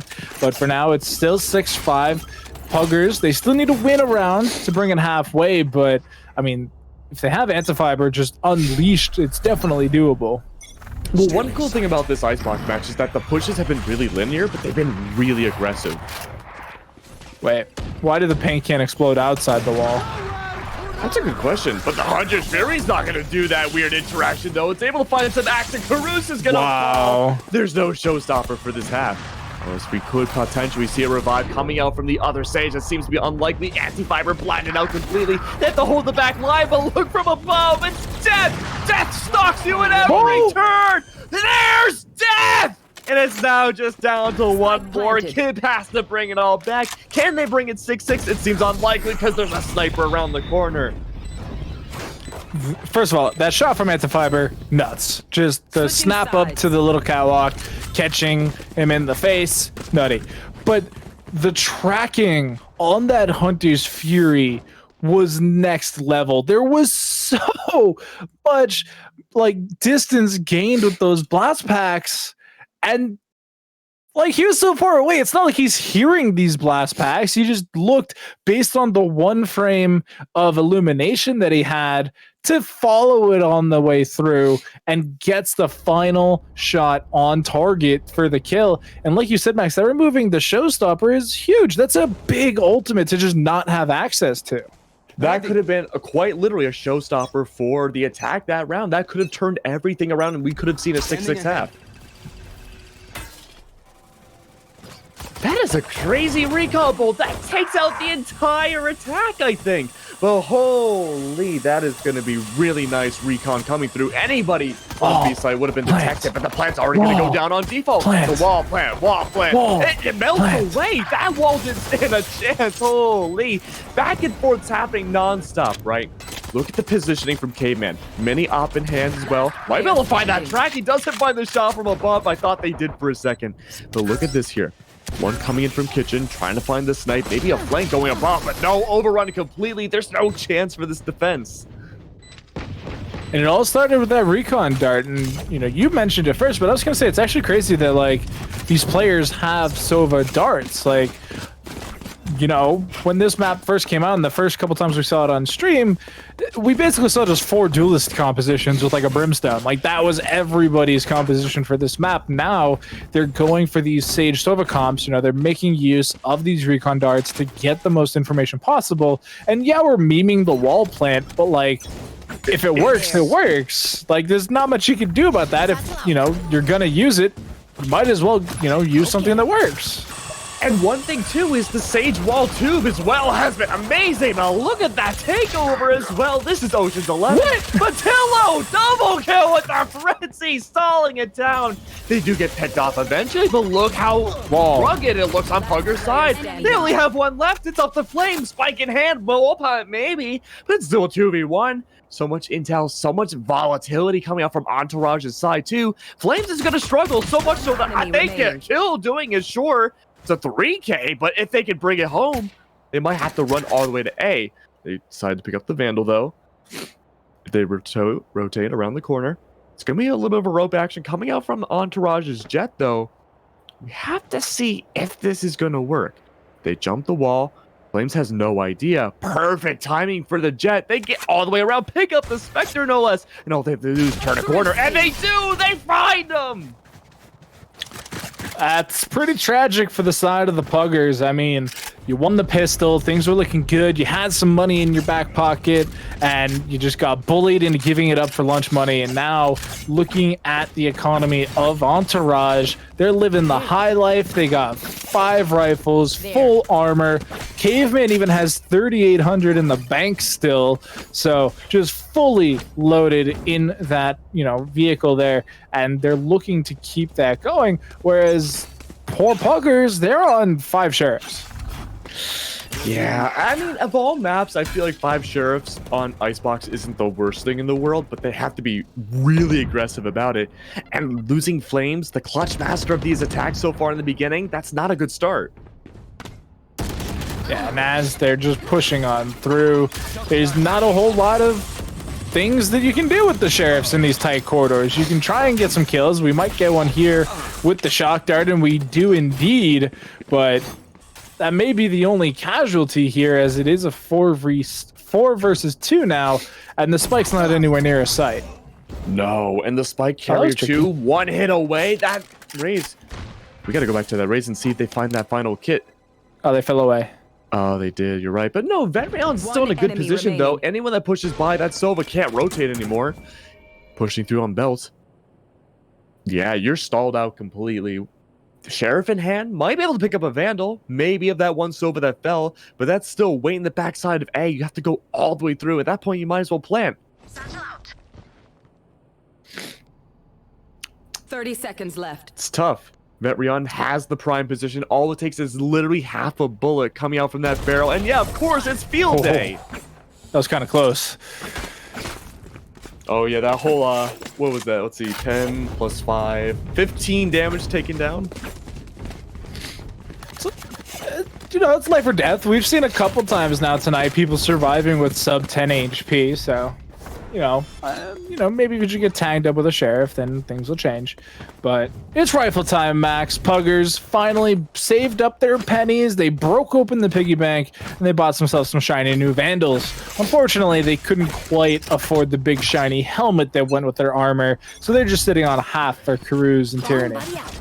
I mean, I still think this is a good idea, right? It's not a complete armor buy, but at least you're forcing up and you might have a chance. But we're seeing them play so slow compared to how Entourage played on the attack. Yeah, it's a lot different story-wise, and it's also becoming a little difficult for them to actually do anything with these sites. I mean, as you can see, that gated community wall there, for some reason, means that they can't fully loop around. They're forced into this walkway here, and so they do have the smokes, but Vetrion takes one. Can't quite get away, but it still trades on trades on trades as the resurrection comes out, as Giza just shuts him down again. Rise him up just to put him down. It is like bowling right now for Entourage. They seem to have found their groove again on the defense here. Puggers, though, they feel a little unsteady when it comes to the attack. We're not seeing that same exact forcefulness we saw in their pistol rounds. No, not in the slightest. And speaking of pistols, they're back to it, Max. This is looking quite shaky. Well, I said it before that usually, you know, bringing out all sheriffs on the attack for Icebox is a little bit better than most other maps, but that last time they had to do so on the Eco proved me wrong. Get out of my way. Yeah, I mean, we've seen thrifties from them, but Showstopper comes in and Vetrion just picks up 2. Oh, that is the literal worst case scenario. I guess not literal. It could have been just like the 5-man ace Showstopper. That would be quite literally worst case scenario. But they gave over a rifle, which is kind of neat. Antifiber finds that for themselves. We do see a rotate coming on through on Pugger's side. The smoke's going to go down, but they're blocked off by the Sage wall in tube. See, this is, you know, we talked about wall plant, but this is also the tube wall that is just so crazy. Tube wall. Tube wall. Tube wall. Tube wall. Tube wall. This is a very slowish round after that nice little burst of insanity in the first couple seconds. But Kip gonna find himself a friend, and Drakius puts him down like the dog he is, as Flames trades it back nicely. Just a 2-on-3 now. Slow Orb is out, but there's still a member here on this B site. It's not completely unchecked. Wall plant. And so now, do they peek out of kitchen? Not quite yet. Oh, but you have to contest against Caveman. They've been an absolute monster with the op as of now. Luckily, though, a lot of these are not positions the op can normally find, but they sneak out a little too. But what? Caveman found that on anti-fiber, making me eat my own words like a bowl of cereal. Holy moly. Now, not only is there an op on the board, Tillo has to deal with a 1v3, and of course, up close, like a musket, Caveman gets it. Just blunderbussed all over him, and so now that is 11 for Entourage. They're looking amazing in this defensive half. And I mean, Caveman's Operator has been a problem for Puggers. Every time they get their hands on it, they do some magic. And, you know, there are those in chat who will say, oh, well, Caveman's middle of the scoreboard. 14-7, what a noob. But you know what? They're critical frags. They're frags that are round winning and move the pace of the game in their favor. And yes, Vetreon, 18-13, top of the scoreboard. But the whole team's doing stuff. Everybody's positive here. Everybody's putting up the numbers needed to come to a victory, and it's showing in the round score. Oh, absolutely, Doc. You know, we were memeing the wall plan for a while, right? But I honestly think Caveman's Op might be the strongest utility that Entourage has brought out this game. Yeah, I mean, what is better utility than death, right? Like, death is the best crowd control, and right now when you keep killing people with the operator, you don't need to waste utility on them. Why smoke them off when you can just blind them forever? Okay, man's going with the knives, though. This has been a tricky situation. The knives before, when they used it, still having an op in hand did not work out for them, but they were on the attack last time that happened. Wall plan's gonna go down. 6-11. Vitreon has Snowman. Looking to see if he can find anybody. Anti-Fiber plays a little bit. Caveman themselves finds one, and Snowman has that power position gone. But there's still knives. There's still an op on the table as well. No ults otherwise, though. They have to rush on forward. They have up close weaponry, but Anti-Fiber finds Caveman instead. That's going to be huge. Using the blunderbuss, treating it like a Civil War battlefield. The flank worked. The flank worked as Giza also picks one up. It's a giant crab. No, the State's the last one alive. A crab can only survive when it has 2 claws. No, that's not a good position to be in, but still it keeps on fighting. This crab has a knife in hand. 2 left alive. No chance to get to the fuse, but at least maybe some exit frags potentially finding the raise. Yes! No! No! Maybe? Yes? No. No. Ring around roses. Yes? No. No. No. But no, crabs can do just fine with one arm, Max. I mean, haven't you seen that? Well, actually, there's 2 crab-related games. There's the Crab Battle Royale, and then there's also, what is it, Crab Fighter, I think is the name of it, on Steam. And you just duke it out with as a crab with another crab in, like, crab-related activities. Yeah, I'm gonna nerd out for a second. Do you remember that really old Flash video from, like, 2004 for Metal Gear Solid 3 that was, like, Crab Battle with the crab with the knife? I'm sure I've seen it, but that's a long time ago for me. And remember, Max, Goldfish memory. I just right. I do distinctly remember it because as a big Metal Gear Solid fan, I'm quite acquainted with a lot of it. Oh yeah, I bet I'm a bigger fan. Do you have a Metal Gear Solid tattoo, Max? I'm getting one. Well, I already have one.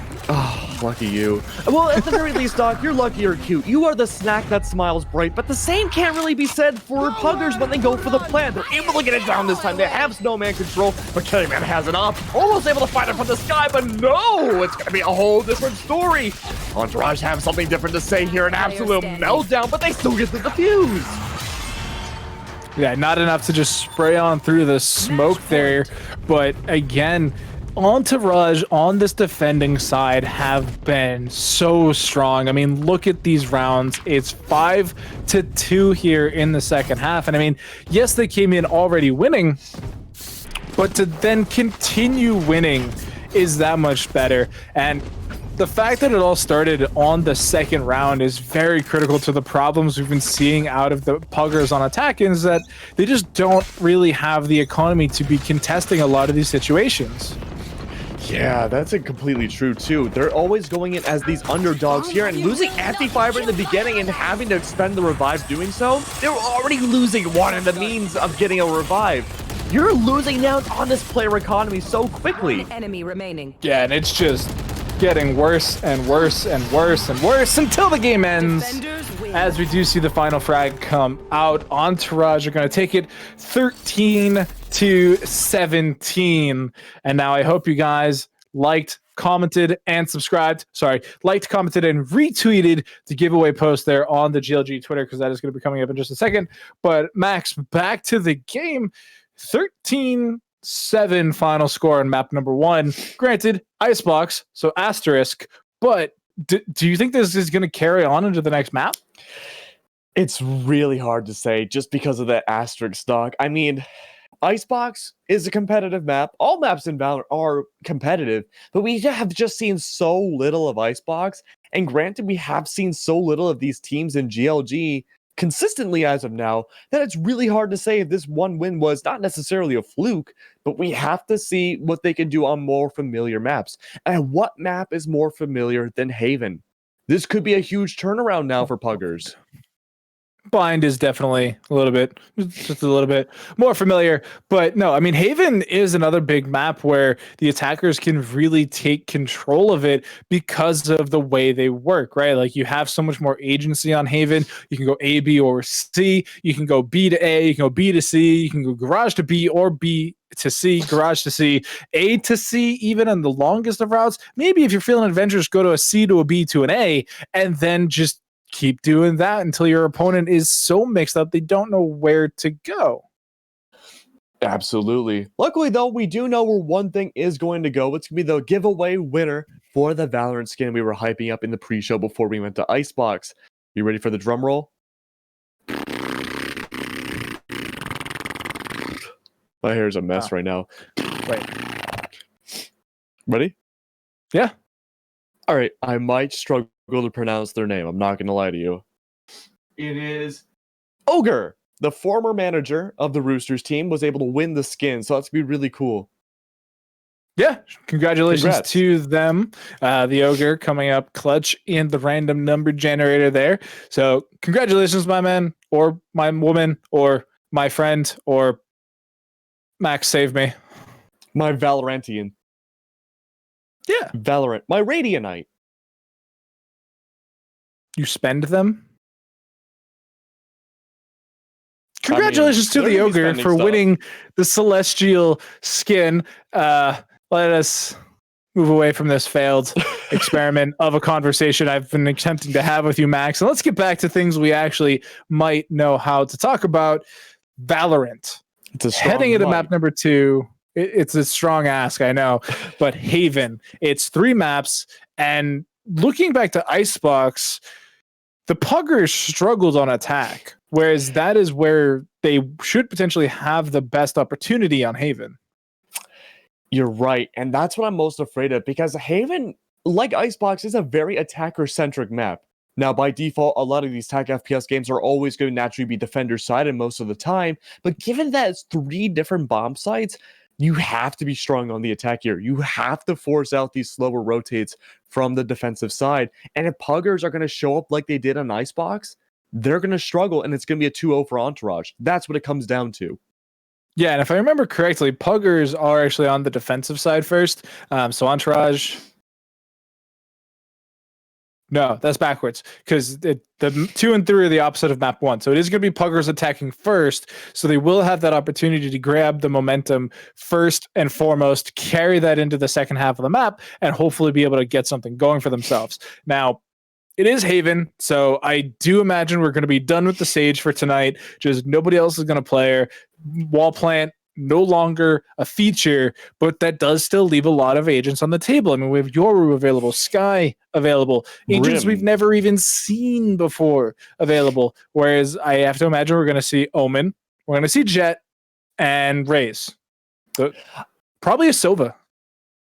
Maybe. I mean, that is a bold prediction that we could see a Sova. Whew, Doc, you are really... On Haven of all things. Whew, you are really overdoing yourself tonight, man. I mean, Sova, come on. No, but for real, we could probably see a lot of Sova here. We could also see Brimstone as well, but I think we're probably going to see something a little bit more niche coming out from one team or another. And something premonitionally is me thinking we're probably going to see a Sky with the extra flashes. I don't think we're going to see Sky. So Sky, No? Sky is such a conundrum for me because before she came out, I was like garbage agent, right? Like the wolf and the jellyfish are simply too slow. The heal, while useful, is situational. The flashes are by far and away the best thing in her kit. And I would argue some of the best flashes in the game, especially when you start learning the tech, like the running bird flash and stuff like that. So like, I think she has that going for her, but like I said, the jellyfish and the wolf are just simply too static and too slow, which is unfortunate because I think if they just change those things, she'd be much better. But like in terms of like the wolf, like how do you make the wolf better, right? Because she uses it like the owl drone, and I don't know, you make it faster, I guess. I'm not a game designer, folks. I don't know how to make these things better. Give her a fourth flash. Just have her throw a whole nest statue of birds. Holy. I mean, Bro, I like her actually, flashes, though. What if one of the upcoming agents has a flash that's like paint can, right? Where you chuck it, there's a big flash, and then it falls down into a bunch of little flashes, and it's just like getting hit with like staccato, and it's just like poof, and you're just like, I'm on. You know what? I'm not a game designer, but I'm going to try my best to make sure you never are. Holy. Oh my. I don't want to say that's a great idea, but I would hate you if that gets into the game. What do you mean? It's so great. My eyes already hurt enough from Valorant. Everybody and their mother in this game has a flash. We don't need one that have 18 flashes. Not 18 max. It'd be like 5 at most. Oh, I'm sorry. 5. Okay. In one ability that refreshes on kill. I will make a bet with you right now that more likely than not, this next controller that comes out next will be the first controller in the game of flashes. Honestly, what they need to do is make an agent that can extinguish Molotovs, realistically. Yeah. Although, well, to be fair, we need that as a mechanic, but you can't give it to a single agent because then that agent is 100%. Yeah, it's like 100% pick, but then like if we move away from the Molotov meta, then unless the rest of their kit's super strong, then they are now 0% until Molotovs come back, and it's just going to be a swing strong back and forth, and it's just not healthy. So just, I don't know, find a way to make Molotovs not broken, realistically. But already breaking onto the site, Giza takes first blood to fall to Karuz. I mean, one way you could do is have a Molotov go on a Molotov to, like, expel them. But what about Karuz? You can expel Way Caveman in the back of A. That's a strong start there. But look at this. They're able to get completely everyone onto the site. These defenses are completely sponged back to the back of their own spawn yet again. Now, Heaven might be under some control. There's going to be a flank from the behind as well. Tyranny never sees it coming. It's Spitilo again, the unknown, unnamed warrior. Finding another one, but they're going to go back into the shadows, at least for now. Get taken down by Cowboy instead. It's going to be a win for Entourage. And they never even managed to get the spike down. They were so intent on just taking the site that once they got there, they didn't know what to do with themselves, and they just didn't able to get the spike down. It was a frag fest, and Entourage, like you said, come out ahead. They just had more shots on target, which means they now get the buy up, and we're seeing Drakius once again grabbing that Guardian already, half armor to follow it up, and I have to imagine this is actually a great weapon for this specific round, because if you look over to the side of Puggers, there's 0 armor for them. Yeah, I mean, if you're running on gunning, it's not the worst thing to have no armor, right? Because you have to rely on your movement. Caveman already finds a strong opening pick outside of Garage, no less. And that's not only the spike is in the ground, it had no relation to the death, but now being able to go near that Garage area and having to get the spike, it was related to Garage, by the way. That is strong. And the entire defense are just mowing them down. Yeah, they're hunting for the flawless as we do see one fall. Karuz ruins that. Even dinks Tillo there for a second, but the Spectre going to come out ahead 9 times out of 10 there. And it is 2 in a row now for Entourage for the first time. But it's now weaponry time for, well, sort of for Puggers. Sheriff.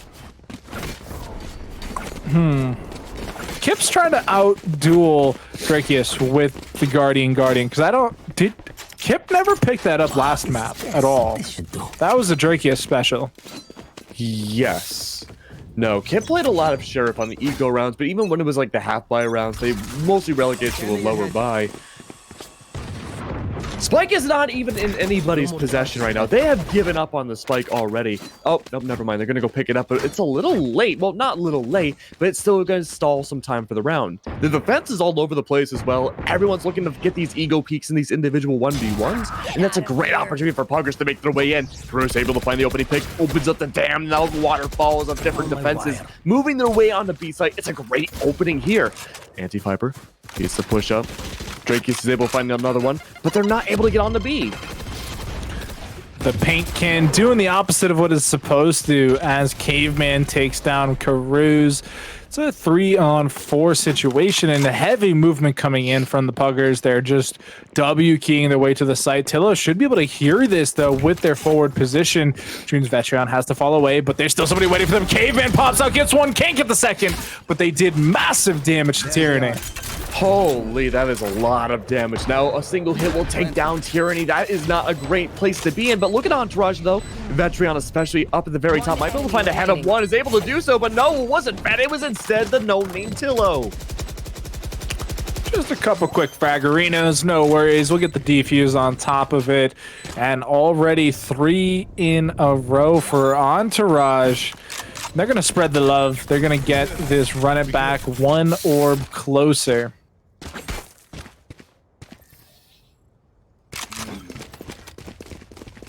And so now it's the 4th round, and we're back to a save for Puggers. And it's an expensive save. They got sheriffs, they got armor, they are splurging, they are treating themselves when they didn't work that out, those overtime hours. They just worked the flat 40, and they just, the paycheck wasn't that heavy. Max, it is not conducive to this type of spending. Well, we talked about this too, right? Puggers did not do well in Icebox attack. They played slow when they shouldn't have, and now they're playing fast and they probably shouldn't. And it's not working out for them again as Cruz falls to Drakeus. Caveman with the knives still gets a frag. That's the first time we've seen that from them, but they're going to keep pushing forward. They have the B side in their eyesights. Tons and tons and tons of damage. Anti-Fiber still gets a kill. Tyranny gets a kill. Caveman's into the area. Gets 4. Oh, good lord. We haven't seen Caveman on an ace yet, but I guarantee you it's coming soon. That was definitely their first 4 knife kills ever. I don't know. He's got TV in his name, so maybe not. But anyway. But I mean, in this series, yes. This goes here. That was a nice series of the events, though. I mean, they dashed into 3, and it was just, I'm not trapped in here with you. You're trapped in here with me. Feast on my knife, and we'll do it again next time. But we do hear the knives coming out from the Puggers as well. Anti-Fiber will be ready with those as they are already under the site, but there's nobody here to stop them. Free territory, free real estate, and the spike's already down. Where is the Cypher utility on Entourage? There is nothing on A site to stop anybody. There's a Hunter's Fury, there are Odin, sure. But even then, look at this, they don't even care about Sentinel utility. Only 2 left alive on Pugger's side. No, make that still 1. Oh, they're gonna be relegated as far back as they can. The small little box puts in some damage, but it's too little too late. And there's just no stopping Entourage right now. 5 in a row. Not only are they gonna have to, win multiple rounds in a row just to become competitive on the side of the Puggers, they're gonna need to do that just to break the economy. I mean, look at this. All right, it doesn't look amazing. I'm gonna be honest. 3K for most members, but presumably they win this round where they're gonna be going up against weak weaponry again, and at that point they should probably be at like 5K each or something pretty much across the board. And again, multiple rounds of losses to even break the economy of Entourage and make it a somewhat competitive half. We have not seen Puggers go for a full buy in multiple rounds. The best thing they have right now are Buckies. And it doesn't matter. Look at this. Giza's gonna fall short thanks to the aggressive Bucky pick, but they have to make their way onto a site. They got B control now. Looking Anti-Fiber. Looking around, trying to see if anyone goes by in the smokes, but no, you have to worry about Caveman on the other side. Anti-Fiber takes another one down, but no, the shot misses on Caveman. He's able to get himself away. Quick scope though. Might be a hard scope from the other side. Tillin finds Anti-Fiber instead, but there's only 2 left. Entourage have 2 bodies. This is the first time they have been disproportionately down behind. Odin in hand, waiting to push up. Might be able to find something. Look at Flames, gonna get by the safety, has the tripwires to go down, but the Odin's waiting for someone to go into the back. Won't be long for someone else to do that. Caveman might be able to push them out and nudge them into the right or maybe the wrong direction of heaven, but gets the cyber cage down or the tripwire. That's gonna allow at least now the Odin to push up a little bit more, but you have to watch your angles and too little too late. It's going to be Puggers able to pug their way to a final first victory here. I mean, they came in with pistols and sheriffs and whatnot and, you know, Bucky Gang, and they come out victorious by stealing away the weaponry of Entourage. It's exactly the type of win that they needed to get. It's a bit of a, you know, mental booster here, and, you know, coming in now on the attack, they actually have a healthy economy so that even if they do lose here, they'll be able to buy up for at least 1 or 2 more rounds. And I think that a healthy economy could be a great boost that Puggers needs. They finally have a round on the board. They have a relatively smooth backing behind them. Anti-Fiber has the op. Things might be starting to look good up for them. Yeah, plus they, you know, we talked about it a little bit earlier, the math swing about taking your opponent's weapon. Not only are they losing that money, you're gaining that money. And so just mathematically a huge swing in that 1 round. We'll have to see if they can keep swinging in their direction as, you know, we near the, you know, midway of the first half. They're trying to fight on through. They're trying to break onto these sites, but already they're losing the health war. Yeah, and they're playing slow too. This is a scary spot to be in. Kip is gonna double TP out of there, trying to get away from the garage and the penetrable walls. K-Man finds the jam, they'll break things open. But now everything's going to go to A. They're going to play right into where Caveman is at the very top. Yeah, they get the reload in as well, and we'll have to see. Can you get the shot? They just barely tag him up, but they are going to peek on through. They actually get aggressive with the classic there. Gets the quick scope, and is taking tons of damage, but they're still alive at the end of the day. Giz is going to take some fall damage, but it doesn't matter. They got the spike. They got the round. 6-1. Giza gives over a kill, and Anti-Fiber could do some damage. A 1v4 now. Puggers trying to find something, tries to go for the same no-scope, but doesn't quite work the same way. Oof. But, like, if you make your way all the way onto A site, right, that's the big problem Puggers is finding. They find their way successfully onto A, and they're almost having the spike down, Doc, right? But then they just get mowed down. The whole kill feed lights up green to red like a stoplight. What could they possibly do to win that?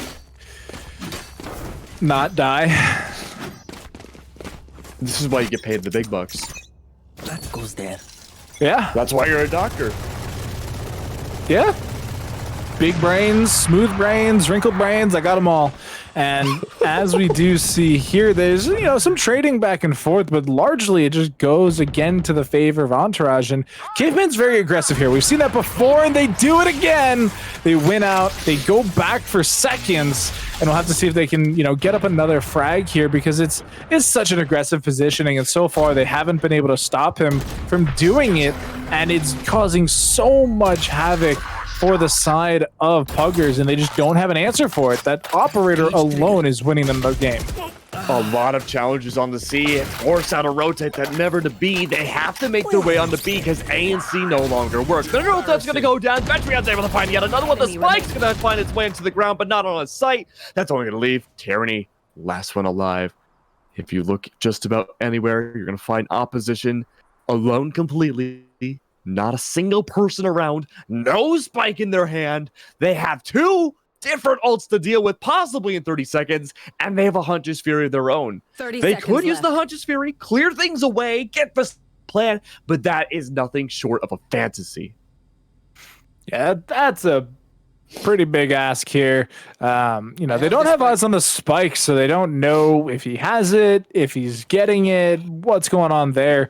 But with 10 seconds, he has to move quickly. He's going to be facing some opposition, and the opposition comes out ahead. So it is going to be 7-1 now in favor of Entourage. They do officially win the first half here, and they're looking to do more damage. They're looking to keep the pressure going, and in our little, docket earlier, we weren't actually informed of who picked what map, so I would be curious to find out if this is the Entourage pick or if Icebox was Entourage pick. Now, in case we don't get to bind, I want to spoil the beans right now for you, Doc. We talked earlier in the pre-show about Skye and how she's rarely used. Entourage bring out Skye pretty regularly on bind, but luckily, though, K-Man gets away as soon as they spot the Owl Drone. But what about the rest of the Flood? They have to make their way forward. The flame wall up. Is that going to stall it out long enough? The answer might be no. The Boombot's able to detect one. That's going to be free range for everybody, but the wrong team gets the kills! It's a 3K from Draggy and McNair 4! What? Doc, what the hell just happened? Shenanigans! Like, nothing. Vetreon every round. Vetreon was dead. Like, there's no shot they survive here. I mean, let's look at it again. The flame wall goes up. The Boombot knows they're there, comes back for seconds. They get shot out. The blast pack comes in, and they took like 70 damage total that entire round. And then Drakius just coming in from the garage ramp, mows everybody down, has their ace stolen away from them by the filthy Jet player, and they have to endure settling with just a 4K. And now they're being hunted again. Why? This might work. What? They're able to do it twice. There's a flank from the Sova. They only have to worry about 2 on the defense. They're pushing out forwards, but Caveman has an op. It doesn't matter what distance this op is. It works every time. Now we do see this op pushing forwards on the CT side. The Cypher's pushed back. They're blocked out completely. They could opt for a save here and give Puggers a second round, but they're not going to do that. They're still looking around CT side. The spike is ticking away. Kemp is able to find Tillo, but that's a double no less. Still gonna be K-Man though, having the op in position, able to find one, but even then it's a 1v1. Sova on the other side of green box, no idea where they're at, still has to go for the reload, only a 1 in the chamber, and then they have to make the right play, but they don't. Just another absolutely insane round out of both teams there. I mean, Entourage just get absolutely blown up by having only the single member there under the C site. The Hunter's Fury finally coming in clutch there for Tyranny, being able to take down Drakius, the main person on that C site. After that, the execute comes in.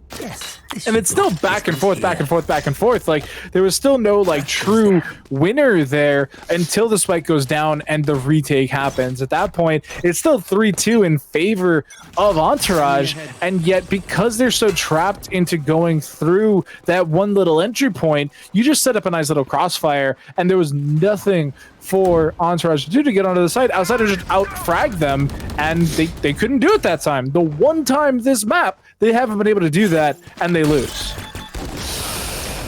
Oh, but look at this. The attempted flank from Vetreon doesn't work either. Heaven Control's already lost. Things are looking good for Puggers yet again. They may have found their groove after that last round. Carouse almost finds Wolf, but the showstopper stopped in its tracks. Having control of A is good enough. Having control seems to be good enough as well. But what about CT going from A? That is a tough ask. Having controls regained as well. Smoke's going everywhere. It's going to be the benefit. Drake oh, the timing. Finds 1, almost 2. There's still 3 more to worry about. Smokes through the fires and flames himself is able to find 2 in a row. But that's still a defuse. Maybe able to hear it. Omen has to push on forwards. 1 falls. It's all up to the final. Anti-Fiber finds it instead. But the defuse goes underway.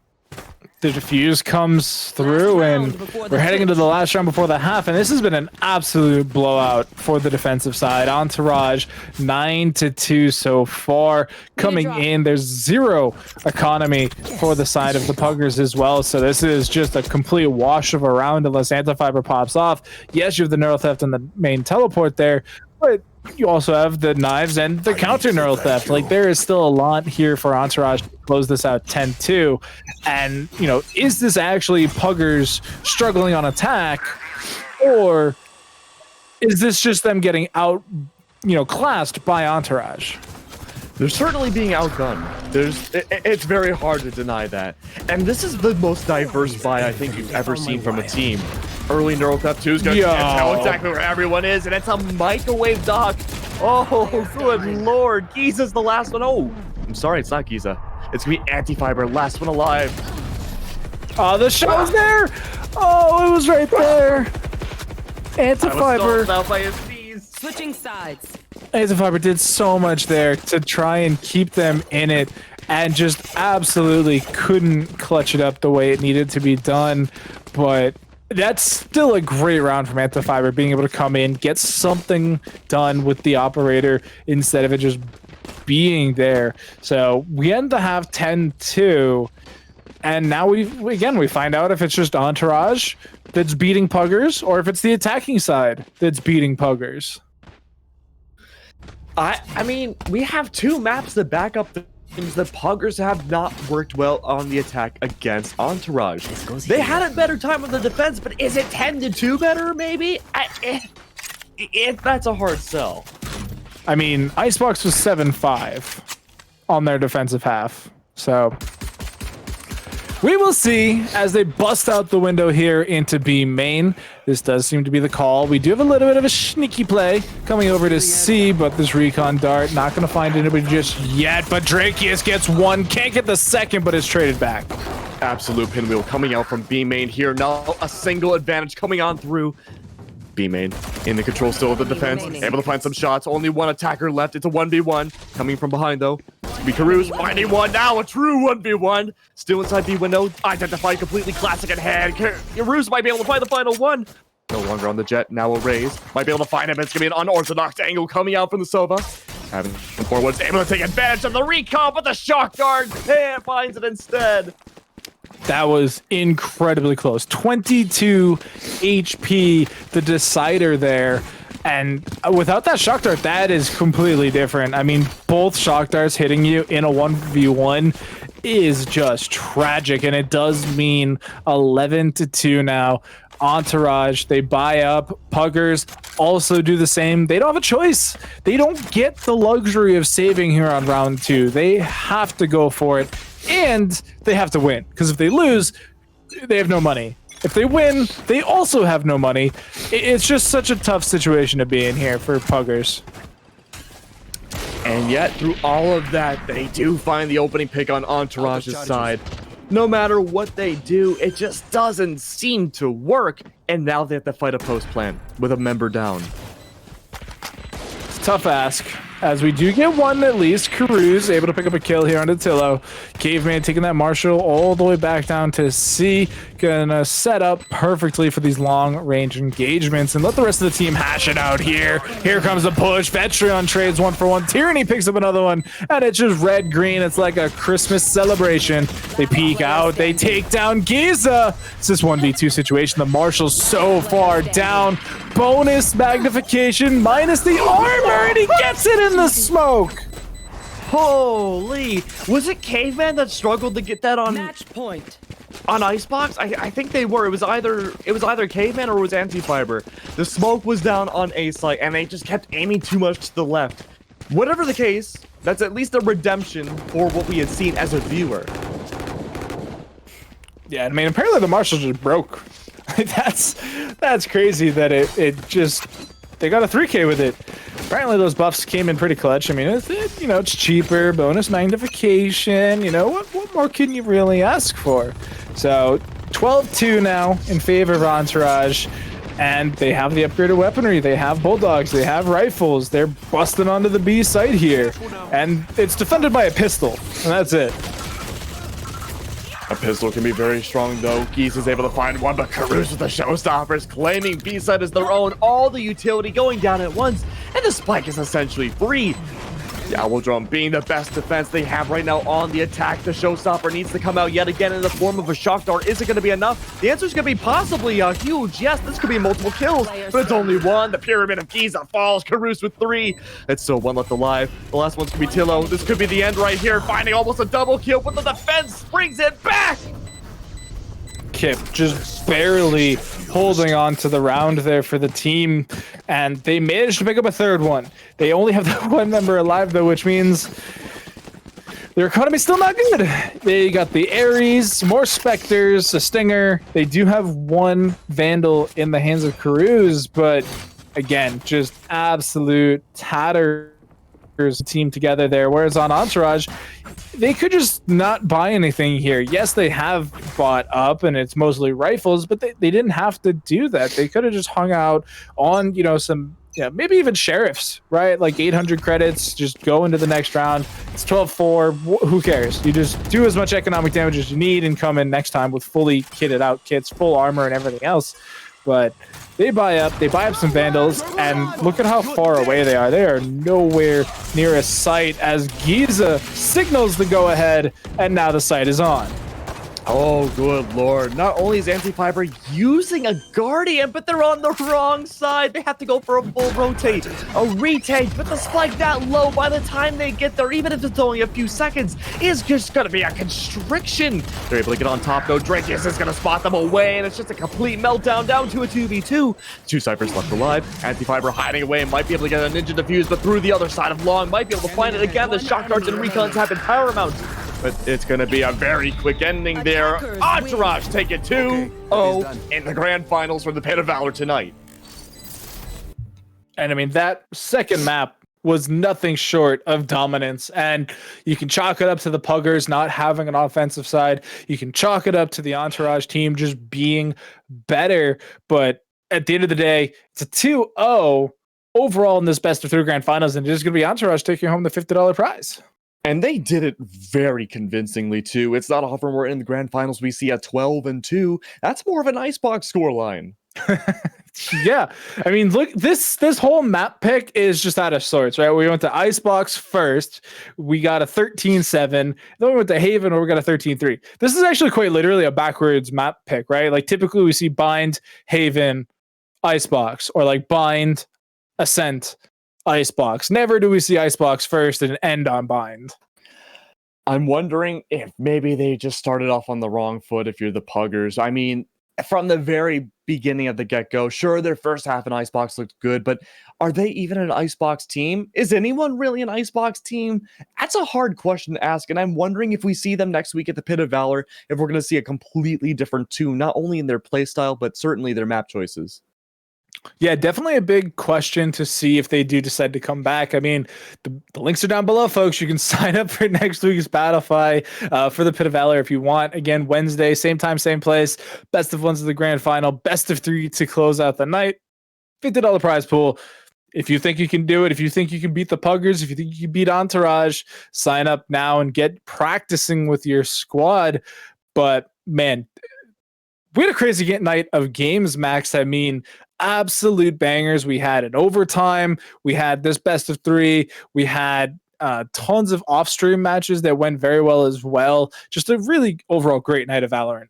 Absolutely. I mean, that's what you get every week with GLG. Hopefully we get more teams to sign up and more amazing matches. And the level of competition from here on out, guys, is only going to get tougher.